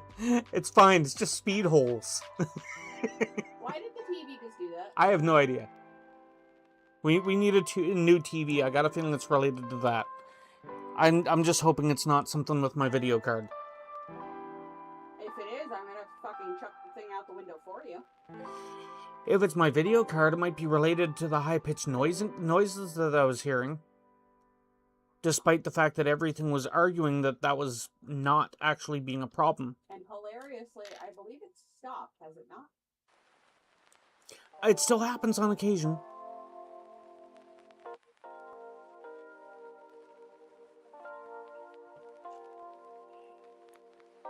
I still think I'm more, crap. like, regarding the two of mine that are up on display right now, I think I'm more happy with the way that Sphere Ranks came out than the way that the Helldrake came out.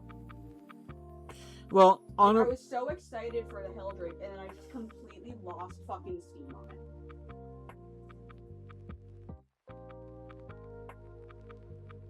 Oh, ouch. Yeah, that. At least the only issue on mine is its neck is not fully connected to the body, and it doesn't have its vambracers. Because I can't get them to fit.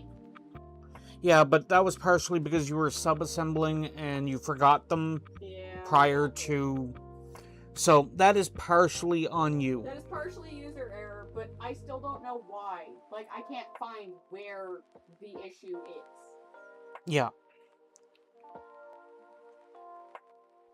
Then again, my I'm still working on that librarian, and I still fucking want to keep working on that goddamn cloak to make it look better, but at the same time, I know if I do, I'm gonna fuck it up. But yeah, I've been through the hobby. Like I said, I didn't play from 5th all the way through 10th. But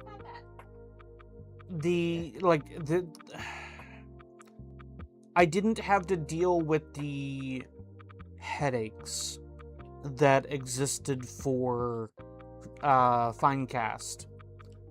But I did, get through a lot of the old Forge World stuff and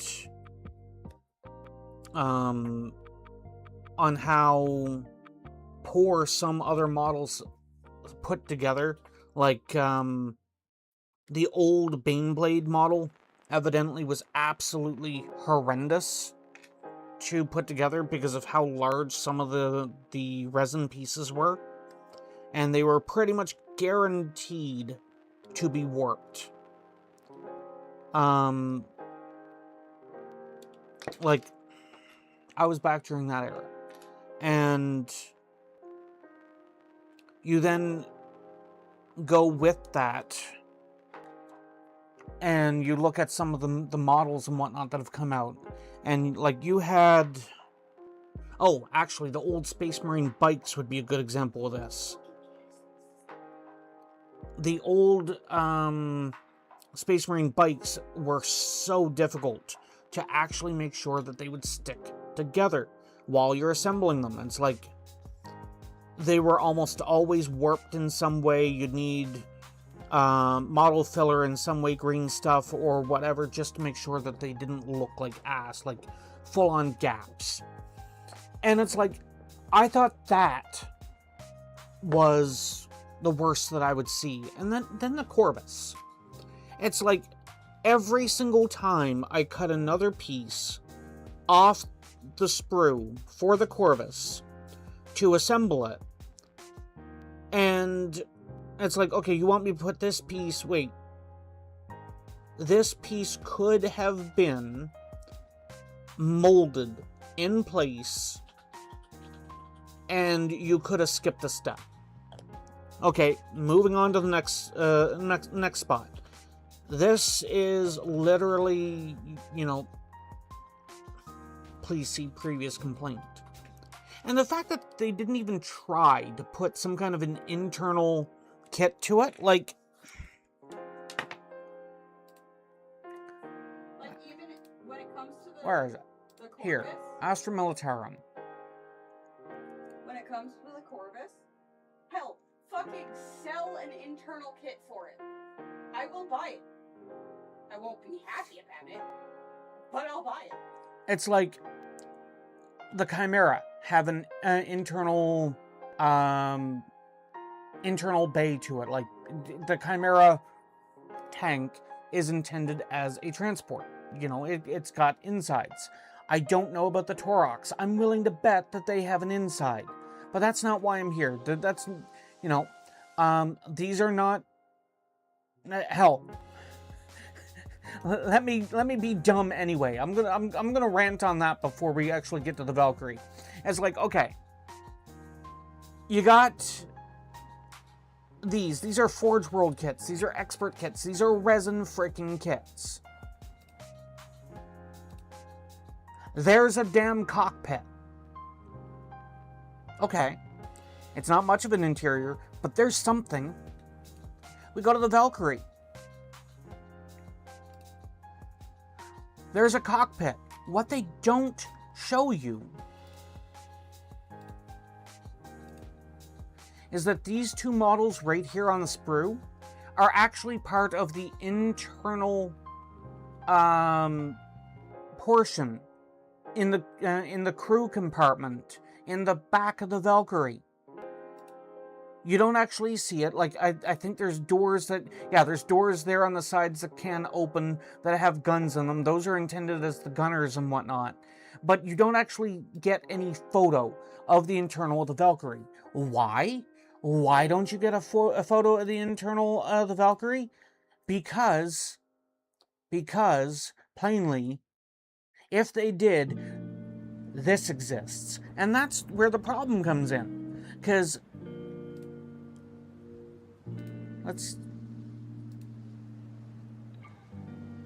The wings are the only thing that actually closes the inside. You got these front doors that literally get glued flat plastic to flat plastic. There's no hole there. If you were to try to do, like you saw in White Dwarf, where there was a kit done where somebody had done a full inside of this, they had to cut holes in the Corvus Black Star in order for that to have been a thing.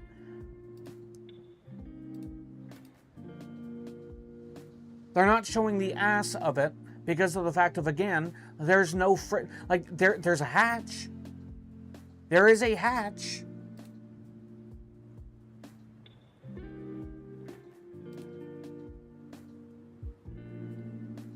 Right here. The hatch comes in 2 pieces. And it literally just glues over the hole. At that argument, why the hell is there even a hole? Why couldn't you just have that as a smooth piece? But that's not even the worst part. That's not even my biggest complaint. You don't want to put an internal and insides in the Corvus Blackstar? Fine. Don't put one. You want to know my complaint? This is the cockpit. What is it? It is a curved 3-sided piece of plastic there that just gets slapped onto the front of the damn Corvus.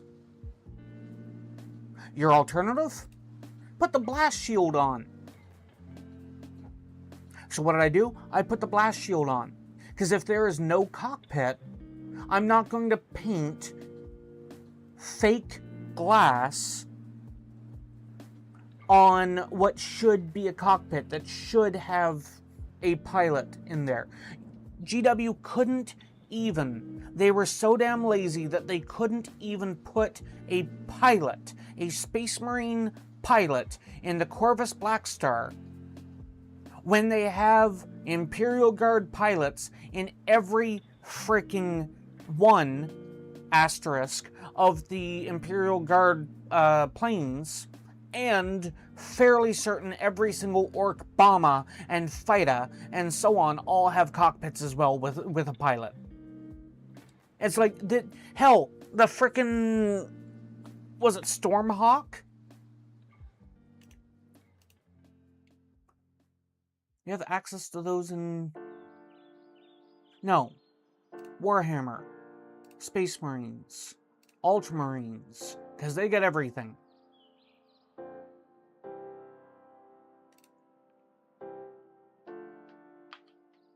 Stormhawk. Storm Talon. Sorry. Stormhawk, Storm Talon, Storm Raven. They're all the same damn kit. Well, what do we see here? We see a cockpit. What's in the cockpit? Fricking Space Marines. What's the cockpit made out of? Fricking plastic clear. It's like... Show me you didn't fricking try. Because that cockpit shape is awfully familiar to what the Corvus would have used in the first place. You know? Just a little bit salty.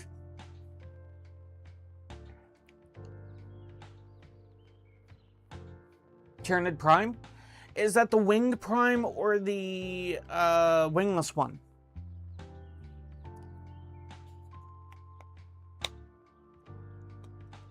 Because the only way it would work for me when I put together the winged Prime was assembling him on the on the legs before I put the wings on him.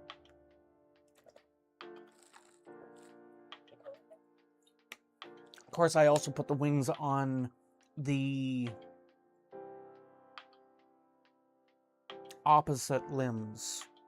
So I think it's the front limbs are the wings, and he's got the T-Rex claw things on the bottom, I think.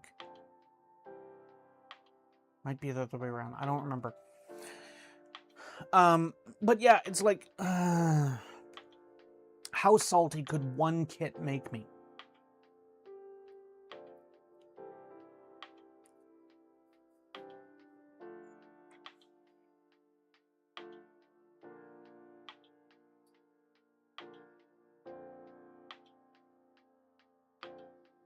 I'd need to figure out something I'd want to use for the axe or the blade or the bayonet or whatever that would go underneath. So if I was using this as a ripper gun, I'd need some kind of a blade underneath in order for that to get the same vibe.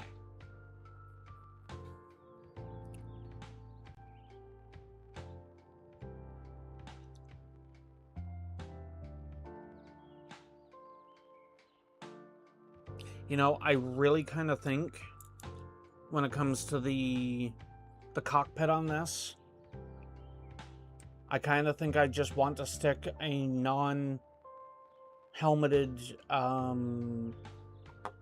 guardsman in it.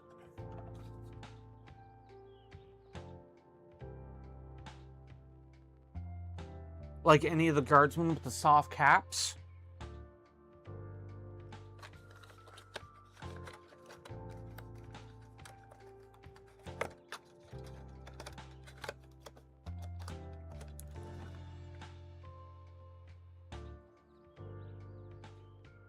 What you think?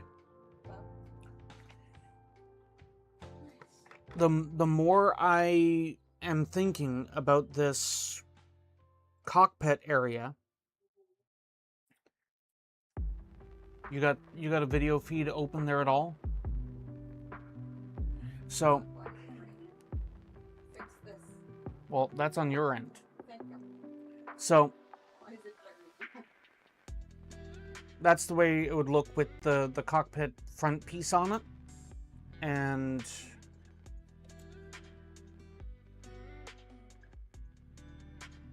focus.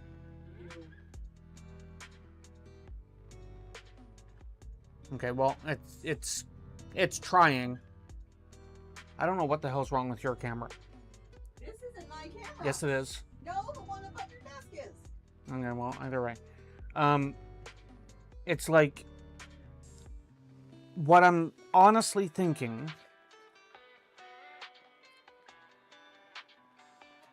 is this style head would probably work inside the cockpit. Yeah, probably. So it's like any of the ones that have basically the soft cap would probably work. And at that point, I'd, for my own personal wants, I'd want to figure out some kind of a blister plastic to go on that. So kind of goes back to exactly what it was that we were trying to figure out. But I think that's probably the thing that would work the best for it.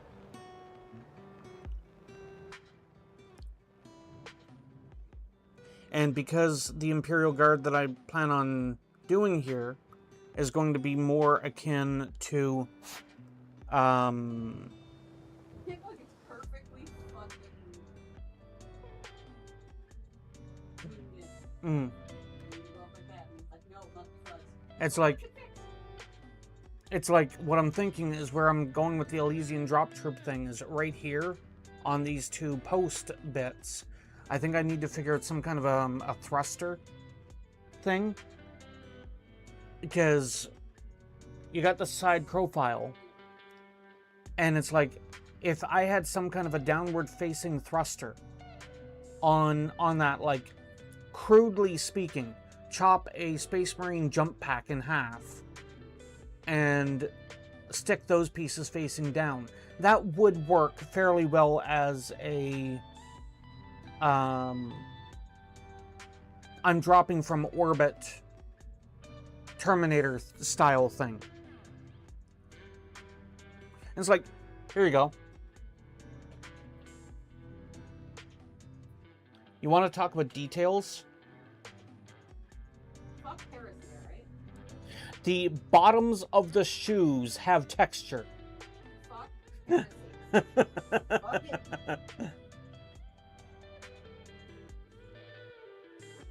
My brain automatically wants to scream fuck Blizzard and their bullshit, and it's not doing it. I mean,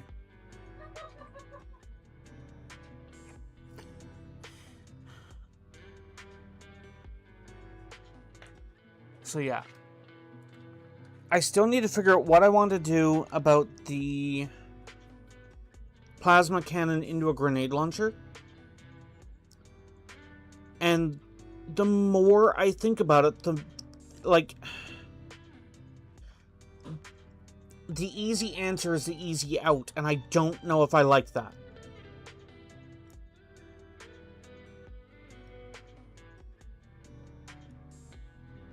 It's like sometimes the easy answer is the answer. sometimes easy is the solution. What? I don't know why, but my heart hurts at the fact that it's called red braised pork and it's brown.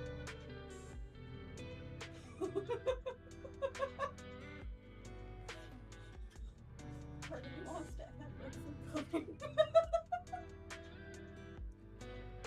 I mean, if you're trying to go for the... And for the record, this is complete mockery for anybody who is, you know, obviously listening. And it's like, if you want to go for actual authentic, you got to use red 40. Exactly. It's red 40 and 4 pounds of MSG. If you ask one of the girls that I went to school with who owns a Chinese food restaurant, that is appropriate. Well, that's the thing. You think about on how abnormally artificially red the sweet and sour sauce is. No, like, I literally asked her one day, I'm like, okay, humor me. How do you get that bright of a red? She goes, you really want the answer? I'm like, yes. She goes, we bulk make our sweet and sour sauce, and we go out and we buy one of the big containers of red food coloring. Yep. And just dump it in. She's like, legit, that's the only reason. Otherwise, it would be like this weird, like, pale color. That's the thing. You can get nearly the same red from a home. Yeah, but I made the sweet and sour sauce there a while back. Yeah. And it's like the only reason that was so dark as what it was because I had to use dark soy sauce. Yeah. But no, she's like, we know the way to do it without artificial food coloring.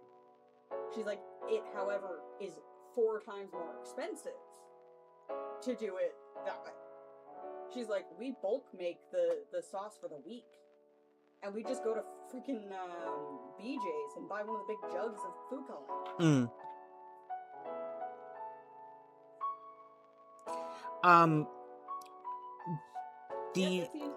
The legit way that I put together my Tyranids, especially the primes, to make sure that the arms would stay in the position I want them on, not even joking, one talon was hanging on the back of one termagant and the other talon was hanging off another. And they were just holding them up like the dude was drunk. I'm not even joking. I wish I was. You're going to have to give me a moment because I'm going to be wrapping up. So therefore, you know, that timing. Alright, so I'm going to swap off of this camera and go over to the normal one to do the wrap-up. I might have a raid tonight.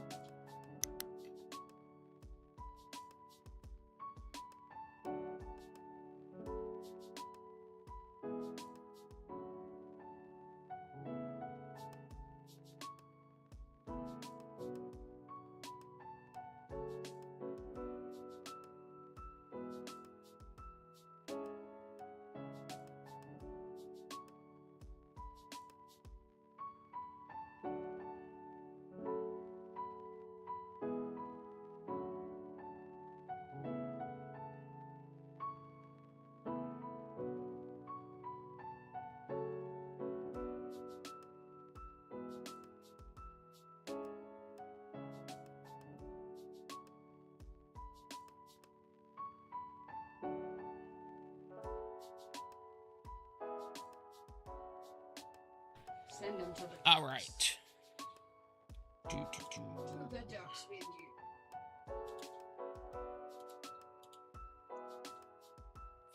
See, I sort of have a raid, but the problem is it goes against my... No, against my normal raid protocol.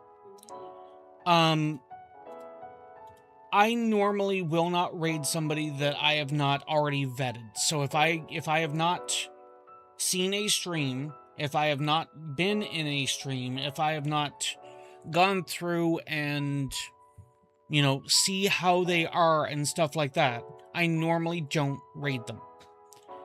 But DK is live, and it's like, oh, yeah.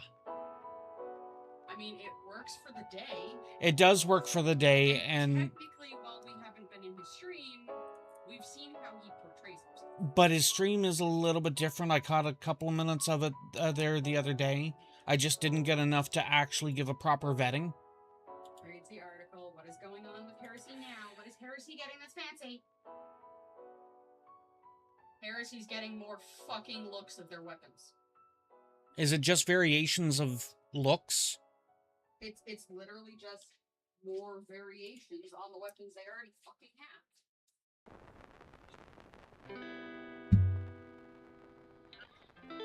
So there's those shotguns and 10 Astartes shotguns, 60 extra pouches, magazines, grenades, and other accessories. 2 of each. Okay, so it's actually a Breacher Squad upgrade kit. You can use them with the Breacher Squad to create veteran Breacher Squads. Yeah, that's what I'm saying. It's like, New combi weapons, shotguns. the Combi Flamer, Combi Plasma, Combi Melta, Combi Volkite. Well, not the Volkite. Those are things that would probably be liberated to 40k. Because Okay. Oh, hi. What the frick? The Combi Melta, What the fricking? the avatar started losing itself again. Oh, Lynn does it all the fucking time. Yeah. I've been trying to fix it. I have no idea how the fuck to fix it. So yeah, the kit contains all of that. I mean, in fairness, did you see the disruptor sprues that I have for the Mark IIs? Did you just buy that in the box or? It was in the 30k box. No, I did not see it. Oh, we can look after. But yeah, that just got announced. Well, honestly, look up the Horus Heresy. Look up the Horus Heresy sprues, and you're looking for a weapon sprue for the Mark II Marines. Like all that's on it is weapons and like other gubbins and stuff. You were here earlier, Chill Guy. Did you just, wake up again and pop back in?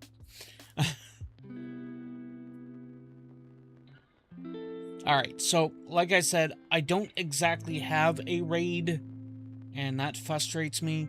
By next week, I'm hoping to have proper vetting and stuff done, because I think it would be really cool to raid DK.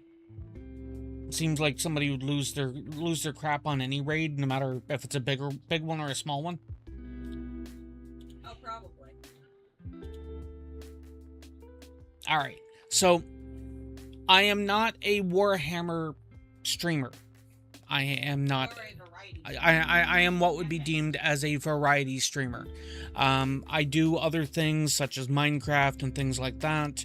So, the next time I am live, which should be Wednesday, I will not likely be doing more modeling stuff. Mondays is when I primarily do stuff for modeling for Warhammer, for, 40k, for whatever. I am trying to keep it in some kind of a balance of sometimes I'm painting, sometimes I'm building. Today, trying to do that test model to see how well it should actually work. And it's a little frustrating that the only cock block I've hit so far has been the final bits with the weapons. Like everything else comes together good, it looks good. I'm a little frustrated when it comes to the shoulder shields. I might figure out a solution for that, because it's like I said with that, I wanted it to be where if they are Bullgrin, I'd attach the Saturnine shoulders to represent the shields on the model. But if they do not have the shields, then they would be Ogrin. And that's the way that I wanted to actually go through and do the assembly. But magnetizing don't look like they would work well for the Saturnine shoulders. And I need to play with that a little bit.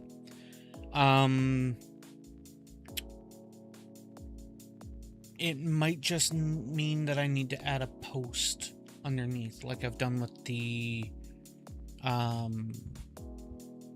Brutalis Strapknot, I think it was, that I was showing off earlier. Oh, and for people who are in the hobby or otherwise, I did kind of spitball an idea. to revamp my Patreon because I'd like to actually breathe a little bit of life back into the Patreon thing. And I brought up the idea of, at certain tiers, basically doing a custom model for people, whether you want it custom made and custom painted, or whether that is, simply custom made and shipped. That's fine too. But for example, like I had used earlier, with one of the Streamians, if I were to make a Space Marine model for them, certain equipment and so on, it would be game appropriate. But if you mentioned this one, you should have shown it off. What one? Pilot. Okay, well, keep in mind, you are currently not backlit nor frontlit, and I have a light in my face.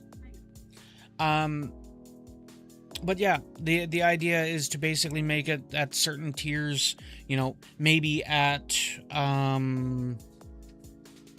say a tier 3 or a tier 4, it would be a big thing. So, a tank, a monster, a, whatever, custom equipped, possibly converted, kit bashed, whatever.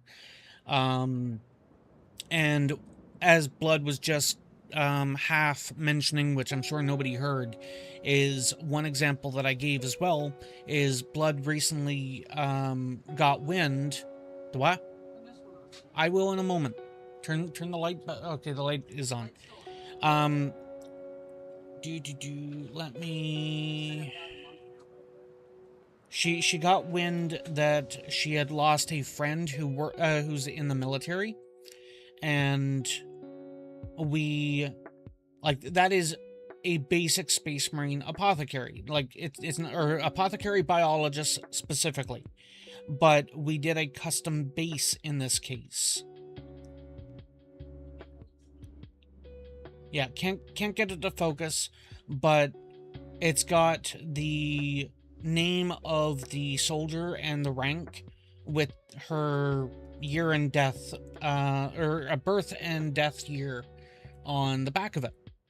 And my thought to Blood with it was that she can get, and I had mentioned this sort of earlier as well, is once that's all painted up, throw it in one of those little cloches and kind of protect it in that sense, and a little bit of a mental piece, so to speak. But whether it's something like that somebody wants, whether it's something for themselves, and I also thought about where I'm getting into Imperial Guard, for example, because you can't do this as easily with Space Marines, is the idea that I could take even just your regular... What?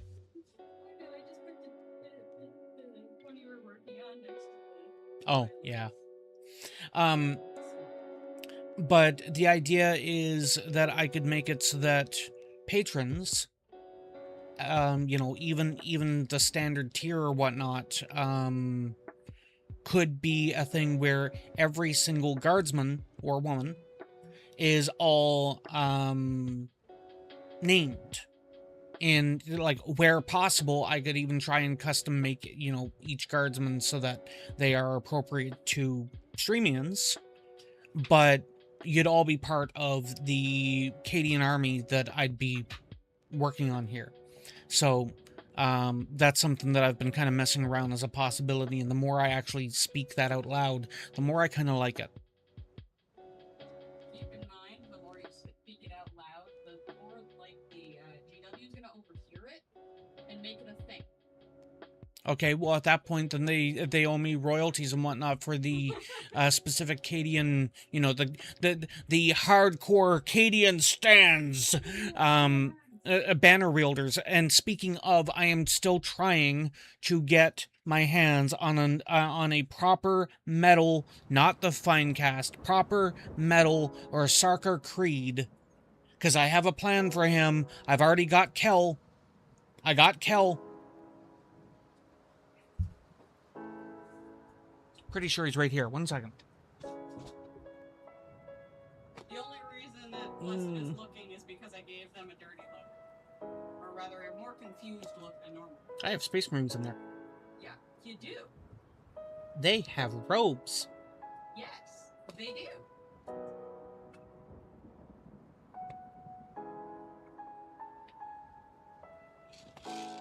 This is the issue with the hobby. You start moving boxes and then find more shit. Oh, there he is.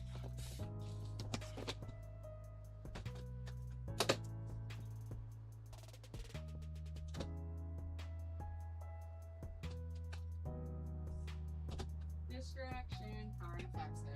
Yeah, I think I found the Tau heads too. Oh, did you? Okay. Kel. Ah, okay.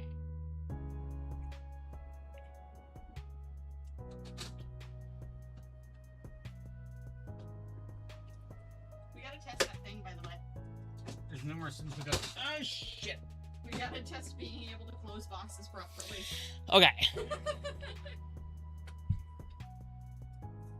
I will have to deal with that in a moment. Those boxes are falling apart lately. It might be a reason why they're at the dollar store. But yeah. That's going to be it for me here tonight. Just confirming that there's nobody that went live in the... I haven't gotten a notification. Yeah, I don't see... I don't... Want banana Hannah. I doubt that. Moving on. So that is going to be it for me here tonight. Thank you guys so much for watching. And until next time, as always,